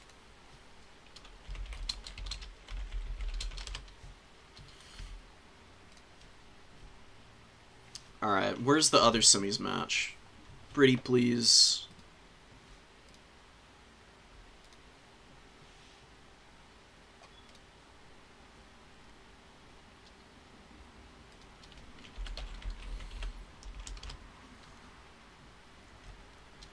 Alright.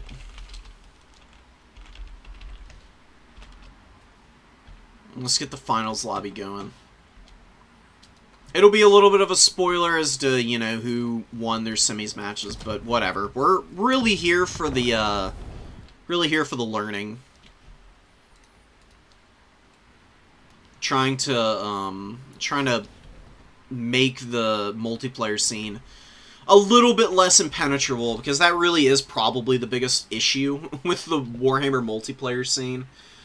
Is, there's, you know, 25, 24 factions or whatever, and it's an absolute shitload to take in. It is so insanely complex, and it sucks getting stomped on by, more experienced players. Not your finest work. Don't worry about it, dude. Like, I'm not trying to be mean or anything. I just have to be, like, honest about what's not working. And honestly, I do think that's a really bad matchup for the Chaos Dowie. Because the Lizards are so good at swarming. And Chaos Dowie do not like being swarmed, which is why I think Burning Head is your best bet for Magic. Because you're using your armored infantry to fix all of those skinks in place, and then you Burning Head to peel all of the skinks off of your Chaos Dowie warriors. Oh my god, words. You use Burning Head to clear your Infernal Guard and Chaos Dwarf warriors so they don't down trade, and then they can get back in position and be a buffer again for the blunderbusses who hopefully you are able to keep clear of enemy infantry, and that's where the Wolf Raiders come in. Because if your opponent does get on top of the blunderbusses, the Wolf Raiders come screaming in, peel the skinks off of them. And then you bring out the Hashed's Dark Ravagers, and they can deter Mazdamundi from getting too close to your front line and getting into the backfield. Just because they've got the missiles that do obscene amounts of damage. They got a lot of ammo, too, and they fire pretty quick. 8 seconds on a missile this strong is actually kind of wild. Gotta keep them away from Chameleon Skinks, but that's really about it. I mean, they should be a really good tool for keeping your formation alive. And the Iron Demon can come in the late game and tear route and run over any infantry that's left. But you can also just get rid of that and go with more, like hobgoblins and stuff, because numbers, yeah, these aren't like very high quality infantry, but you know, as long as they're by something that's got contempt, they're reasonably sticky, and they can trade reasonably well into skinks of any and all types. So it's a numbers game oftentimes. You know, make it as even as possible, vis-a-vis magic or just by burning heading everything to death. Or, not... Either by burning heading everything to pieces, or by just bringing your own chaff that can do reasonably well in melee.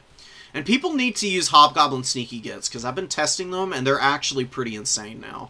That extra 5 leadership has actually buffed them up substantially. And the extra ammunition, they're very strong now. Just don't let them get rear charged, and they're fine. Okay.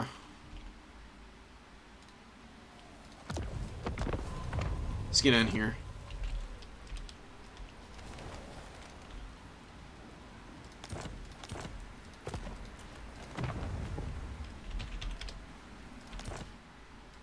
The hell?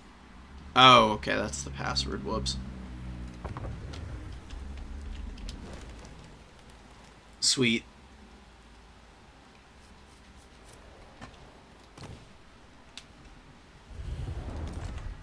Why? No, don't kick me, please.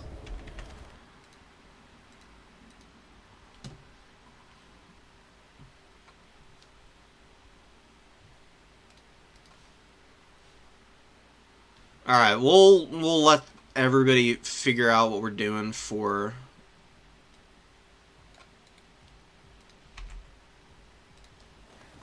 lobbies. I feel like we're just being a little too antsy.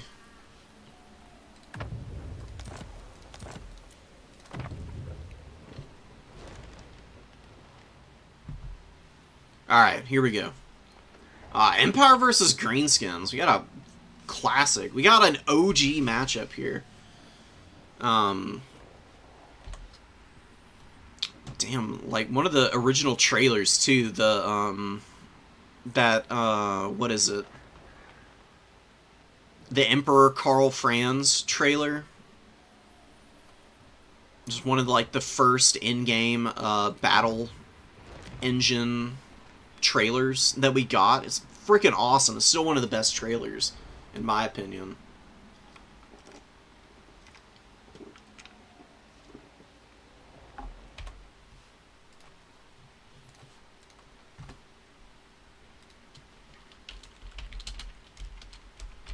Oh, Nacho wasn't able to connect to the lobby.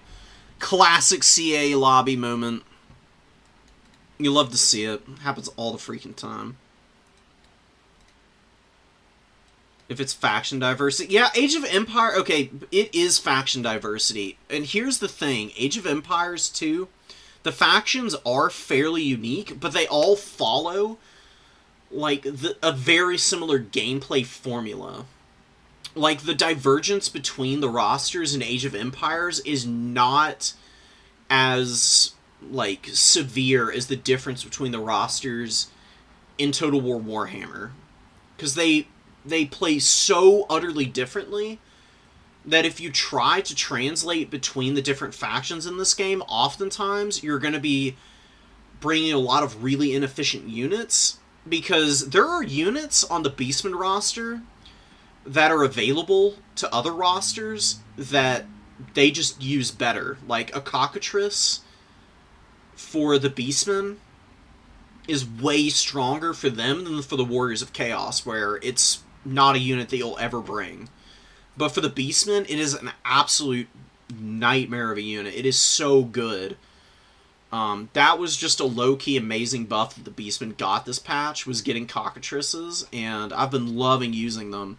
They are super obnoxious for, like, snaring stuff, and also, like, being a flying, irritant for matchups that were kind of tough before, like, Zinch and, Demons of Chaos were pretty difficult for the Beastmen, because you didn't have answers to the Changebringers, really. But now you got cockatrices, which hard counter those guys, and gives your, harpies and stuff an opportunity to close the gap and actually kill some really expensive stuff. And the Warriors of Chaos can use cockatrices, but they've got other tools that they can make a little bit better use out of. That's why I say the biggest barrier is, like, the roster diversity. And then playing between them all is just equally complicated. Like, the permutations that you're running into in multiplayer for this game just boggle the mind. There are so many ins and outs to consider. Like, it was pretty overwhelming in, like, Warhammer 2. And, you know, we got, like, what? We've got 6 more factions added with Warhammer 3.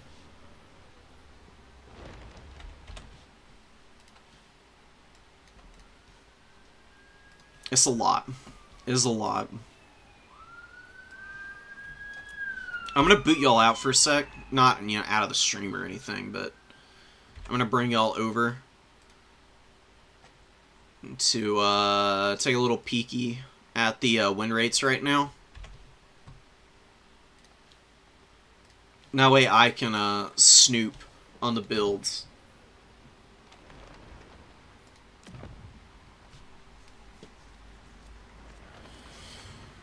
Hell yeah, okay. Some pretty badass builds.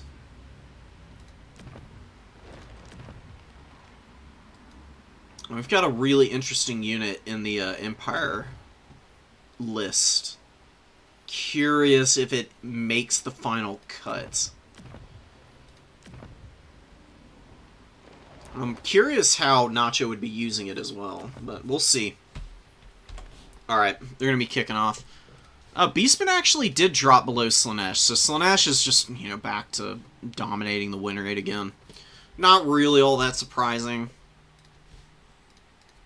They're pretty cracked. The Chaos Demons are up here now. The Vampire counts, oh my god. Vampire counts taken over. That's scary stuff.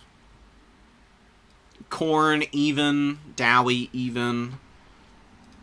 I expected the Dowie to drop, because they were, like, dominating the win rate early this season, but now they're down to about 50%, which I think is where they belong. That's usually about how it goes for them. Dowie have some matchups that they just absolutely dominate, and then there's some that they are just absolutely hopeless in. Dude, Tzeentch at the bottom here, oof. High Elves not far behind. Nurgle's down here. But honestly, the win rates are much closer this season than they were last. Even the factions at the bottom of the rankings there have their own matchup, so they can really shine and do well. It's just a little bit harder for them to be consistent in tournaments. That's really what it comes down to. River Troll Hag, Night Goblin War Boss, Fermented Fungi, does have the Loons. The Loons are really strong, dude. Very underrated ability on the War Boss, as well as on, you know, like Night Goblin Fanatics. Night Goblin Fanatics are actually pretty good because of those Loons. We'll be able to rampage old Boris, given the opportunity. We do have the Witch Hunter out here. Witch Hunter is what I was kind of interested to see. No accusation. Just rolling up in here with the magic attacks, with the, you know, magic ammo. Really good missile strength and fires super fast. Every 4 seconds. Definitely going to be very good for poking the War Boss or the River Troll Hag at a safe distance. And if there were, like, a Flying Lord like Azag, you could also do that to them. Double Doomdiver Catapult. Honestly, Doomdiver Catapults are solid artillery pieces. They fire really slowly.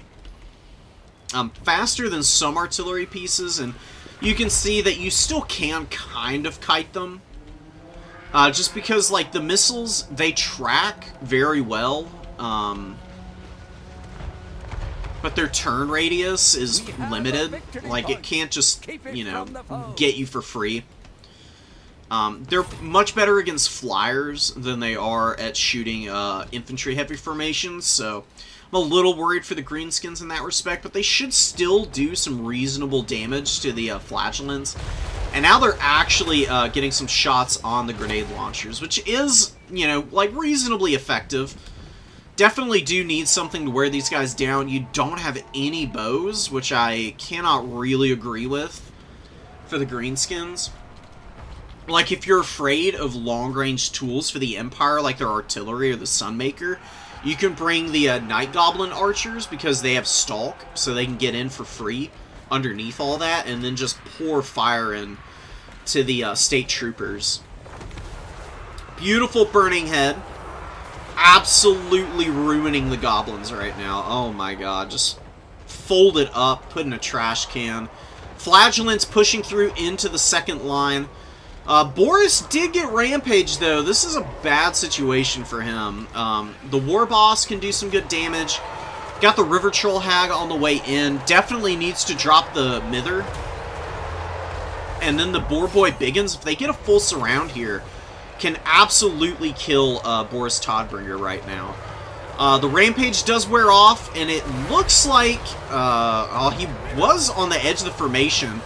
But it looks like he might have actually pushed himself into the middle of all of the Boar Boys. He is in danger now, trying to pull away, but there's a lot in front of him. Having a very hard time disengaging right now. This is a make-or-break moment for the Empire. They really can't afford to lose their Lord. They're winning a lot of frontline engagements, though. Savage Orcs getting folded up. Lots of Huntsmen on the field. Grenade launchers. Oh, no, they pummel those Biggins, and then the grenade launch, or then the terror, I should say, from Boris actually runs them away at the worst possible moment. Boris back up in the air and free and easy living for him, man. Doom Divers just not doing enough damage, man. Like, really poor damage output from them so far. Still shooting the grenade launchers. Really should probably focus Boris to try and finish him, because that's kind of what you've hard committed to. Or you could shoot the Royal Altar of Griffites. The Griffites come in, they get a really nice charge onto the Biggin Cav. Biggin Cav kind of paid for themselves, just about. But definitely suffering pretty significant casualties, while the Doom Divers still just trying to plink away. I mean, they just, you can see, they're not very good at, like, cleaving through formations. They kind of kill one or two models in a unit, which is why they're not so good against infantry.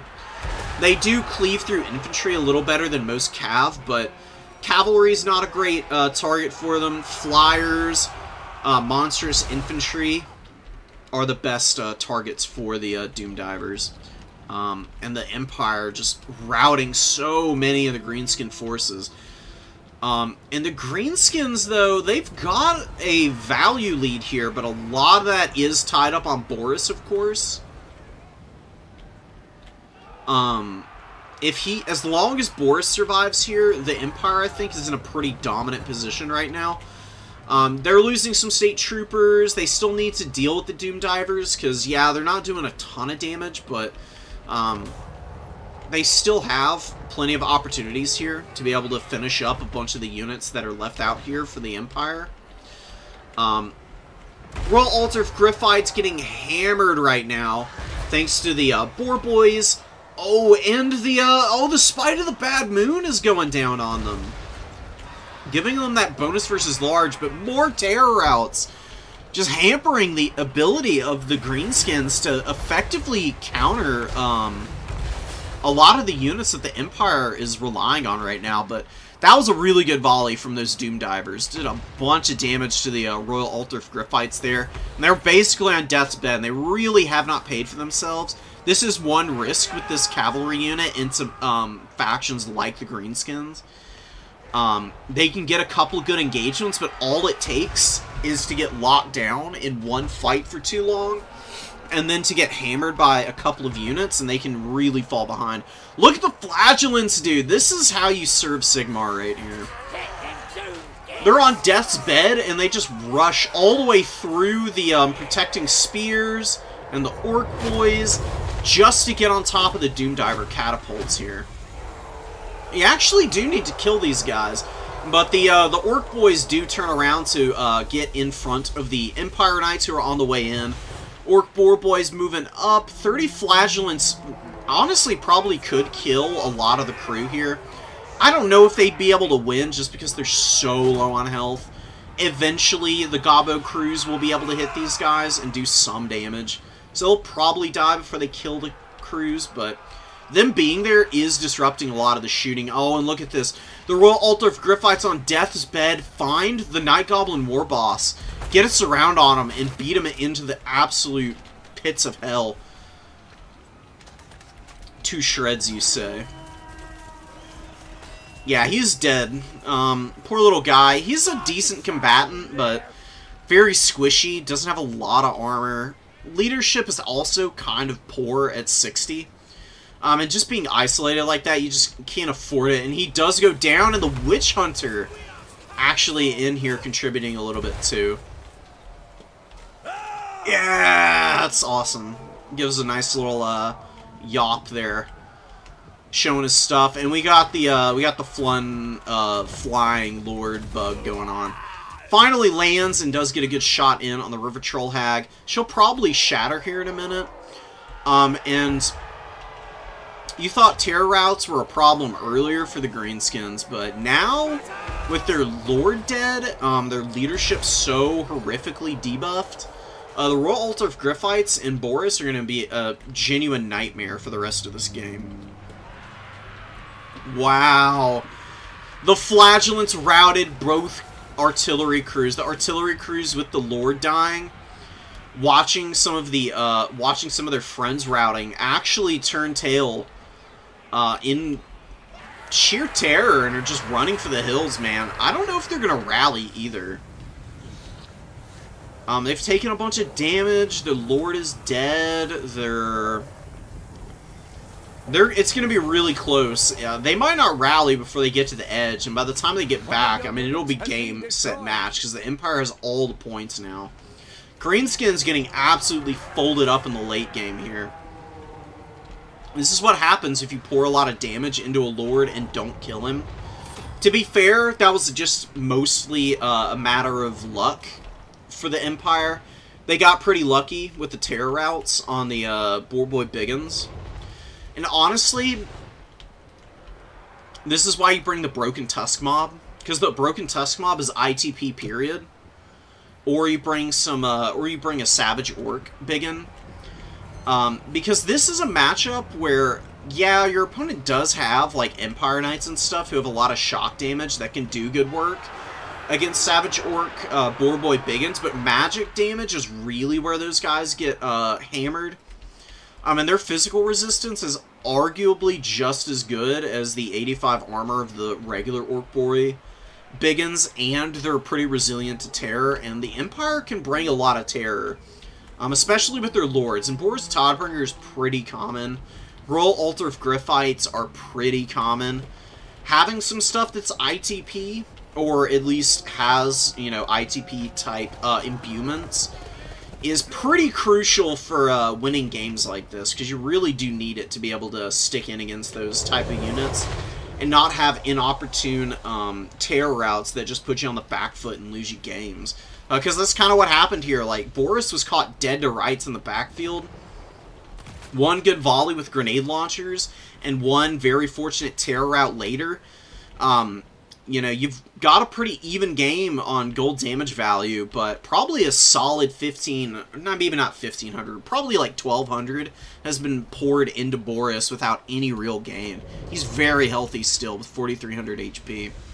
Healing capped, but like I said, the state of the battlefield, man, Empire's all over this. And some Huntsmen using up all their ammo. Not great value on them, though, but just the fact that they used all their shots probably did a bunch of damage to, like, goblins and some orc boys. Still reasonably effective for the Empire. Soaking up a charge. Empire Knights coming in. More grenades coming down. How'd these guys do? 1,000 value, man. Dude, Nacho with the Outrider grenade launcher micro has really been the... These guys have really been the MVPs. Their AoE and explosion damage that they put down, even with just 17 models, taking like a solid 15% of the HP out of this Goblin unit in one go. Empire Knights moving in, countercharging the Boarboy Biggins. We've got the Deathjacks here. Very cool unit. They've got Stalk and Snipe. They are visible because they're so close, but still getting some good shots in here. Very good enfilading fire. Right up on the flank there. Beautiful stuff. And a Burning Head going down. Oh my god. Oh, brutal. Bye-bye, goblins. Bye-bye, buddies. More terror routes for the Boarboys. Oh my god. Unending glory is yours. Well played. to Jaden. Might have had that if Boris hadn't gotten away. But really well played by Nacho. You know, sometimes if you get your Lord caught in the back line like that, people really panic, and they don't have anything in position to help out. But credit where credit is due. Having those Outriders nearby to get a really solid volley off is what put the Boar Boys in position to get that get terror routed by Boris there. Burning Heads, you know, not a lot of Burning Heads were used, truth be told. 116 kills, 800 value, solid, not spectacular. Solid but not spectacular is just kind of the tail of the tape for this build. Just really decent performances from everything. Royal Altar of Griffites, they were struggling for a minute there, but they found just a couple engagements where they maximized their potential. Getting that War Boss, beautiful stuff, and then being around to hammer some of the Boar Boys that were out on the field in the mid-game. Perfect. It's exactly what you want to be able to pull that off.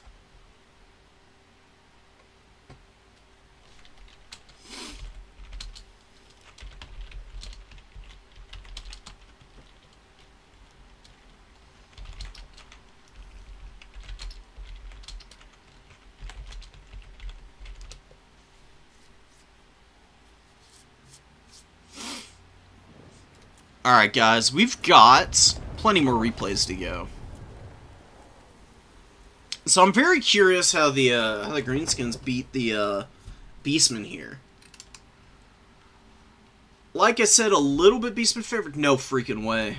Oh my god, we have a rogue idol. Wow. Let's freaking go, dude. We got Gorbad here too. This is a cool build. You don't see people bring rogue idols often. I mean, they really can be pretty terrible. But, the biggest issue with rogue idols is their animation set tends to knock models around more than it does damage. Just stick to the plan, and you'll win. Questions? No questions.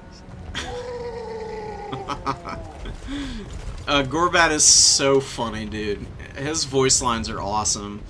Anyways, rogue idols typically struggle if you bring two of them together, because when they're next to one another, they're stomping around and they're like knocking models all over the place, which really lessens the likelihood that they actually are hitting anything. But one rogue idol can actually work, just because they have an obscene amount of HP. They can anchor a point pretty well. And that can be where Beastmen struggle. Beastmen love ping-ponging people around, but if they are struggling to cap the outer edges of the battlefield, and then their opponent has like a unit that they can leave to just anchor one of the points that the Beastmen really want to be able to control, that can put them behind pretty quickly. They really suffer in those kind of scenarios. Gobbo's folded up by Centigores. Can't summon stuff out like this against Beastmen because of that. Centis are just too good at mopping up chaff. And the Beastmen, man, really aggressive. Going after the Wolf Rider archers, doing some pretty good damage to them with the Unger Spear Herd and the Centis. Good countercharge with the Big and Cav, though. Right up into the face of the Centigores, and this is where Centigores fall off pretty hard. With the cost increases, finally they are in a position where they do get countered by heavy cavalry, especially anti-large stuff like the Boar Boy Biggins. Centigores, they can't just take head-up charges like they used to anymore, but they can still be very decent at harrying down expensive cavalry like this, and Razorgore Herd actually getting in on the Boar Boy Biggins. This is where Razorgore shine, dude. They will chew through these dudes in no time if they get stuck in here. These Boar Boy Biggins are in a little bit of trouble right now. Wolf Riders with some Orc Boar Boys, flattening over some of the Centaurs back here. You gotta be a little careful as the Beastmen. You can't get too aggressive. I mean, you want to be aggressive. Like, taking these fights off of the points is really nice. But playing in your opponent's spawn point is a little tricky. You can do it in Dom mode, but you need to be very careful about when and where you try it. You got some Corngors overlapping your Ungol Raiders, so your archers aren't firing as effectively. And the Corngors should come over here to attack the Rogue Idol. And they'd be very good against this guy. Oh, yeah, buddy. Tripping over his feet. Ground pounding a little bit. Actually killing a lot of models there, as you can see, man. I mean, 35, 36 and counting on the kill count. Kind of racking it up currently. Beastmen really folding up this objective over here. Very firm control over the number 3. A lot of infantry running away. Orc Boy Spears fleeing. Goblin Wolf Riders coming in. The Wad did go down. It got some punching power added to a lot of the units here. Oh no, and the front line folding up for the Beastmen. Terror routes. Consternation and mayhem aplenty. Ungol Raiders getting run over by the pump wagons. And the terror from the Rogue Idol wreaking havoc on the Beastmen front line right now. Number 2 is going to be secured by the Greenskins. Centaurs fighting Orc Boys. Orc Boar Boys not that good against Centaurs. Centaurs just outlast them because of the perfect vigor. These guys don't really have very good stats, so, you know, it is what it is. And Centis, why are they not debuffed by terrain? I thought they were. That's interesting. I think they're not supposed to have that. Because I'm pretty sure Strider is exclusively supposed to stop terrain penalties. Although maybe Woodsman imbues an immunity to suffering from forced effects as well. Oh, okay. I don't know. I need to check that. Because if so, I've been misinforming people. Unintentionally. And, you know, I can't abide by that. Bobby Guy is in trouble here. Doesn't have an answer for the Rogue Idol right now, and kind of getting overwhelmed, even on the number 3 objective, too. A lot of tattered Greenskin units rallying over here. Doing some pretty good damage. Razorgore Herd doing pretty nicely. Sentis have kind of struggled. I can't help but feel like the Senti micro, maybe not the micro so much, but really just the decision-making of sending all these Centaurs to be swarming around in the backfield without a lot of support is definitely not the way to be playing that engagement, because you can just bring Razorgore Herd to be charging down the Orc Boar Cav. What Centaurs really need to be doing is hammering down the infantry that the Greenskins have. Although the infantry is basically all dead, there's some Orc Boys here. The Rogue Idol has just got a million units blobbed up on him right now. Has 600 value, taking some fire from some Ungol Raiders. It's going to take ages for them to kill this thing. Snotling Pump Wagons. Orc Shaman finally coming out. Sensi's rallying. Malagor flying up overhead. Greenskins with a value lead. Really, it's their mobility is where they're profiting the most. And, you know, for all the Greenskin units that are dead, the Beastmen units are also on death's bed for the most part. We do have Corngors in here. They are doing reasonably good damage to the Rogue Idol. Oh, getting Fist of Gore, getting melee defense. Gonna make it very tanky now. The Ungor Spear Herd running for the hills. You just don't want to You send the Corngors in because they have AP, so they just ignore the ridiculous armor values on this thing. The Ungor Spear Herd should be, like, out here, trying to, like, rally up and protect their Ungor Raiders that are left over. Wow, look at the Zangors, dude. Without any cavalry support and mass, they just get absolutely run over by this gigantic Boarboy goon squad. I mean, Gorbad's buffs are coming in pretty clutch right now. The Great Leader, you know, giving the melee attack and melee defense, encouraging all these guys, so they're holding till damn near the bitter end. Just being really disruptive. Feral Manicore comes in. Some terror on a few of these units, but nothing too devastating for the Greenskins. They're holding number 3. One tattered Centaur unit trying to move over and help out. Orc Shaman rolling about, dropping some brain busters, I'm sure. Oh, the Blackhorn's Ravagers out here. I love Blackhorn's Ravagers. Pretty underrated ROR, honestly. They're a little niche. They've got a really cool model. They've got really good stats, and they have perfect vigor because they have Rowdy. And their leadership is damn good. They've got Stalk also. Really, I bring these guys for sneaking up on artillery. They're really good at that. Very good at shutting down those type of units. Not 100% sold on bringing them all the time, but they've fast become a unit that I'm working in my builds as often as possible. Razorgore Herd, very beat up, doing their very best. Sons of Goros coming out. Oh, yes. Big damage for the Snotlings and the Biggin Cav here. Not nearly as engaged on the Biggin Cav, though. So those Biggin Cav are going to be able to get some pretty respectable value against the Sons of Goros. But if they just, you know, disengage and get another charge through, they should be able to finish those guys. They could probably also come over here and help against these Boar Boys. Just throwing Zangors into fights against the Rogue Idol is definitely not what you want to be doing right now, man. Rogue Idol just flattening the shields on those Zangors. Oh my god. Filthy business. It's been getting a lot of infantry kills, honestly. I'm pretty surprised. I mean, the way that you mitigate a Rogue Idol is just avoid it. Beastmen are quick enough, they don't have to be fighting this thing. I think they've really been overplaying their hand, engaging on top of it again and again. Because it's gotten a lot of terror routes, it's soaked up a ton of damage.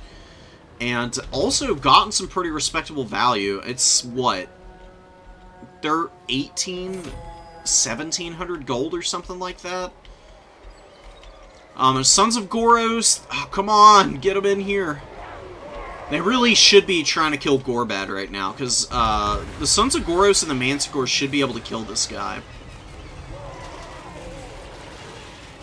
We got some tattered Zangors and some Centaurs charging down the Savage Orcs here. Really nice. Flock of Dooms have been used pretty well. No Enfeebling Foe. I'm telling you, man, Enfeebling Foe, really good. It helps in combats against cavalry units that your Centaurs can struggle into. Because it means that you actually win the early engagement, which is where Centaurs can struggle the most against these Orc Boar Boys, and especially Orc Boar Boy Biggins. And with the perfect vigor, they can then outgrind whatever is left of those units. Blackhorn's Ravagers getting their value back, man. Just grinding down Orc Boys all day. 200 kills on these guys is absolutely just nasty business. That's pretty gruesome. Snotling Pump Wagon goes down. Greenskins holding on to a triple cap now, though. And see, that's why these Zangors shouldn't have gone over here. That's one instance where leaving the Zangor on an objective was not a bad idea. Because it was holding down this number 1. Typically, the maps where you don't want to leave infantry unengaged under any circumstances is maps with home objectives. Your home objective you should be able to hold with chaff and mobility. Excuse me, on split push maps, having a Zangor or a semi-durable infantry unit to just hang out on objectives is actually a pretty good idea. You do need to be careful with it. If your opponent is just, like, clearly never going to push on that side of the field, then you can move them around. But, just, you know, keeping some stuff nearby to always respond is a good idea on these split push maps, because, you know, it's equal distance under all circumstances to the point, which does favor the Beastmen somewhat. But here in this game, where you've lost the mobility advantage and you need to play for time to rebuild your force of Centaurs and to break down some of the other tools that the Greenskins have on the field, would have been really nice to have them over there. Blackhorn's Ravagers over here, man, just hanging in like absolute champions. 1,000 value. That Perfect Vigor dude, I mean, their leadership has finally worn down enough that they don't have Rowdy active anymore, but they're still fresh. Just because they've been hanging around that long. Just absolutely disgusting value on them. I mean, there's 750 gold, but they've killed 250 orcs and goblins, which is pretty crazy. Rogue Idol finally crumbling out with 2,000 value. Greenskins getting the number 2. Capture the number 1, but Orc Boy's going to be able to flatten this Gore Herd in no time. Going to be able to retake that. They just need to cycle charge one more time and they'll have it. Number 3, Greenskins very securely holding it. Razor Gore Herd coming in. The Boar Boy Biggins in a head-up fight. Not great for the Boar Boy Biggins, but their charge bonus is better. I'm actually not oh, well, because of the Great Leader. Oh, the buffs. The buffs might be getting them past the break points for the Razor Gore Herd to be able to pile in here and get effective damage on these guys. Wow, dude. Really nice combo. Gorbad with just like one Boar Boy Cav at all times is just an amazing combination. So cost effective. Gore Herd dead. Centaurs moving up. Sons of Goros doing really well. 1360 value on these guys. Screaming down, looking to get after these Boar Boys. Get a pretty good charge off. A little surprised that they just don't seem to be doing nearly as well in the charge as I'm accustomed to seeing. Although, there we go. Now they're actually getting some good damage. That's mostly because these guys are pulling away, trying to engage onto the other Centaur. Should be able to finish this up. Number 2 and the number 1 held. But it is triple cap territory, and the Beastmen don't have a lot over here on the number 3. And the Greenskins have played for time on these other points very well. Still haven't captured it. Have the Beastmen out here on the number 1. And they've also got to commit something to stop up the Orc Boy Spear. It's going to leave them in a really bad spot in terms of cap weight over here on the number 3. They got lots of Ungor Herd and Spear Herd, some Razor Gores, sending some Corn Gores across. Rallying Orc Boys could also steal the number 2 objective away. There's so much to juggle here for the Beastmen. They've been doing pretty well. Now, you can see neither side's getting a whole lot of value. The reason for that is a lot of the units that are out in the field have been resummoned multiple times. So the damage value stopped counting at a certain point. So there's been a lot of Razor Gore in the late stage of this game, just getting folded up by all this Boar Boy Cav without getting a whole lot of value in return. That's skewing the values pretty badly. So the Beastmen are arguably probably even farther behind than the damage value is showing here. They got a lot of chaff out on the field. They've got mostly Ungor Herd and some spears. They've got a couple tattered units out over here. One healthy Centaur, and that's really about it. It's really not looking great for them. They're just never going to be able to cap this away with all these Ungors. You know, that can be one of the areas where the Beastmen tend to fall off, is their late game cap weight's pretty bad with their Ungors. They really need Zangors and Corngors to be around in the later stages so they can anchor a little bit and give their Centis time to really hammer home. Beastmen struggle at the end of games because, you know, they've lost lots of Centaurs. They run out of magic, and they run out of that vigor replenishment from Bestial Surge that, you know, Malagor gives to the whole faction, or to the whole army, I should say. He didn't have it here, though, either. Which is definitely something I would recommend Bobby looking into, is bringing Bestial Surge and Enfeebling Foe. Because Malagor's already cheap. Giving him that extra spell and the, whatchamacallit, the lore passive is really good. It does not break the bank on this guy. Like, just bringing him with what he's got here. Just Enfeebling Foe is 1100. Like, okay, why not just add these in? It's only $13.95. It's really not that much to pay for him. All of this together, like, Unholy Power is a good power recharge ability. Way better than bringing Wild Heart. It's cheaper than Arcane Conduit, and it's just outright better.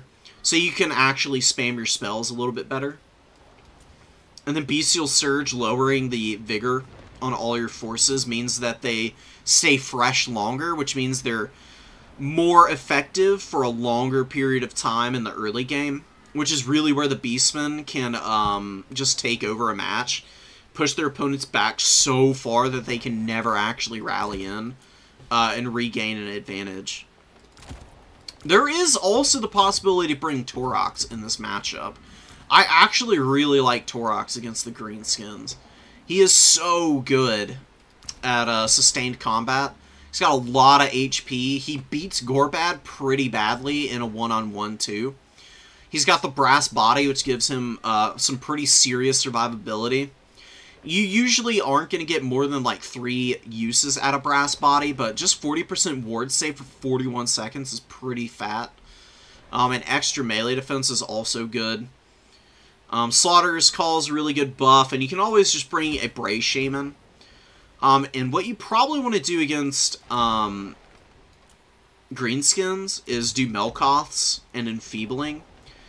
You use Melkoths on the cavalry to swing that fight in your advantage. Or you can go with Beast Magic and do Flock of Doom, of course. But there is another way. There is another. You can bring Devolve and Viletide. Viletide very good at wearing down infantry. It's just like it's like a Brain Bursta. It's got some good damage on it. It's fairly cheap. You spam Devolve and Viletide, and again, you've got Bestial Surge on this fellow. You just roll around debuffing everything that you want to fight in the mobility game, while Viletide helps clear out chaff, and then you just hard commit to winning the mobility game and crushing all of the Greenskin infantry in the front line. Bring some Zangors. Zangors win against Savage Orcs so easily, and they do a very good job of holding against missile fire, where the Goreherd just get folded up. Zangors just ignore bows entirely, basically. Like that overshield, the silver shields, and 50 armor is not a lot, but it's reasonable enough with all of the other things they've got going for them. Bow units just waste ammo against Zangors all day. One Corn Gore is nice to have. You don't really need a bunch of these guys. Like I said, not the Greenskins, the Beastmen have good enough tools for anti-large. They generally don't need Corn Gores like Corn does. Corn doesn't have a lot of mid-tier clear on mobility, whereas the Beastmen have Razorgore Herd and Centigore Great Weapons who can hammer heavy cavalry pretty well. Corn doesn't have either of those tools, so Corn Gores are really good at anchoring points and keeping heavy cavalry honest. Beastmen don't need them nearly as much, but you can mix one in, and they can do pretty well. I like the Blackhorns Ravagers. Protecting the Ungor Raiders needed to be a higher priority. And you can also... I would say you should bring a Gorbel. Gorbel, just for extra punching power against large targets, is never a bad idea. Razorgore Chariots are pretty solid in this matchup. Usually, though, you don't need them, because you can just swarm with your infantry. Really overwhelm the Greenskins on weight of numbers. Do something like this. Or you can cut the destroyers and bring one Razorgore herd early for mass. That's another thing. Razorgore herd at 1500 mass. So if your opponent has a bunch of mobility early, they want to try and like cycle charge through your infantry, Razorgore herd charging up through the middle of your infantry positions really stoppers the momentum of heavy cavalry pretty nicely. Maybe you don't need the Gorbel. I think just having a Taurox is enough, honestly. Corngores, Blackhorns, Senties, Minos, maybe one more Centigore. That's about it, though. Oh, no, even better. Groghooves. So the Groghooves of Wolf's Run, crazy good unit. They've got a heal. That's passive. They've got the throwing axes, and they got poison, and they've got really high leadership, so they've basically always got Drunken Bravado active. They're insanely sticky. They rip apart cavalry at range and kite stuff out into oblivion, and then in the late game, if your opponent hasn't killed these guys, they clear chaff out like nobody's business. They shred chaff. It is so crazy. You can get like 300 or 400 kills with these guys if your micro is really good with them. I swear by them. One of the best RORs in the game.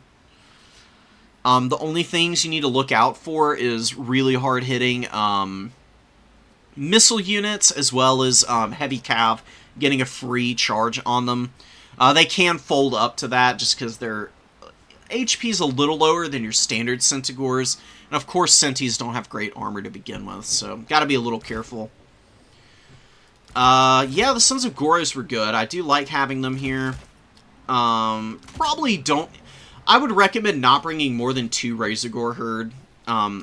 If you spam them around, they can get dealt with pretty handily. The Feral Rage is a big drawback. You want to use these as like a fire and forget type unit.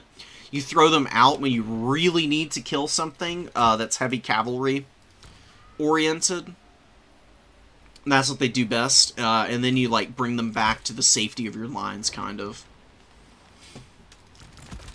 You can also cut that Corngore, bring in another Centigore of Tzeentch. And then you can bring the Koroks Man-Rippers. Because this unit is pretty disgusting. They're basically a Corngore. They just don't have the, they don't have the spell resistance. Or the Unbreakable ability, but their stats are actually so good. Like, in terms of melee attack and melee defense, they actually win a lot of fights against stuff like Black Orcs and other infantry. That, you know, Beastmen, like I said, Beastmen can struggle with some of the heavy infantry in the game. Koroks Man-Rippers can dual purpose as the anti-large and also just absolutely rip and tear through elites. It's pretty crazy. They're a cool unit. I love them to death, dude.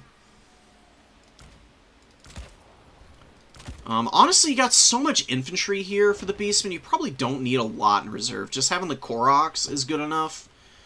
1 Razorgore herd, and what else can you put in here? 1 more Centigore.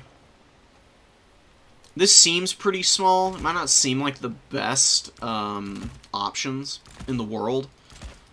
But I promise you, it can work out pretty nicely for you. Beastmen just need to be aggressive and take aggressive fights and put their opponent on the back foot. And maximizing your Centigore value and knowing what Centigore variants you need depending on the matchup is pretty huge. And the Centigore Great Weapons without the Overshields oftentimes is more than enough to be able to win fights. The Sons of Goros are fine. Centigores of Tzeentch, fine. They're both fairly expensive. And with good micro, on Centaur Great Weapons, you can usually avoid all of the same stuff that can fold up both of these units as well for a cheaper price. There's a lot to take into consideration, of course. And as always, don't just take my word for it. Play around with it some. Give yourself some time to figure it out. Kislev dies again. Is this a rematch? Because this is like the exact same build as the other time we were watching a matchup like this. Interesting. You got Spirit Leech Caster in the back pocket. Okay. Let's watch some Kislev Greenskins.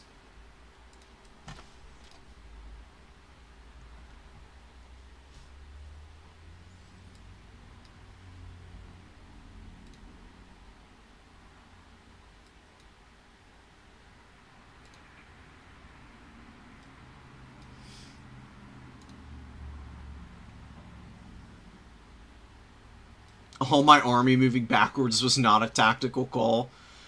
I mean, it paid off pretty well. I mean, sometimes the Beastmen will overextend just because of the style of the faction lends itself to being really aggressive at all times. That can play against you pretty hard. I've definitely overextended plenty as the Beastmen, but measured ferocity for the Beastmen wins you so many games. Because you can always replace your losses as the Beastmen. Your units are pretty cheap. You can always bring stuff forward and aggressively take fights in the end of the game. As long as you're trading evenly, you've got an opportunity, basically. Night Goblin War Boss moving up. We've seen this build a lot from Jade, and it's very good. Clearly bringing this War Boss when there's the potential for high-value lords on the field that are worth killing. Although I would say, again, in that game against Bobby, I would say that the Night Goblin War Boss against the Beastmen is also pretty good. Even if you're just rampaging Centaurs, that's a lot of mobile value that you're mitigating by using this guy. Just something to think about. And the Night Goblin War Boss hard counters Malagor. And Malagor is so common. He is far and away the most cost-efficient Beastman Lord. He's got a really good spell kit with some versatility in it. He's got Icons of Vilification, which is a fat leadership buff. It gives you 12 extra leadership in a 35-meter radius. Which for the Beastman can make a big difference. Thanks to the fact that they've got ITP from Primal Fury on everything. So, being able to snipe him out of the air by rampaging him onto the ground can be really good. Dervishes, one of these poor guys, getting nibbled on by the squig. I always imagined fighting the squig hoppers as kind of like that scene in Lord of the Rings. You know, the two towers where they have the big fight between the Rohirrim and the wargs. But, you know, these things are just nasty little... I don't even know what the hell to call them. Just angry faces with little legs and big-ass mouths. So this guy got munched on. Very much in keeping with the spirit of that particular scene that I'm referencing. Orc Boy Spears just rushing in. Kossovite Dervishes. You gotta be a little careful with Kossovite Dervishes because they're low armor. They're a countercharge unit. If they were to loop around and charge into these Orc Boys, they could get some really solid value from doing that. Looks like Winter is going to be trying to pull that off. Goblin Spears pushing into the back line, compromising the Kossar Spears here. Oh, sorry, just the regular melee Kossars. Little close together. You want a little more spacing, like just this unit pushing back to the second blue line would be enough. Kislev is all about keeping your formations properly spaced, especially if you're bringing this many bows and armored Kossars. You need to make sure that you can maximize the efficiency of those hybrid units. Or you can get in some tricky pickles for sure. War sleds need to be moving and running stuff over. Zarina just doing her thing, dude. I love Zarina Kataryn. She's such a good lord. Has Death Frost here. Death Frost, very good Spirit Leech type of spell. Definitely need to focus the Night Goblin War Boss and prioritize it over the River Troll Hag. Not sure how many uses of that we've gotten. We do get some ice sheets going. I would recommend immensely Ice Maiden's Kiss here, in this matchup especially. Ice Maiden's Kiss is the wind spell for Kislev. We can show it off. I love the fact that you can click on the spells and immediately bring up all the lures. And this menu is so navigable, it's amazing. But that's a little off topic. Ice Maiden's Kiss is disgusting at clearing out chaff. It's so good. If you don't want to overcast it, fine, but the overcast version is 36 damage. So against low armor Orc Boys, even against Night Goblin Squig Hoppers, being able to cast that wind spell onto 2 blobbed up infantry units, if you just spam that spell all game against the Greenskins, you can get 2,000 value just from the spells from Zarina. And then she's a really good combatant as well. It's not that expensive to bring either.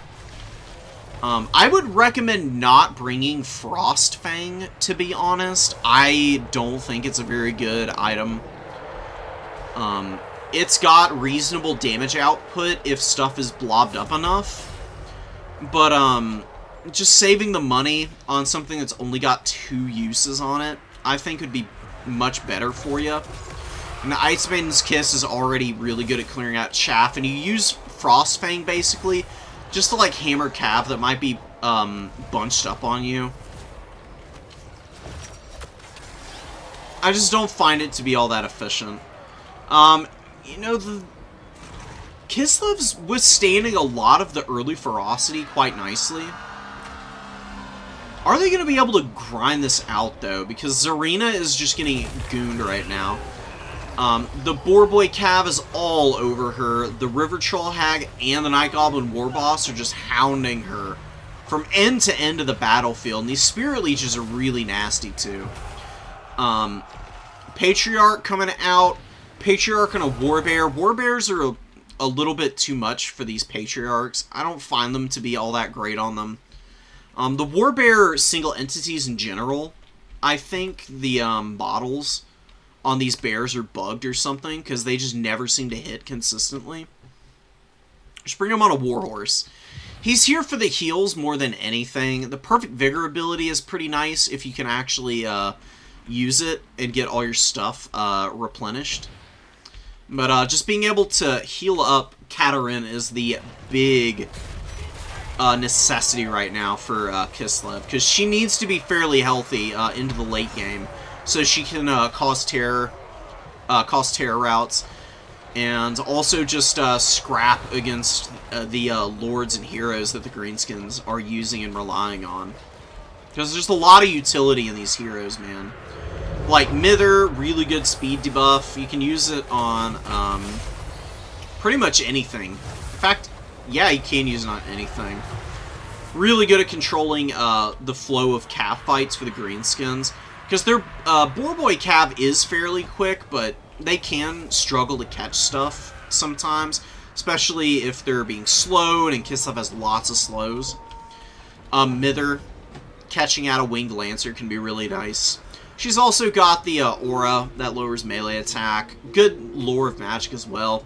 Lots of like with this caster, and then Night Goblin War Boss. Really good. But Kataryn can definitely beat both of these guys. You just have to be able to keep her away from being pincushioned by bow units like this. I've gotten quite a bit of value on her. And she just keeps getting isolated, man. And this Patriarch taking a nasty amount of work as well. Fighting those Boar Boy Biggins, I'm guessing, and then kept away from Zarina. And she goes down without a single Solyax going in on her, which is something you can't afford to let happen. Light War Sleds being left to get chipped down by savage orcs here.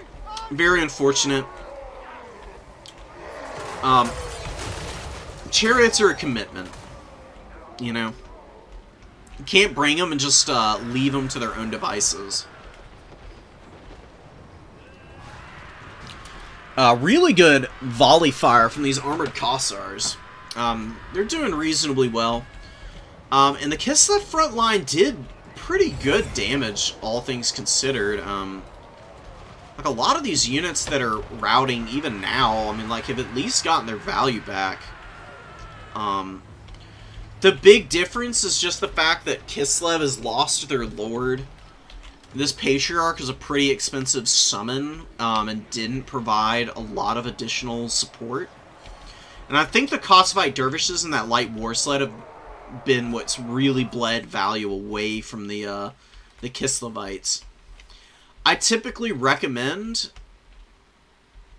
trying to bring the Griffin Legion or the Winged Lancers rather than a bunch of Kossovite Dervishes. Just because the Glorious Charge is so wild. It is so strong. Winged Lancers and the Griffin Legion, they win against cavalry that most other factions would be able to flatten heavy cavalry with, like, Gorboy Biggins or their Cold One Knights and stuff, but Griffin Legion and the Winged Lancers with their big charge bonus and the Glorious Charge actually can outtrade a lot of those types of units if they get their charge bonus off. And if you keep your lord alive and just have, like, a reasonable amount of infantry to be able to hold points, it's very hard to outgrind Kislev, but Greenskins have done a good job of it here. They got Snagla coming out now. They got the Spiderweb attack. And then, you know, the Hatchling summon, which is pretty good snares and, you know, battlefield control. Little Grom is just shooting into trees. That sucks, dude. You gotta be very aware of stuff like this. Little Grom has fired 7 shots and has 0 value. Absolutely brutal. You can't leave stuff behind trees like this. Just summon him over here, and then you can just park it here and leave it on fire at will, and it'll control this whole objective. Little Grom is one of the best SD artillery pieces in the game. This thing is absolutely disgusting. It actually fires the cannon, and the cannonball actually bounces back. Just pick it back up, guys. Like, come on, just get somebody to give you some more powder or something. Scavenge what you can off the ground. Please, I beg you. Oh, man. It's kind of funny. Cannonballs just keep bouncing off the same tree over and over again. Little things like this lose you games. You know? There were some other things that weren't going right, but I think that's kind of the nail in the coffin, because Little Grom could very conceivably be grinding out a bunch of value just by hammering all of these bow units and infantry and shooting the Boarboy Biggins when they get an opportunity to. That could definitely grind you back into a position where you can bring Zarina out and then bring out a little bit of infantry to, like, recontest objectives. It'd be hard to get back into the game just because of where the tickets are at, but it was possible. But wasting all the Little Grom ammo like this has definitely held you back pretty immensely.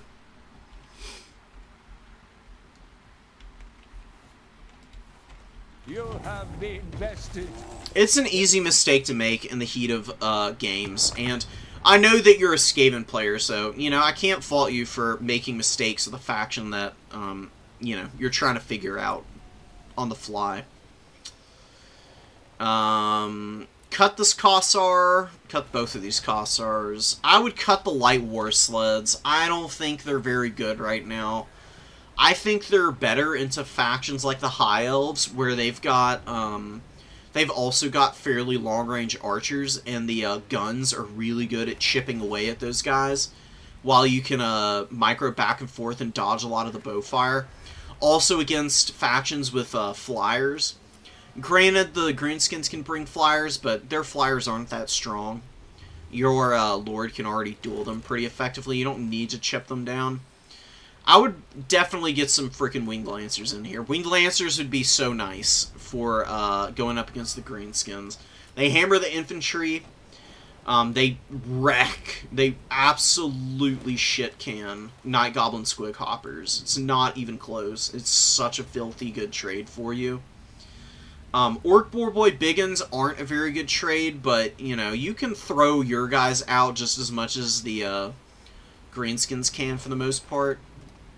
And as long as you're trading, like, relatively evenly in the mobility game, your infantry with, the Winter's Kiss spell from Zarina is going to be able to grind down the Greenskin front line. And with all the hybrid shooting and durability that you've got available here, you should be able to just box the Greenskins off of the objectives in the late game.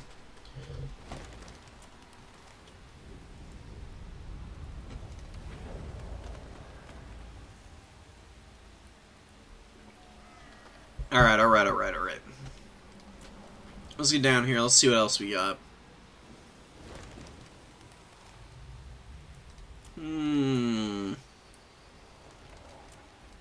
Is there anybody that we haven't... Oh, we haven't watched Rika play.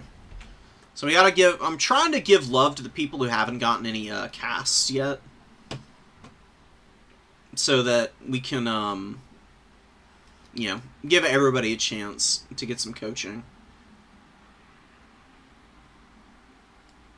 Yeah, that's impressive, Jaden. For a first tournament, that's awesome. Like, getting into finals like that, it's very, very strong. Yeah, I'm just checking chat for you, Bobby. Started playing Beastmen about a week ago. Yeah, spamming Flock of Doom on blobs is pretty strong. Yeah, just check out that that guide. I didn't get you, Tabith? Damn it. I thought I did. Oh, I didn't. I was looking at your replay. We'll do you next, Tabith. I promise. I really want to see your High Elf play. I'm very excited. So we've got the double solar engine with Mazda build coming in. Very consistent build. Pretty damn strong. I mean, I just realized this is a freaking mirror match. Oh my god, we got a Feral Dread Saurian. We stole it on Rev Crystal, a Life Caster, or, sorry, a Mag Kaplan Schlanow. I don't know how to... I'm sorry, my Polish is not good. I'm pretty sure this is Polish at the least. Please correct me, though. I love learning, like, the basics of new languages. I at least like to be able to pronounce things, you know? Oh, God, those sound effects, dude.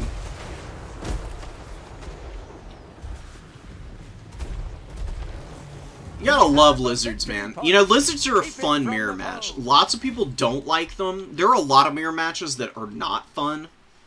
But lizards, Corn, who else is a pretty fun mirror match? Corn is just fun because it's over and done with really fast. And it's super aggressive. It's just the most hyperactive gameplay you've ever seen in your life. What are some other good mirrors? Oh, Warriors of Chaos. Really fun mirror match. And Skaven. Skaven are a fun mirror.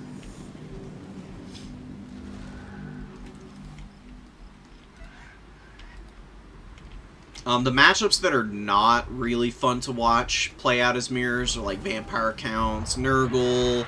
Slanesh is pretty boring.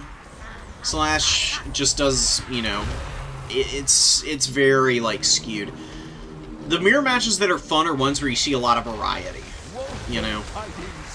The enemy has captured one of your victory points. Take it back. The Dread Saurian's getting poked down, but it's gonna take ages to finish this thing off. There is nothing that Levis has that's like really well tuned for it. Does have the double cap though. I think this is gonna need to be like a win on tickets for Levis. And I honestly think starting to swap away from shooting the Saurian, I think is the right call. The Solar Engines, they forced out a heal on it. And now they're really pummeling the Umbral Tide, which I think is going to be a much higher impact play. Because killing these big SEs with all these heals available to them, it's just risky business. You pour so much time and effort into it, and often it just doesn't pay off by the end of the game. You get a big like value lead sometimes, and then you're like, why am I losing? Why do I have no infantry? It's because your opponent has just healed all the damage, and then they've run over your army and done more substantial, long-lasting damage to holding the points. Rika doing a pretty good job right now, just keeping Levis at bay, healing up the Saurian. Legion of Chaqua in pretty good position just to buffer stuff out. Umbral Tide have taken a bunch of damage. They've got a reasonable amount of models left. You gotta be very careful with this Life Slant. Way overextended here. Need to get this guy back. The Spear Riders don't need to be moving in on these Bastillodons.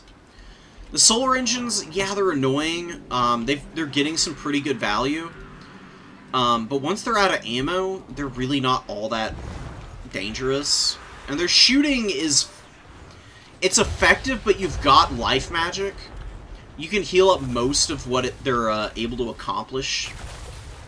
And using the Spear Riders to hammer down your opponent's infantry that are very isolated over here. So here, your opponent's got all their missile units over here, right? Your opponent's got all their melee units over here. Summoning out some units to swarm in behind, and then getting a fat pinch on their entire infantry force while their ranged units have to waddle over and try and get into position would be really strong right about now. The Colossadon Hunters, also not a great tool for what you're trying to do in this battle. They're nice to have out, but they need to be used a little more sparingly. We're also on large unit scale, just realized. That would explain a few things. It doesn't matter that much, I guess. The game is balanced around ultra scale, though, nowadays. So when you lower down to the large unit sizes, it actually does affect the balance of the game, because there are some things that don't change. Like, you do get a lot of units that get adjustments to their missile strength that's proportional based on the number of models that are in units, depending on the unit sizes. But, it's a little funky, the proportional changes, anyways. And for some units that have, like, really solid stats actually get way stronger the smaller the number of models there are, just because they don't get surrounded nearly as badly. And they can be a lot more effective for a lot longer period of time.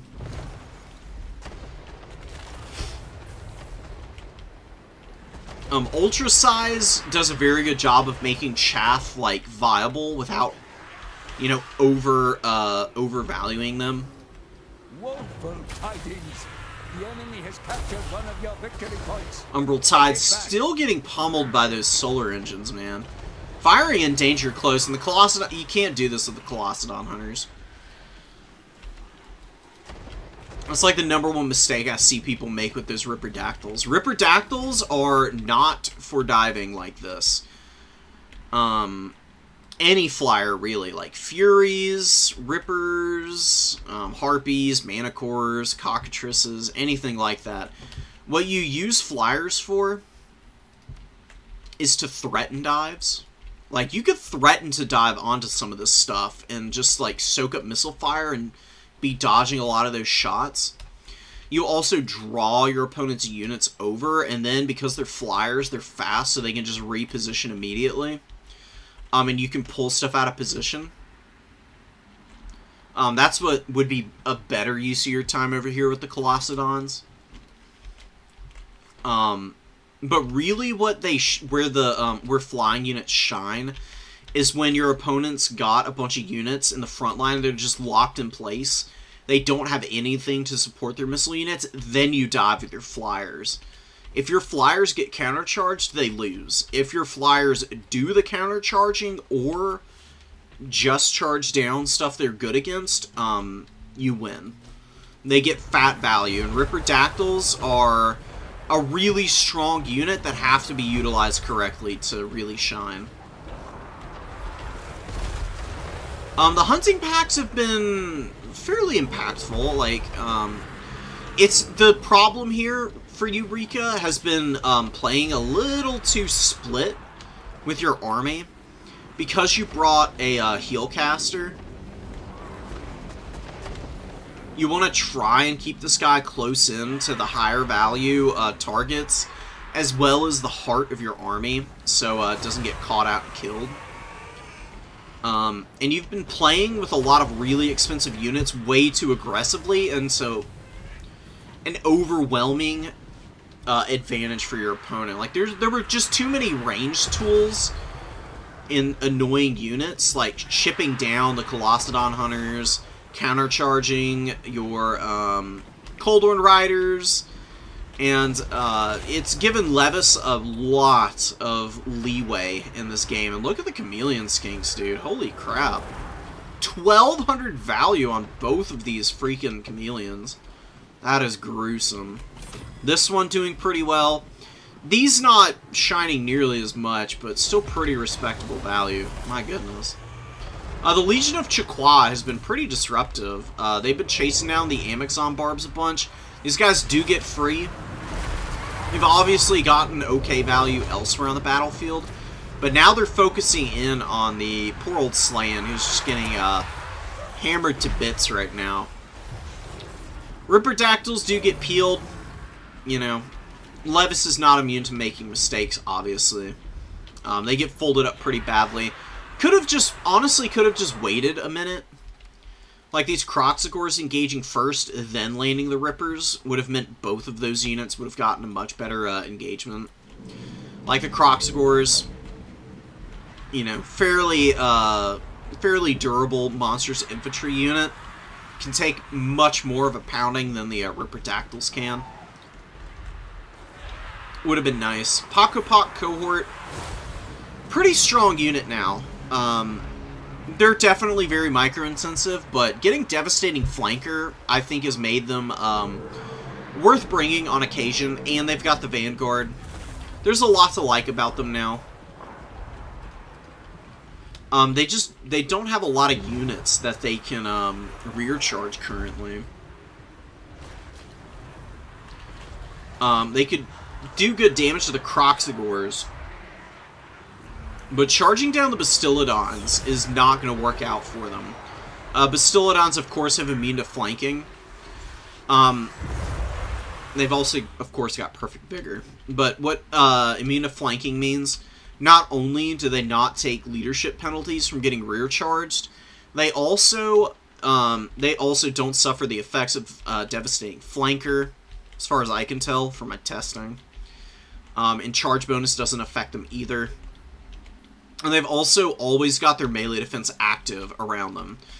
So the reason why units getting surrounded is so bad is oftentimes elites struggle against just sheer weight of numbers, because if you're surrounded and some dude with a sharp stick is poking you in the back, that's gonna hurt, you know. Bastillodons, though, with immune to flanking, I guess the idea is that they've just got so much armor. They've got these freaking big club tails that they're just constantly, like, swinging around. Their melee defense is always active, which means that anything behind them, it doesn't get free damage in on them, which is really good. Not just against, like, spearmen and cheap infantry, but even against, beefier stuff, like these spear riders. Because while these guys do have a bonus versus large and good enough melee attack to be able to poke in through the Bastiladons on a regular basis, generally, cavalry like this do their best work when they're surrounding something, and they can just get tons of free attacks, and every now and then the Bastiladon is mitigating that just by having the melee defense always active, which makes it a little bit harder to kill. In like what's the word? I forget. In an expeditious manner. There we go. You know, I had to find something nice and fancy to make myself sound smart. You know. Croxies, you know, both Croxigors, they're doing okay. Villaricas, or sorry, not Villaricas. Rika Bisesto. His Croxigor's not doing nearly as well. Just don't have quite the same amount of support. The Feral Saurian fighting next to him is nice and all, but usually just fighting on top of Skinks is a better deal for Croxies. Levis doesn't have any Skinks underneath, but, you know, has been able to throw up some Spear Riders, as well as Source Warriors and some other stuff. And you can see is microing them around to keep them pretty close together. The Bastiladons are finally going down. Like, the Colossadon Hunters and the Pokopok cohort have finally managed to help finish these off. Very late in the game, and Levis with the stranglehold on the points, really. Just able to hang on to them. Probably not going to be losing them either. Just, you know, this is where the Lizards get really scary, is if they've got ticket lead early, that you didn't kill their lord, and they can just throw a bazillion Skinks up onto the points. I mean, this Saurian, man, is doing some pretty good work, but just not quite able to carry the game, unfortunately. Wow, the cohort rallied, dude. You know, they haven't really had a lot of great fights, but they've honestly done very well. Just staying aggressive and running down large targets. And they've been able to kill a lot of expensive units for Levis, like those Solar Engines. They worked down those Croxigors who were hanging in there for quite a while. Do get some Coldwind Spear Riders coming in, and they really flatten that Skink cohort. Trying to pull through the red-crested Skinks now, though. They'll probably take a reasonable amount of damage.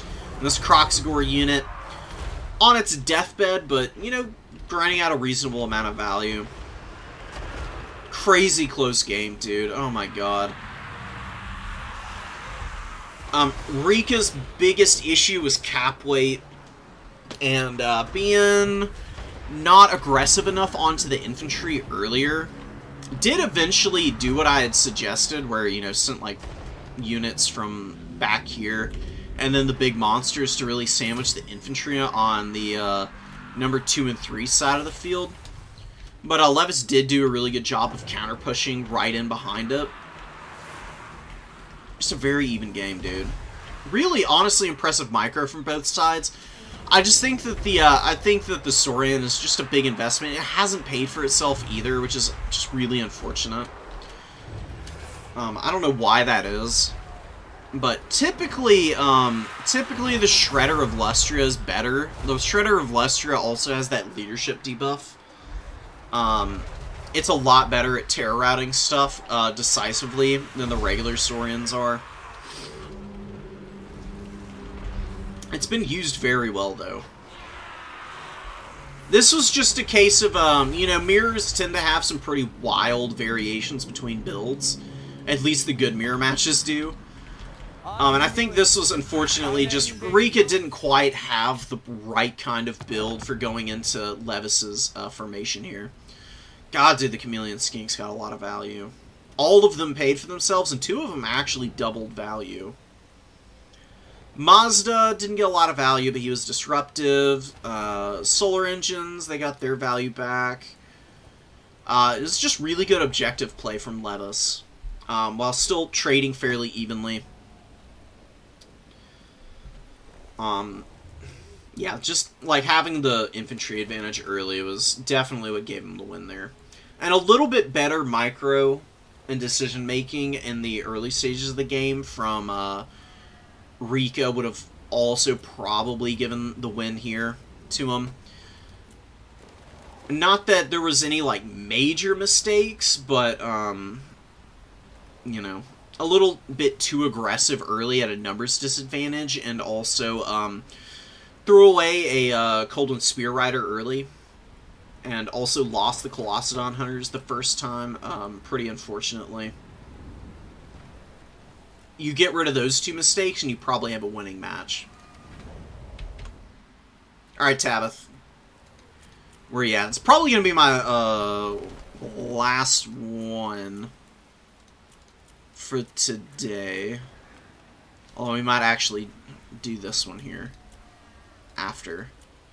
Of course, remember though, on Monday I will be back and we'll be covering literally every other replay that I have been sent. We do need to do for Brosi, and so this is a crazy build. This is the Anticity build from the tournament last night. Curious to see if able to pull it off. Well, it's actually a little different. Anticity's build was whatchamacallit, Mother Estankia. And there was a Patriarch, but, you know, Castalton has been replaced, and there's a different lore of magic. We got, yeah, Ice Maiden's Kiss and Death Frost. I mean, that's a really good choice for the undead. We'll get there in a sec, though. Let's get Tabith going.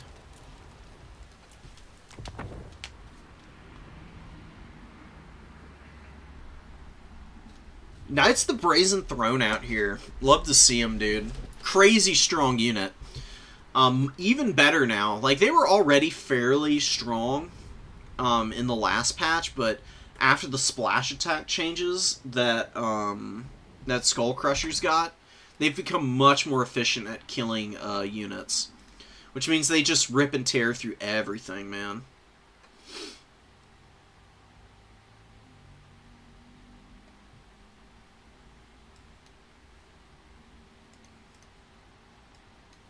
Honestly, I mean, anybody coming from campaign actually has a pretty good base of knowledge.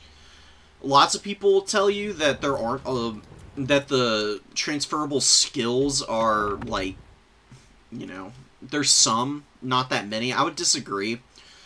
I think if you can manage the chaos of, like, the higher difficulty campaigns, coming to multiplayer, the game actually feels a lot slower starting off than if you just jump in with cold feet. Yeah, Anticity can be a rough player to go into, because Anticity is really good micro, but also just comes up with the most insane builds imaginable, and that surprise factor can catch you off guard and win you games just as easily as bringing a very conventional build and just executing that really well.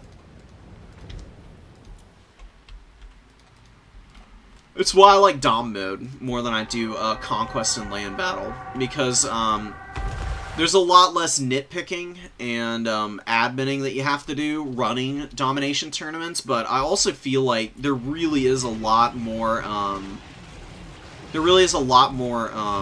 varied builds, generally speaking, when you're going in here and scrapping in domination mode.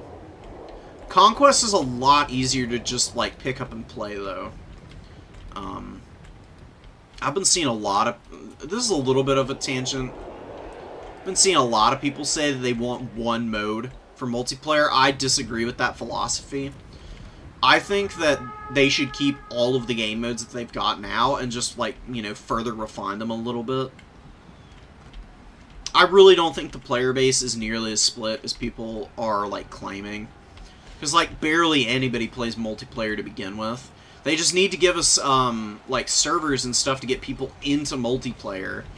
and make it easier for them to just play on a more casual level. And that would solve all the problems that I think people are, like, having and are, like, fretting over with the state of the multiplayer community, just in terms of, like, its actual numbers, because I think it's very overblown. It's fun, and people love watching it. It's just that it's a little hard to get into because of the way that there's not very good maps for some of the modes, like Domination mode doesn't have good maps at all. And ladder is, like, broken. The elo is just an absolute shit show. And there's nothing to stop people from just, like, doing super cheesy builds and, like, conquest and stuff, which also ruins it there. And then, even with the community, like, coming together and making all of these really good workarounds, you still gotta deal with the CA lobby shenanigans, which can be really messy. Anyways, we're getting back into this, and it's honestly been pretty well played by both sides to open up. The one thing that I would say is that Khorne went in a little too early. And a little too split. They got a lot of units just doing nothing over here. Just leave one Marauder here, and push the other two around the flank with the Knights of Immolation, and start getting some rear charges. Fury's too deep in, overcommitting when there's Tyrannot Chariots. Chariots just roll over Furies. Is not even funny. Hounds not being microed very aggressively. And again, like their leadership, they just get folded up immediately and they're running. Tabith, you're doing great, dude. Like, this is really well done, High Elves. I will say you maybe want to be, you want to be a little bit more careful about big gaps in your lines. Like these here. Oh, I mean, I guess this is just developed because you got cavalry over here now, but... gap here. Huge gap here. Instead of leaving this gap the way it is, you got two spearmen here. You just need one. Just leave one right here. Scoot this fella over. Just have him, like, here. Other spearmen here. And just have your archers, like, right back here. With the rangers prepared to go and peel for them. Everything else looks really good, though. And you've done a pretty good job of microing the chariots around. They've gotten pretty respectable value. Nothing too insane. Need to get them away from the Knights of the Brazen Throne, of course, though. That is definitely the move. But they're fairly healthy. They'll be pretty effective into the late game. They got quite a bit of ammo as well. And your Beastcaster dropping the Flocks of Doom hasn't been super impactful. Like, Khorne with all the spell resist, I would say don't do that. You can bring Beast Magic. All I would do is just use Curse, though. Like, just Curse of Honor Hair. It's really good against Khorne. The only thing you need. Don't bring Flock of Doom. Bring, what is it? Pan's Impenetrable Pelt. Pan's Impenetrable Pelt can be really good for casting on your units that are, like, fighting Minotaurs and, like, really high DPS Khornate units that don't have magic damage. So it'd be really good for anything that's fighting Knights of the Brazen Throne, Khorngors, Marauders, Chaos Warriors, stuff like that. And it's, you know, a fairly cheap spell, and you can still cast Curse a whole bunch. High Elves losing a lot of infantry now. And Khorne, of course, has some of the most durable infantry in the game. This is one of the ways that you can fall behind pretty quickly. Oh, and this is a big mistake here. Never, ever, ever send your War Lions in unsupported like this. You do react pretty quickly, so, could be worse, but they're still way too close to those Khorngors. Also, here's the biggest mistake that you've made, Tabith. You've got all your cavalry and your War Lions charging onto an objective your opponent has a ton of units on that they've been, you know, pretty, like, slow to pull units away from. You already had a double cap. Just, like, consolidating your mobility to countercharge anything getting onto your archers and continuing to push the infantry onto the number 2 is all you need to do. If Khorne is constantly forced to advance up into your bow line, they are going to trade very poorly. Because Khorne Gores, they've got more armor than a lot of Beastmen infantry do. It's only 60 though. They will get folded up by concentrated bow fire eventually. Chariots running stuff over. They're being disruptive. You're kind of getting some momentum on this point, to be quite honest. It's just the Khorne Gores and the Knights of the Brazen Throne being over here that are the big problem. They'll probably be able to clean up everything over here. And I'm standing by what I said. Despite getting a little bit of movement over here, you are losing all of these units. And that is going to give Khorne the opportunity to really consolidate all of the units that are over here holding ground, to then be able to really get some hard flanks on you. And it's going to be very difficult to get through those guys. You don't need a triple cap against Khorne. Against aggressive factions, just hold your 2. Hold your 2 and hold it well, and you'll win the game. And yeah, Furies come back in. They finally get on top of your archers and sisters, and they're going down. That's a lot of your reliable DPS against Khorne, and without them, I feel like you're just going to fall behind more and more for the rest of this game. Like I said, just the one spearman here. The other one really needed to rotate a lot earlier, where it could have helped out a little bit more. And honestly, you know what? I mean, the mages for High Elves arguably are better than Archmages. You bring an Archmage if you just aren't really that worried about killing any combat characters or SEs. But against Khorne, I really think Tyrion's the way to go. Tyrion is so good at dueling. He can beat the absolute snot out of Skulltaker, too. Like, one of the few duelist characters that can genuinely menace Skulltaker on a regular basis. And him and the Blood Reapers have just been having their way with your front line here. They have killed an awful lot of High Elf infantry with no real repercussions. And Tyrion would have been, at the very least, geared up to be able to take some fights against these guys and work them down a little bit better. And then you can always bring in the High Elf Mage with the Starwood Staff and just get a ton of extra Winds of Magic, which should have been really good for you. Flock of Doom going down on the Furies. Furies are something worth casting Flock of Doom on. Just because they are fairly low HP and their leadership is so squishy, you can't actually crumble them out just by using Flock on them a whole bunch. Still fighting way too scattered across the field here, though. Knights of the Brazen Throne have done fairly well. Steady and consistent, the Fireborn rocking up out onto the field. Running over this Marauder unit. They're also pretty damn good against the Knights here.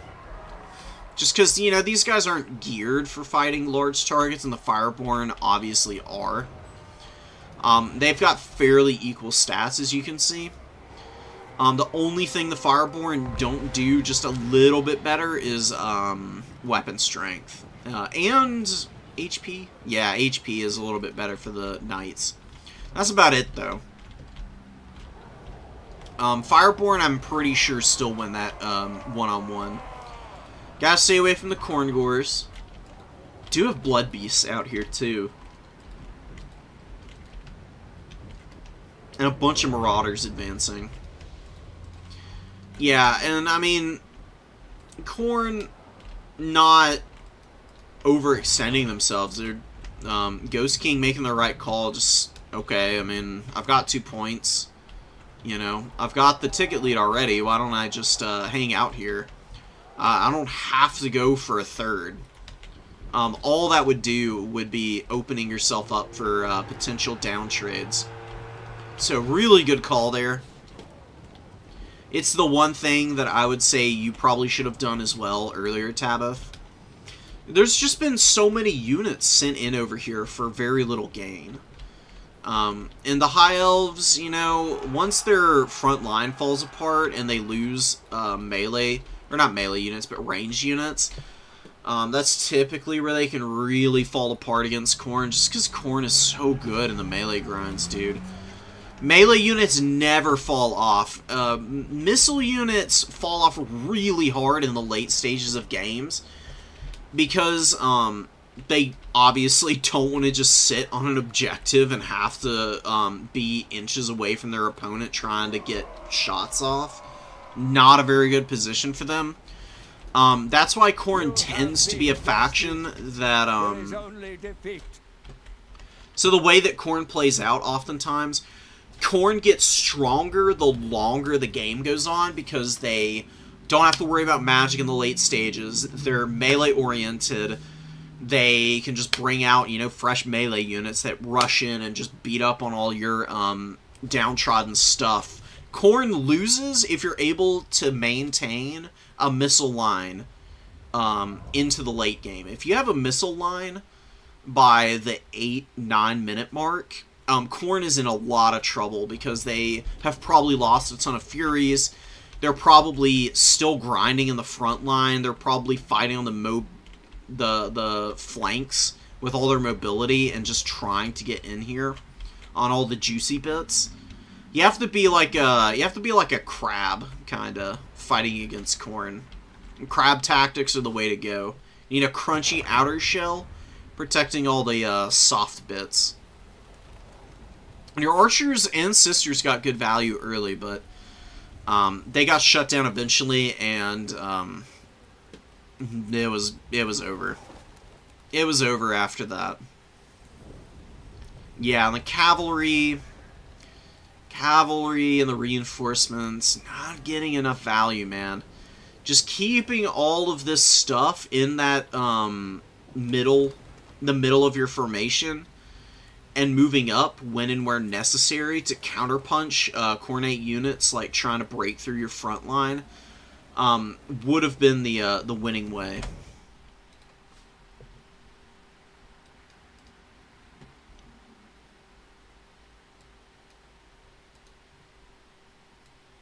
Yeah, all the factions for free in multiplayer is actually a really good idea.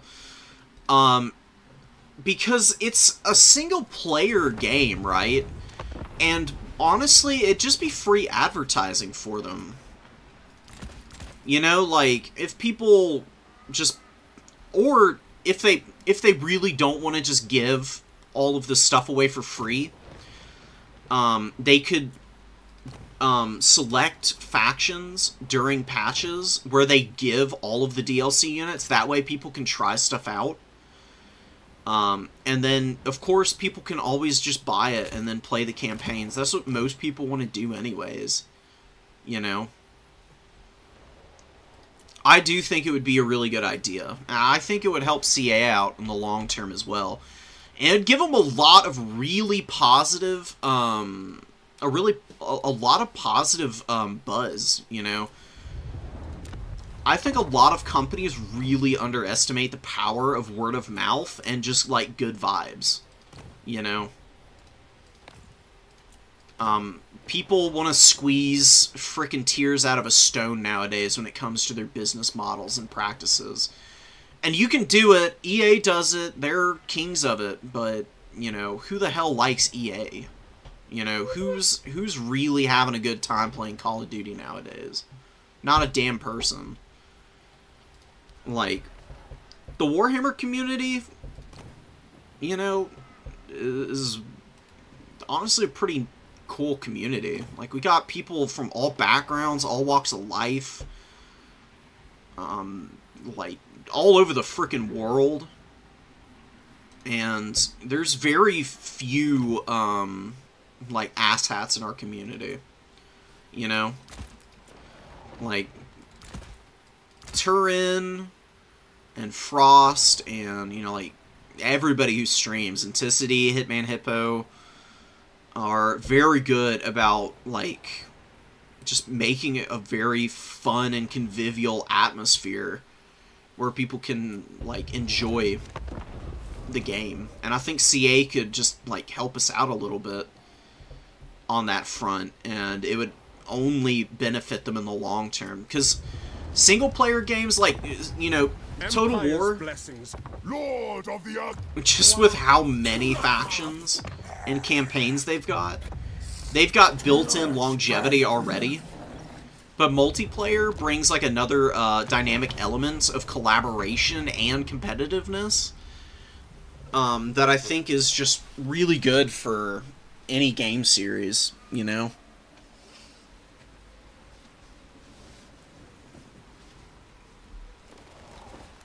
And having a healthy balance between people playing single player and multiplayer,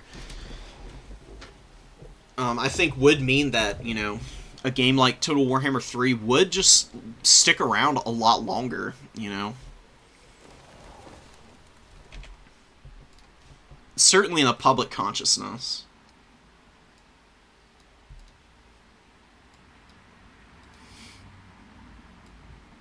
Yeah, exactly. Like, you know, and a lot of the people who watch Anticity and Turin, I would say that probably 90% of those people don't even play multiplayer. You know? A lot of people just like watching multiplayer content without actually getting involved in it. Like, I used to love watching, like, Hearthstone stuff back in the day.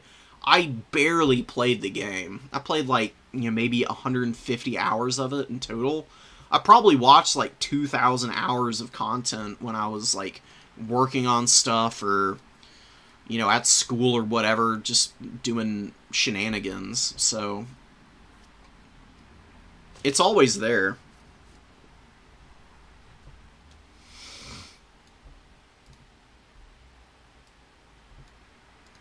Yeah, CA's really buckled down since all of the, like, Shadows of Change and some of the Thrones of Decay stuff that was going on. They were in a pretty rough spot for a while, but they've done a lot to win back the community, which is very much appreciated.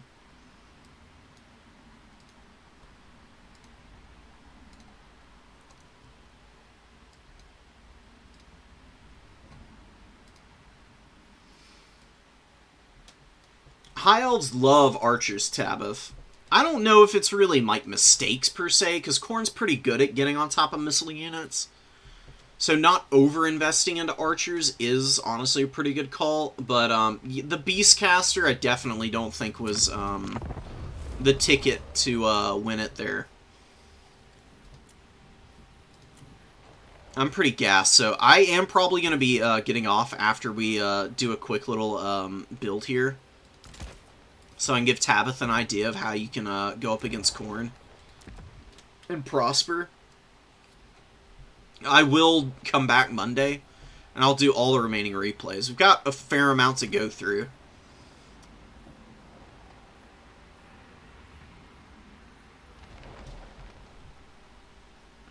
Actually, you know what? I'll stick around for another hour. I just need to go get a snack, though. I'm gonna go get a snack, and then I'll be right back.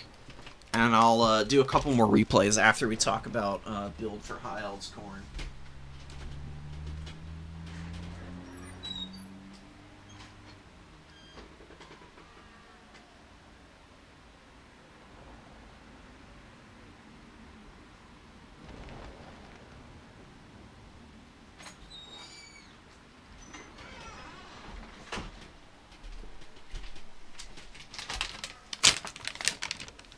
Oh, baby. We got salami and cheese. What more can you possibly want in the middle of the day on a weekend?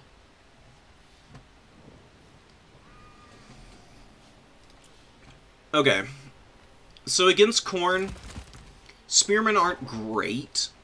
They don't really do much of anything, to be honest.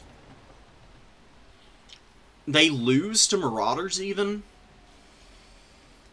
I highly discourage people from bringing them. A couple is like the most that you want. Because they can be annoying and stop up a bunch of momentum from getting into your backline. I swear by Lothern Seaguard, though. They're really annoying. They're good for holding, they're good for holding a secondary line in your formation. Because if your opponent dives these guys, the Lothern Seaguard with Furies, they've got decent melee defense, so they can survive for a little while. You can countercharge with your cavalry, send in war lions or chariots or whatever else you want, and do pretty well there. Teardog chariots, you did pretty well with them. I will say that. Honestly, this wouldn't be a bad opener. You are missing the Sisters of Avalorn. So you can do that. Maybe you get rid of this one guy. Bring your other chariots. Dang, high elves are so tricky, man.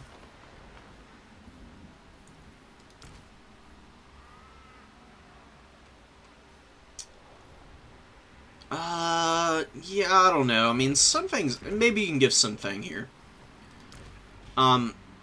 Silver and Guard are a little bit harder for Khorne to get through. Marauders just bounce off these guys. They also hold for ages against Chaos Warriors. They do get shredded by Bloodletters, though. You'd have to be very careful of that. But you've got your archers to poke away at the Bloodletters if they come in. I think White Lions can work. They're, like, reasonably good against Khorne. Just having AP infantry in general is pretty nice. There are a lot of things they're vulnerable to. You gotta be a little careful. War Lions are nice. Fireborn are an auto-include. Fireborn are so strong. Mage-wise, you either bring Lore of Life. Honestly, I'm starting to think that maybe the Beast Magic isn't a very good call for the High Elves versus Khorne. Curse of Honor here is a really good debuff. Don't get me wrong. But because of the way that your army as the High Elves is oftentimes like tuned and geared,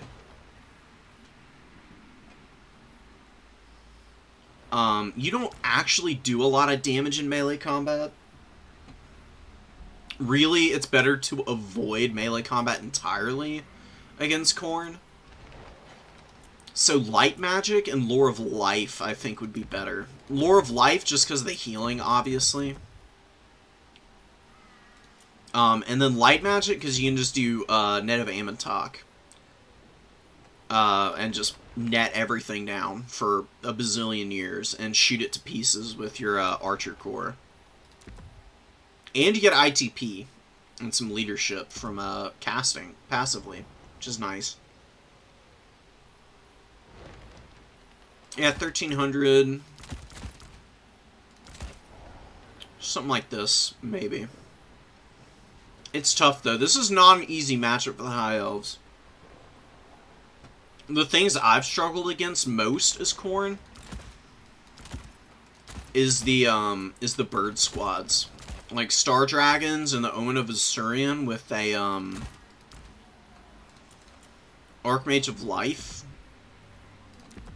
on the Moon Dragon is actually pretty annoying.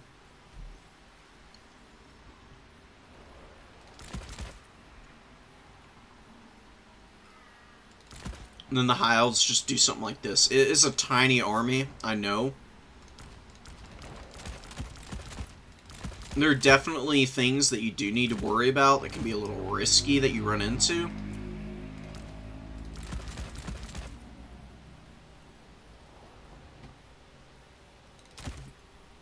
And this has unironically worked against me. Stingers brought a build in the faction war that was basically this. And just drive me through the mud. Like, Khorne has ITP because of the Frenzy.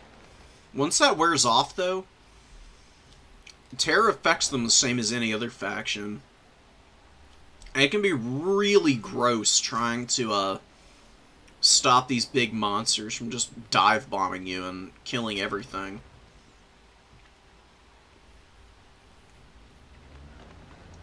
And you've just got Lather and Seaguard and stuff that are hard to, like, dive and kill and have shooting. And can lock down points. Illyrian Reavers. Just to harry, your opponent's mobility, like Fleshhounds and stuff. Maybe you don't need the Fireborn, but I think they're really good no matter what. They just hit so hard in the anti-large AP.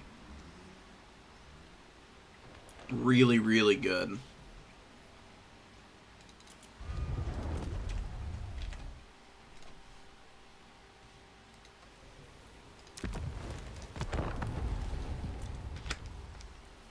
Let's do some Coast versus Bretonia. And then we can do... We'll do Pont versus Clayton.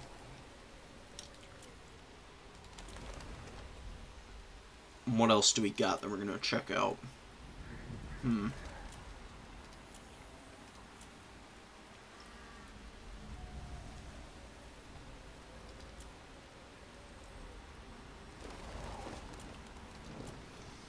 Another Words of Chaos and Vampire Counts build? Whoa.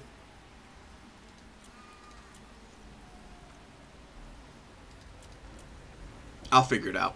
Anyways, Vampire Coast versus Bretonia. So, Bretonia's much better now. I think it was probably be a pretty horrible matchup for them, though. You'd need godlike archer play to beat the Vampire Coast, I think. Vampire Coast has a lot of answers for cavalry. And it's very hard for cavalry to get a lot of value against these guys. Typically, Vampire Coast loses to factions that have really good infantry that can just grind through them. Everything die.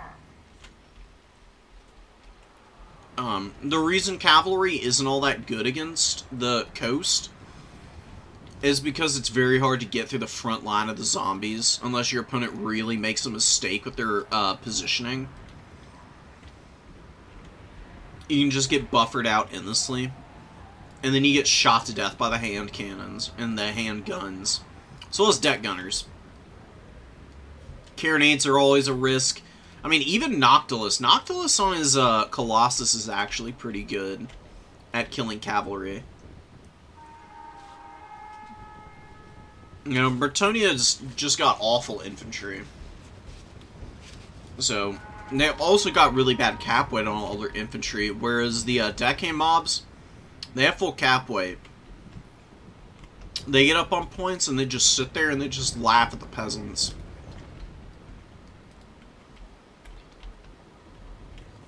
Green Knight chilling over here, Frostbite magic attacks.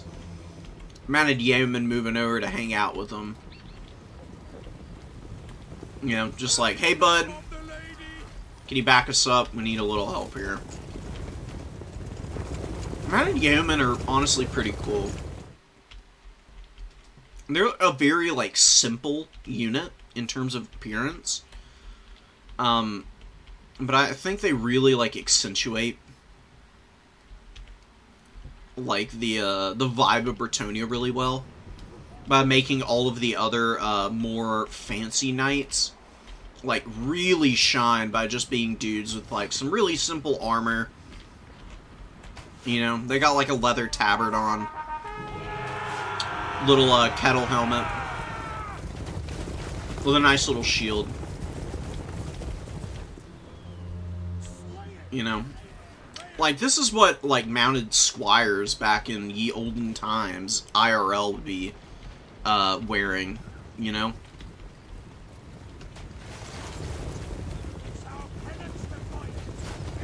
A lot of damage, man. Those handguns are so punishing.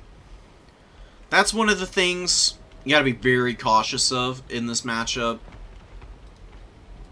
Handguns. Especially for the Vampire Coast, they have an insane missile profile. in terms of the damage that they do. They fire really slowly, but everything else about them is just amazing. Green Knight did take a lot of damage on the way into combat here. Is on the Shade Wraith Gunners, though. I would not waste any time trying to shoot the Green Knight because he is impossible to kill with anything other than magic damage. I mean, he's got how much ward save again? He's got 15%, and then he's got 55 Fizz Res. Nah, man. Getting through 70% resistance is not worth the time and effort. Tar pitting him, though, with a bunch of crappy units is, though. I would get the Sirens out, though. Sirens don't have Frostbite or anything to snare him. They'd be better terror routing peasants in the front line. And I don't think they're super needed here for tar pitting the Green Knight, because he's pretty well stuck in here. I mean, maybe it's just because he's fighting Noctilus. But Forskin doesn't seem to be all that fussed with him being back there. King Lewin, chillin'.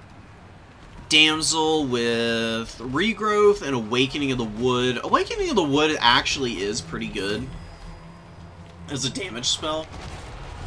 I mean, you typically don't see it used a ton just because people would rather heal more than they would get a little damage with that spell, but it's decent at stopping up dive attempts because it lowers speed as well. And yeah, the Mounted Yeoman just got absolutely massacred by these handguns, man. Although they're waddling a little too far forward in the front line, and the peasant mobs could actually get up in here now. And man, these peasant archers are just having a good old time. They're really hammering the deckhand mobs, who are, a lot of them are honestly pretty tattered. And when the front line of the Vampire Coast wears down here, if the men-at-arms are able to engage onto the bombers and the handguns, that's going to be really rough for the undead. But there's a lot of problems going on back here. These are just too reckless of dives. You can't do this kind of stuff. If you're gonna dive, you have to support with infantry, and you have to have more than just your SEs doing it. Like, these Mounted Yeomen just getting folded up. Royal Pegasus Knights get shot to pieces by handguns. You can avoid a lot of damage just by engaging your opponent's front line. Like, once all of these units here are occupied, then once you have a little bit more support in terms of cavalry on the field, then you can go for these kind of dives. Doing it early, not a great play. The Green Knight is alright, just because he's so freaking tanky. If he just stays on top of the Shade Wraith Gunners, or stays on top of a unit that keeps him from getting shot to death, that's fine.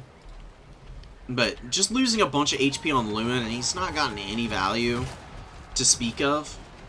As well as your front line really getting hammered now by some of the other shooting units. Verbrosi doing a really good job of keeping a formation and pushing in. And staying aggressive and microing the gun units. And the gun units are just not being pressured enough. I really thought the plan was to use the peasant bows to hammer the deckhand mobs and then send the men-at-arms in to stuff up the guns. And then anything else was going to get jumped on by the knights and stuff, but that is not the case. Just a lot of inactivity that really you can't afford to just have going on when you're going up against the coast. Just because they're undead and just because they move slow doesn't mean that you shouldn't be putting in a lot of micro and effort trying to take them down. You cannot get complacent against these this faction. Vampire Coast loves when you're either really passive or really over-aggressive. Honestly, I think probably just more peasant bows. And what the peasant bows need to do, peasant bows poke down the bomber mobs. One of your units has been destroyed. And you just, you know, take your front line fights as best you can. Hope that you're able to clear through the deckhand mobs. And once you've killed the bombers, then you use your knights and some of your other units to try and engage onto the gun line. You just gotta make sure not to trickle in, because that's really what's lost Bretonia this game. I mean, they're basically done. They've got a point.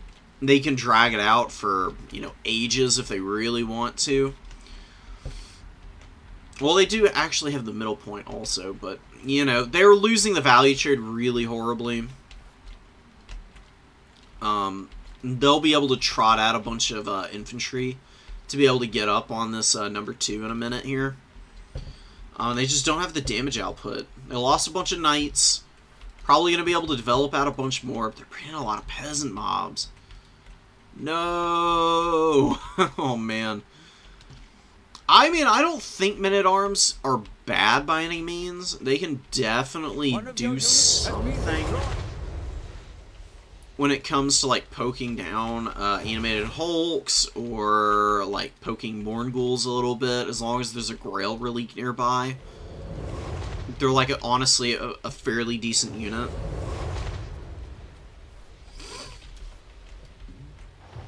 But there's just not a lot of punching power from Bretonia. Lewin's all the way out here. He's got 146 value. Pegasus Knights are just being sent in and getting shot to pieces. These dives are just so lonely, you know.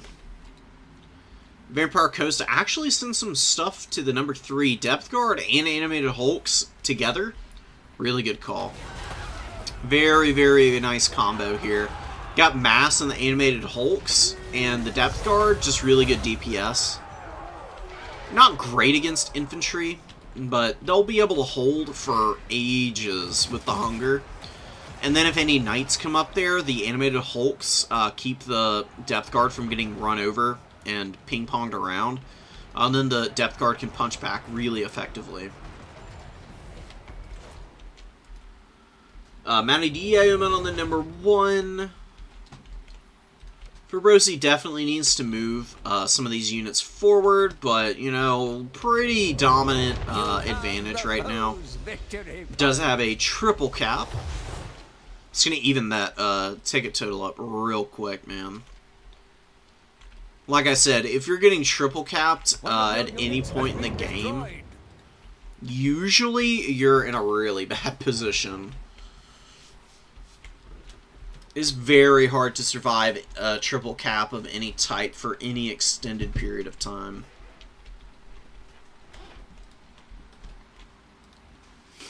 The Knights of the Realm push through. They get a regrowth, and you can see they're actually doing some decent damage here. That Fizz Res for the Shade Wraith Gunners, keeping them alive for a long time. One of your units has been destroyed. That's really just Fabrosi slipping up once. Really don't want to have to, like, be taking risky dives like that, like I said. Just consolidating more forces and pushing way more, in a way more concerted manner would help Bretonia out. They've just been way too scattershot with the engagements. Nothing's really getting any value either. Has been destroyed. Like the men-at-arms, peasant mobs, I don't think I've seen a single unit with good value. I mean, the Knights of the Realm, since they just killed the Shade Wraith Gunners, they paid for themselves. Questing Knights, they got shot up pretty badly early. But I mean, you know, they actually did some decent damage to those zombies. There's just a lot of micro requirements for the Bretonians. They're hard for anybody to play. It took Anticity ages to get a tournament win with these guys. They're much better after the buffs. I still don't know if this is a matchup that they're going to have a very good time in under any circumstances.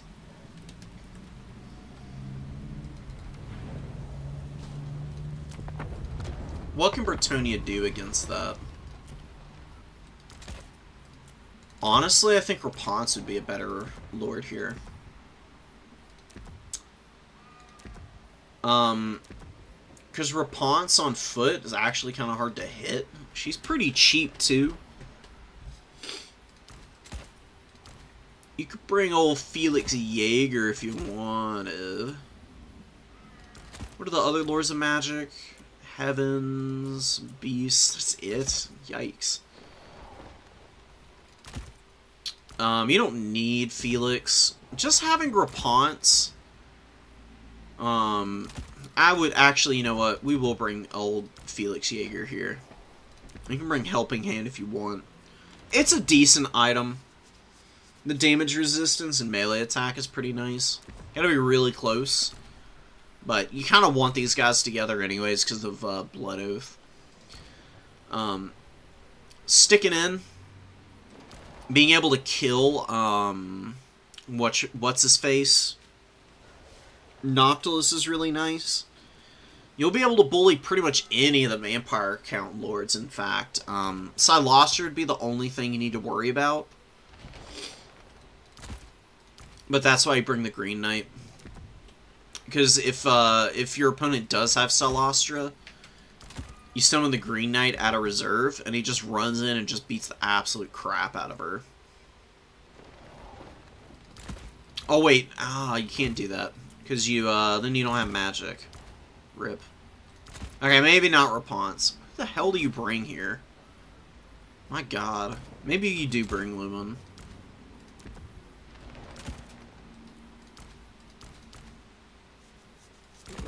Maybe a Prophetess? Or the Fey Enchantress? Fey Enchantress might not be a bad idea. Chalice of Potions is really good against gun units. And Flesh to Stone you can cast as you're making dives. Because that's going to mitigate a lot of missile fire.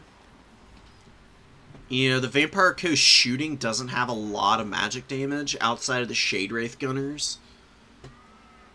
In fact, they don't have any other magic damage in terms of shooting.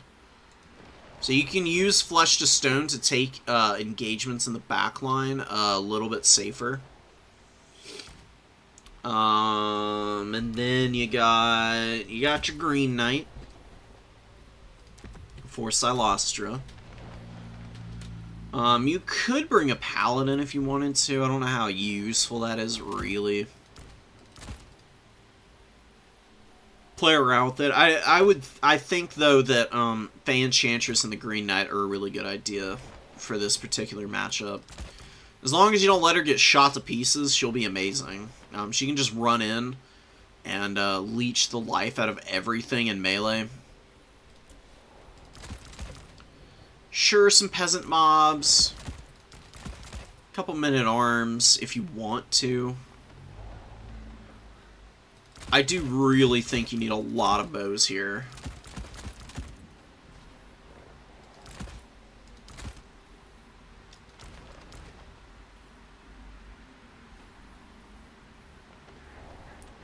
Like, honestly, maxing out on the numbers that you can bring, I truly don't think would be a bad idea. And just do a fat 20 stack. Why not? Get rid of one of the men-at-arms and bring a Grail Relique. Boom. And you just shoot the Vampire Coast to death, because Vampire Coast is very bad against mass archers. They struggle immensely in scenarios like that. You can bring the Beast Slayers. Couple Battle Pilgrims for cap weight. Couple Knights of the Realm. Couple Knights Errant. A couple Yeomen. Do you need anything harder hitting? I don't think so. Knights of the Lionhearted for magical attacks. That way if you run into sirens, you've actually got some magic damage to hammer those down. And, you know, they can still dual purpose. They can go hammer down their large targets if they need to, of course. But just something for sirens. You could always do, I guess, the Holy Wardens. But, I mean, against sirens, though, sirens are fast. They'll just run away from the Holy Wardens. The Knights of the Lionhearted are, you know, obviously cav, so they can catch them pretty easily. They'll do some good work there. Who are we spectating next? We could do Flux and Corsair, potentially.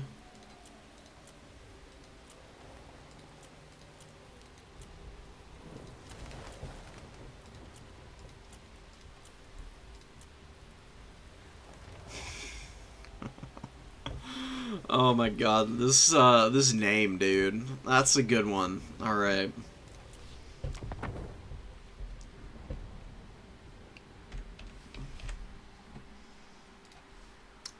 We are going to be spectating Baby Punter.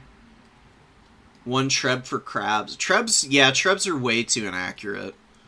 They just don't do enough damage to be worth it.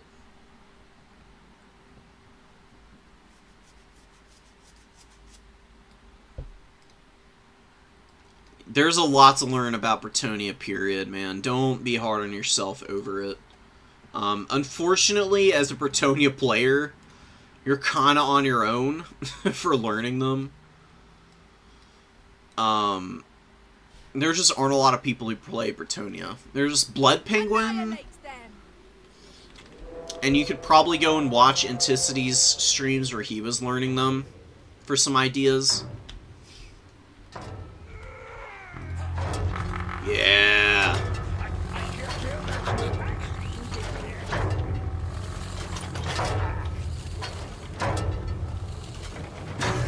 I love the bell, dude. The Screaming Bell is so awesome. It's such a cool model. And I think you might actually see this Lord a little bit more. Not like amazing by any means. Ikit is still probably better. But you got some really good spell options. And the extra leadership for your entire army as the Skaven is pretty clutch, dude. And Baby Punter is going to need the leadership, because just bring in a ton of weapon teams and just loads of Skaven slaves and clan rats. Just going for a full Vermintide. I'm very curious to see how this works out for him. Pont's doing what you definitely should do. Bringing up some Harpies and some Cav. Yeah, gonna be trying to overwhelm any of the weapon teams and infantry that are out of position. I would not, under any circumstances, engage on this objective. There is absolutely nothing good coming to you if you do that. The Deathglow Bombardiers are here. There's also the Rattling Guns. No, that's too scary. Avoid it. The Bell ability is used. Definitely not the time to use it. So you use Unholy Clamor after the front lines have engaged. And your units have taken some damage. Obviously, that's when you really want the extra leadership, but also it lowers vigor. So you give the battle about, you give from the first point of contact when the majority of the front line has clashed, you give it about 20 seconds and then you pop that for maximum effect. Dark Rider's really going for the back line here. It's going to be really hard to shut down the play clock catapult. These Rattling Guns, dude. They're not hitting as accurately as they were last time just because they're on a slope here. Oh, Doom and Darkness! Oh, brilliant!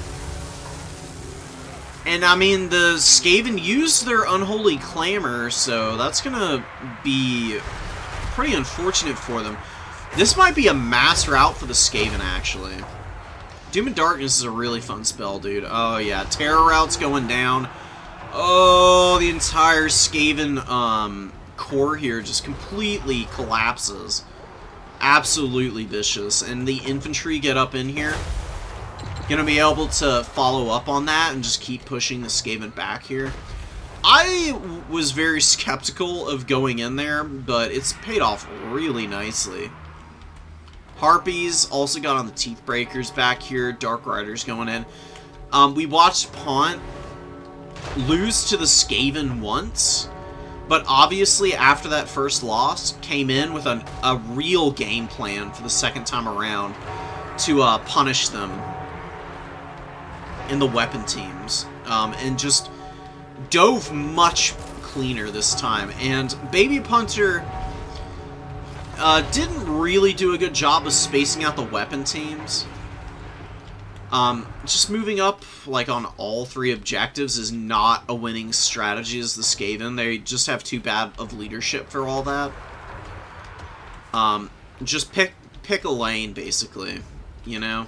Form your stinky, smelly rat onion, and spread your weapon teams out, so that if one gets compromised, you can at least shoot down whatever is diving them. And the more layers your opponent has to peel through, the better the Skaven do, typically. This is an all but too common circumstance in which the Skaven can just get absolutely wrecked. And that was actually a filthily timed Purple Sun of Xerius. Because there were actually a very few Skaven units in here, but that charge actually punted a ton of models into the path. I mean, it didn't get a lot of value. Arguably, I would still say it's not worth it, but it was a flashy play that was pretty sick. And the Skaven are just massively on the back foot. And they got... Look at the Dark Elves, dude. I mean, this is where you can back push your opponent. If you've just got a bunch of infantry with a bunch of HP, and you can shut down all of their other stuff, this is where you can stuff people back and they just can't get back into the game. The Skaven are a faction that if they get on the back foot, it's possible for them to never be able to recover momentum. The War Hydras actually find the Greyseer now. And we get another Doom and Darkness. The Greyseer might route here shortly. Greyseers are not immune to psychology. The Bell just kind of smacking into the Hydras. Hydras definitely focusing their attention now. Immediately terror-routing the poor Greyseer. If this guy dies or routes off the field, it's going to be even more over than it already was over for the Skaven. There will be no worse so back moment for these guys, I think. Bleak Swords route off. They had a lot of HP. That's really unlucky. Not the worst thing in the world. It's a 450 gold unit. Not that big of a deal at the end of the day.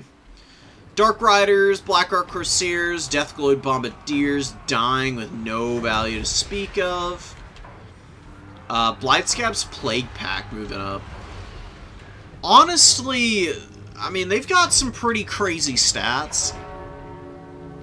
The problem with Plague Monks is that they've got no armor. And they just get, like, pummeled by so many things, it seems. Very hard for them to value trade effectively. I generally advise against bringing stuff like this, but they do have Rabble Rouse. Maybe if they had come in a little earlier, they would have been a good tool for keeping the War Hydras from terror-routing everything. The War Hydras doing much better this game than they did that first match we saw with Pont and the Skaven. Just completely stuffed back. Look at this unholy blob, dude. Oh, yeah.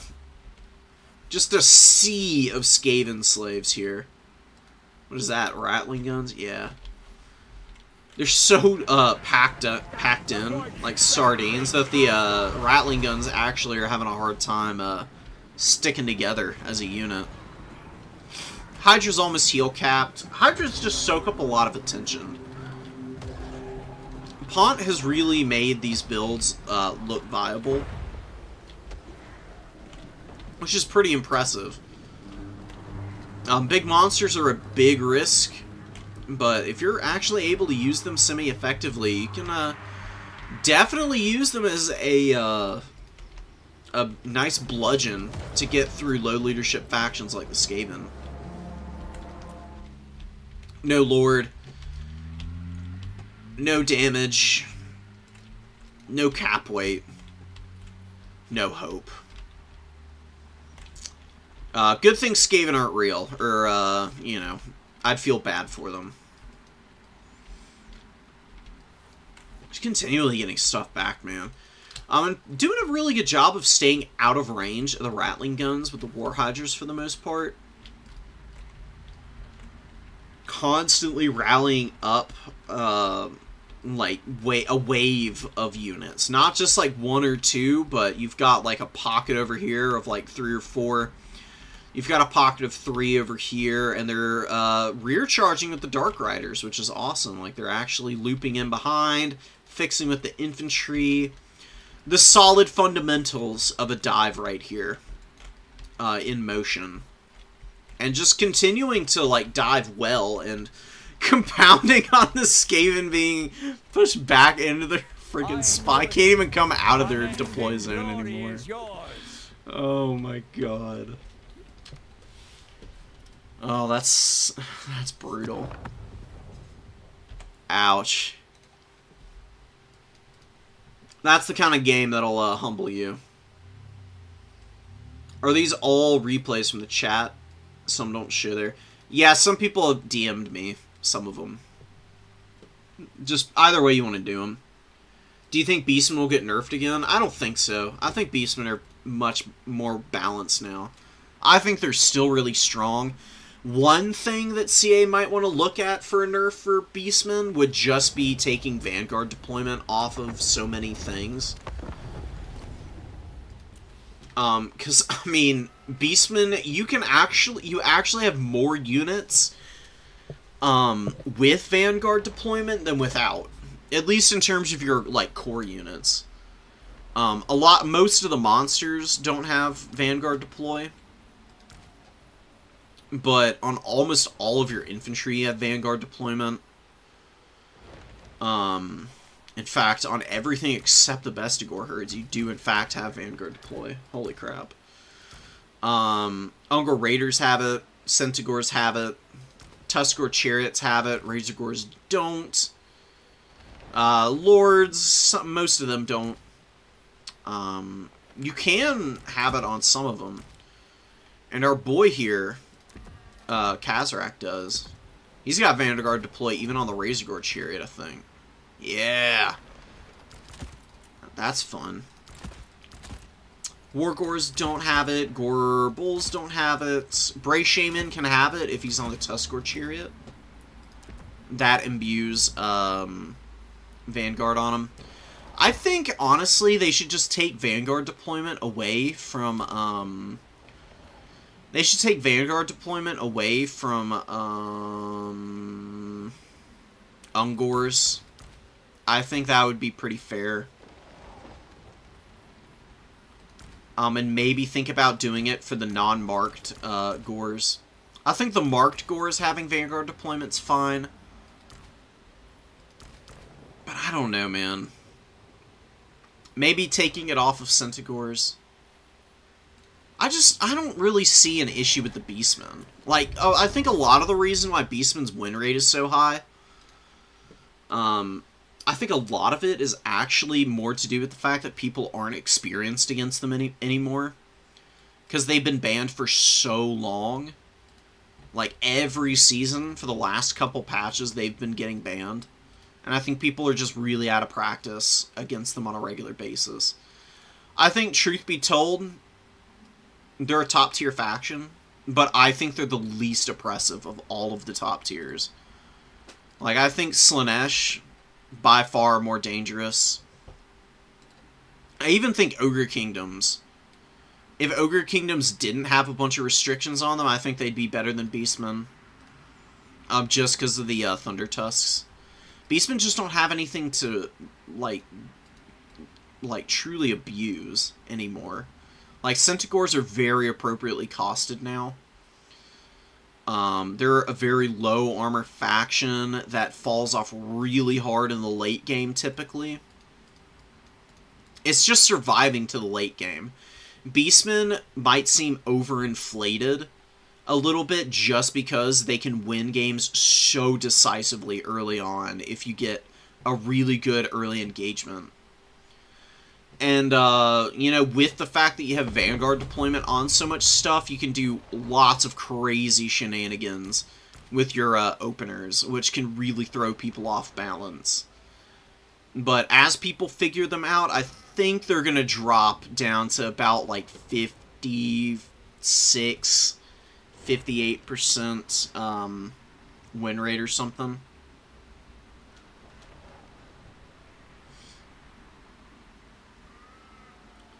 Slaanesh just needs a ton of restrictions. Slaanesh is the only broken faction.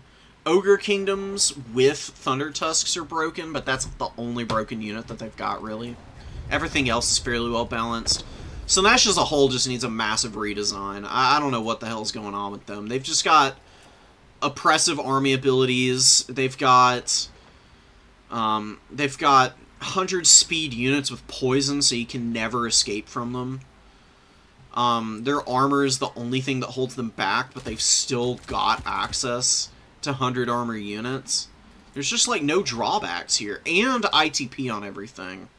Which is probably the biggest insult, because, I mean, they don't run away from anything. Like, just don't care. They don't care at all.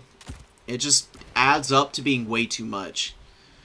This is a faction that should be very, very high micro, and it can be, for sure, but you can also just armor check your opponent with armored infantry that don't give an ass about fear and terror, unlike other similar units, like Khorne.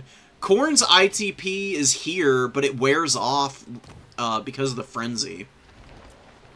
Slaanesh Chaos Warriors are impossible to get rid of. They are so freaking tanky. And they have Strider on, like, everything. Like, why, CA? And then they gave him all these ridiculous army abilities, and probably the best Rampage ever. Like, there's a Flock of Doom and a Melkoths, and a Vigor Reduction, and a Rampage all in one for 17 seconds. For 14 wins of Magic? Who said? Who said that was okay? I can spend all day complaining about Slaanesh. They're the most exhausting faction in the game for me. They're either horrendously overpowered, or for the, like, handful of patches where they weren't overpowered, they were absolute dog water. And I think that fully just comes down to the way that they were designed and envisioned by the creative team. It's like one of the only gripes that I have with the game balance as a whole. It just sucks that there's a faction that just either dominates everybody or is just absolute garbage.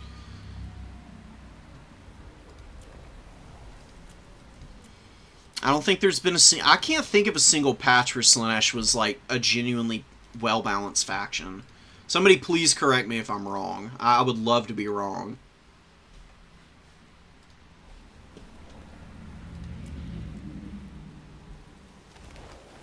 Dwarf the beard, but it's the wrong dwarves. I like it. Alright, I think this is going to be our last replay. And then I will, for real, be heading on my way.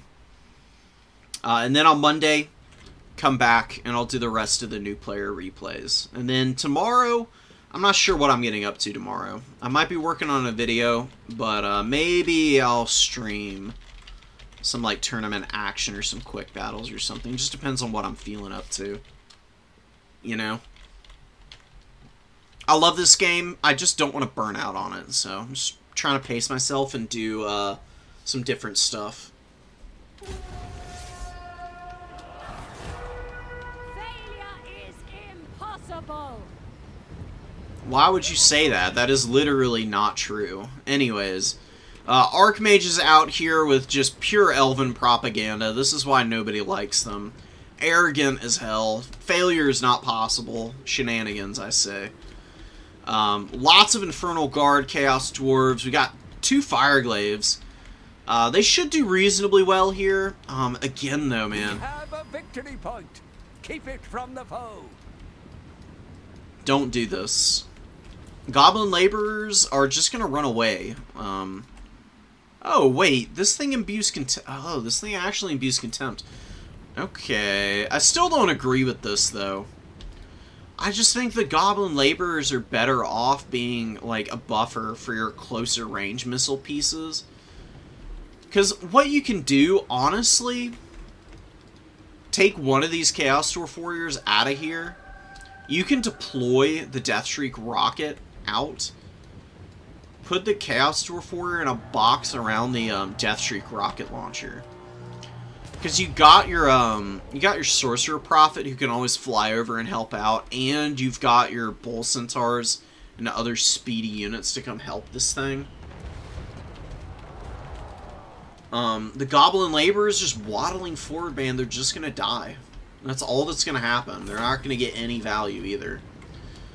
The Infernal Guard Fireglaves, I've tried using units like this in the woods to try and keep them from getting, like, shot to pieces, and also safer from large targets, but I find that no matter what happens or what you do, shooting units just don't love shooting out of woods for some reason. They're really inaccurate, and they also have a horrible time, with their LOS for some reason. I don't know what it is, man. Purple Sun Azirius goes down. Not a great target.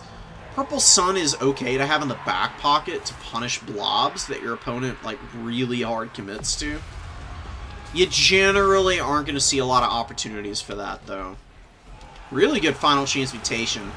Overcasting it, thank you, and shooting this guy with all the bowmen. And since he's not on the Bale Taurus, doesn't have as much armor, doesn't have nearly as much AP. That's a very, very vulnerable Sorcerer Prophet. Running for the hills, man. The Archmage of Metal might be able to finish that guy off. Risky dive back here, Tabith. I would be very cautious about doing stuff like this. Your opponent responded very nicely with the Bull Centaur renders. What you want to do, you can definitely threaten a dive back here. Just send the unit in. If they bring out the Bull Centaur render, just run away and go somewhere else. Because you can always, like, rally more units back here. Everything else is going really well for you. You did distract it for a minute. Gave your front line some time to, like, really cleave through a lot of the infantry here. This guy did rally, and I think you'd be better off bringing your caster over here and using Searing Doom to hammer Fireglaves. So Searing Doom is perfect for, like, box formation infantry like this. This dude's got freaking arrows sticking. They've all got arrows sticking out of their foreheads. Damn, it's hardcore. Anyways, Searing Doom, really good against boxy formations like this. It's got a pretty, like, tight AoE. And the explosive damage is all armor piercing. It would absolutely demolish the Fireglaves that are sitting right here. You are doing a good job of focusing these guys down with the Bowfire. Another thing that's worth considering, of course, is Plague Arrest, but, you know, that's a lot of commitment. Armor of the Stars is a pretty nice item at times. It's worth having in the back pocket on occasion. You just need to focus on killing the Fireglaves and you'll win this game. Shooting down the Bull Centaur renders as well is a good idea. You've got the Chaos Stallion on the back foot pretty badly right now. They're just going to have a really horrendous time trying to get back up on points. That's a good Searing Doom, but they're not super tightly bunched, so it doesn't do nearly as much work. Killing the Death Shriek with your Lord. Definitely need to LOS these guys real fast. You're like on the edge of their firing arc. They'll get one volley off, but minimizing as much damage on your healer is definitely what needs to happen right now. Need to get back up in the air. Don't do this. What are you doing? Don't bring him back in. Like, just know when to cut your losses. And just stay way away from all of these gun units. There's no reason to be back here anymore. Okay, so the reason why you don't need to be back here is, I mean, Searing Doom is 200 meters of range. These guys have 145 meters. You could have flown out of range and still cast Searing Doom on them. You can see, it does a lot more damage when they're bunched up like that. Took about a third of their health off. You do land on top of them, which is nice, but you gotta be really careful. Because this Lord and the Death Shriek could still hammer your Lord down. Using Tattered Spears to engage the Fireglaves. Really good call. Thilmar Chariot chilling back here. Definitely needs to get active in a little bit, but no biggie. Oh, and the Fireborn on top of the Bull Centaur Renders. Beautiful fight for the Fireborn, man. Their melee defense is actually pretty fat at 53.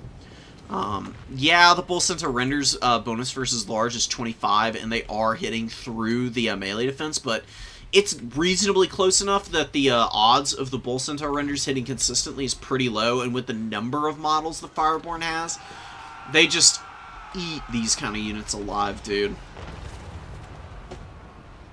Really, really nicely played High Elves, honestly, dude. The Archer Focus Fire has been really solid. The one thing that I would say, you know, Final Transmutation can be really nice. I think it's a very, very overestimated spell from a lot of people. I think Plague of Rust would be a lot better for your playstyle, Tabith, because you bring lots of baseline archers, and you can always overcast Plague of Rust to lower armor by 60. So imagine the kind of damage that you would have been doing to these Infernal Guard Fireglaves if they had 40 armor against all your Archer Focus Fire. They would get melted so fast. It would not be a close trade at all. Because your archers only have 3 AP. If you lower the armor down to 40, I think they are only blocking 30% of damage at most. So on a base missile damage amount of 16, instead of shooting into 100 armor units that mitigate about 70% of all non-AP damage, hitting them when they're only doing about 30%, that's substantial increase. That's a really substantial increase to the amount of DPS that those units are going to be able to throw out. Fireborn killed the Death Shriek rocket. It got some decent value. Honestly, though, you know, Death Shrieks have a crazy high arc of fire. You can just keep it behind the trees here. And it's really hard to advance up through here. These trees are pretty impenetrable. It's a very dense forest, actually. Units that don't have Woodsman or Strider really struggle to get through this.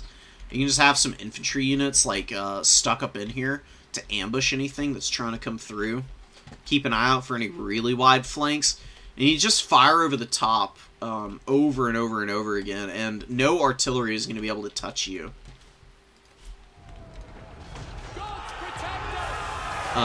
Shooting, or the Fireglaive shooting the Fireborn, and just get on top of the Fireborn, honestly. Or the Fireglaves, I should say. Fireglaves only have a bonus versus large of 5, which is not great. Like, they'll do some okay damage to your Fireborn, but getting shot at is way worse. I mean, I guess getting out of range ain't bad. You're coming back to help out your objectives, which is a good call. Actually, I think this is the right thing to do. Coming back and just hammering these guys down is probably the best thing you could do currently. Archmage needs to just fly away and hide at the back of the map. And only come forward to cast like Searing Doom every now and then. Infernal Guard hanging out in the forest. The Fire Glaives getting worked down. They haven't gotten their value back either. God, dude, the archers just plinking away at these dudes, man. Oh, beautiful stuff.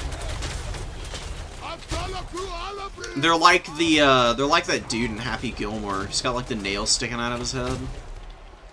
That's what the Infernal Guard Fire Glaives are giving off. That same energy. But yeah, wow, the Ithilmar Chariots get a great rear charge there and break the leadership on the Infernal Fire Glaives. Phoenix Guard hanging out here, man. Phoenix Guard are a fun unit. They're actually pretty decent, all things considered. Their HP is the only thing holding them back. I still think if they gave High Elves just like 400 more HP on all of their units, they would be in a much better spot. Because their units tend to have pretty low HP. Phoenix Guard may not need it. They've got a bunch of physical resistance. They're just pretty expensive as their only drawback. But I'm liking this. High Elves actually seem a lot more your playstyle than the Tomb King's Tabbath. Your magic has been really on point, too. Like, all those Searing Dooms and the Final Transmutations. That's a lot of value on your Archmage. That's just really well done. Demon Smith Sorcerer has Reforge. The Demon Flask of Ashok gives Ruptured. Does some reasonable damage. Doesn't last very long, though. I've never actually seen someone use it. Did he use it on the Phoenix Guard here? Who's to say? I missed it, unfortunately. Would have been nice to check it out. The Fireborn got 2,400 value. You got your White Lions on the point. That was a pretty dominant win. And quite honestly, your opponent didn't make a lot of mistakes. You just did a really good job of microing your archers around, man. They got really good value. Your Reaver Cav did well. The Lord hard carried with the magic. And yeah, your infantry didn't trade all that efficiently. They were fighting like Chaos Warriors mostly. They were just keeping them off the point, and sometimes that's all you need to do. You got value where you could, and where you couldn't, you were at least keeping your opponent off of the points. So, perfect. I think it's a great replay to leave it off on. I'm going to go through, I'll get rid of all the ones I've already covered, and then I'll come back in on Monday, and we'll get through the remainder. We'll do our Kislev build first on Monday. That'll be a really good time, I think. Did we cover this one? Yeah, we did. Okay. Anyways. Thanks for coming in and stopping by, guys. I really appreciate everybody who showed up here, and I hope y'all learned something. And yeah, I'll catch y'all around again sometime real soon. Until then, take care, folks, and peace out.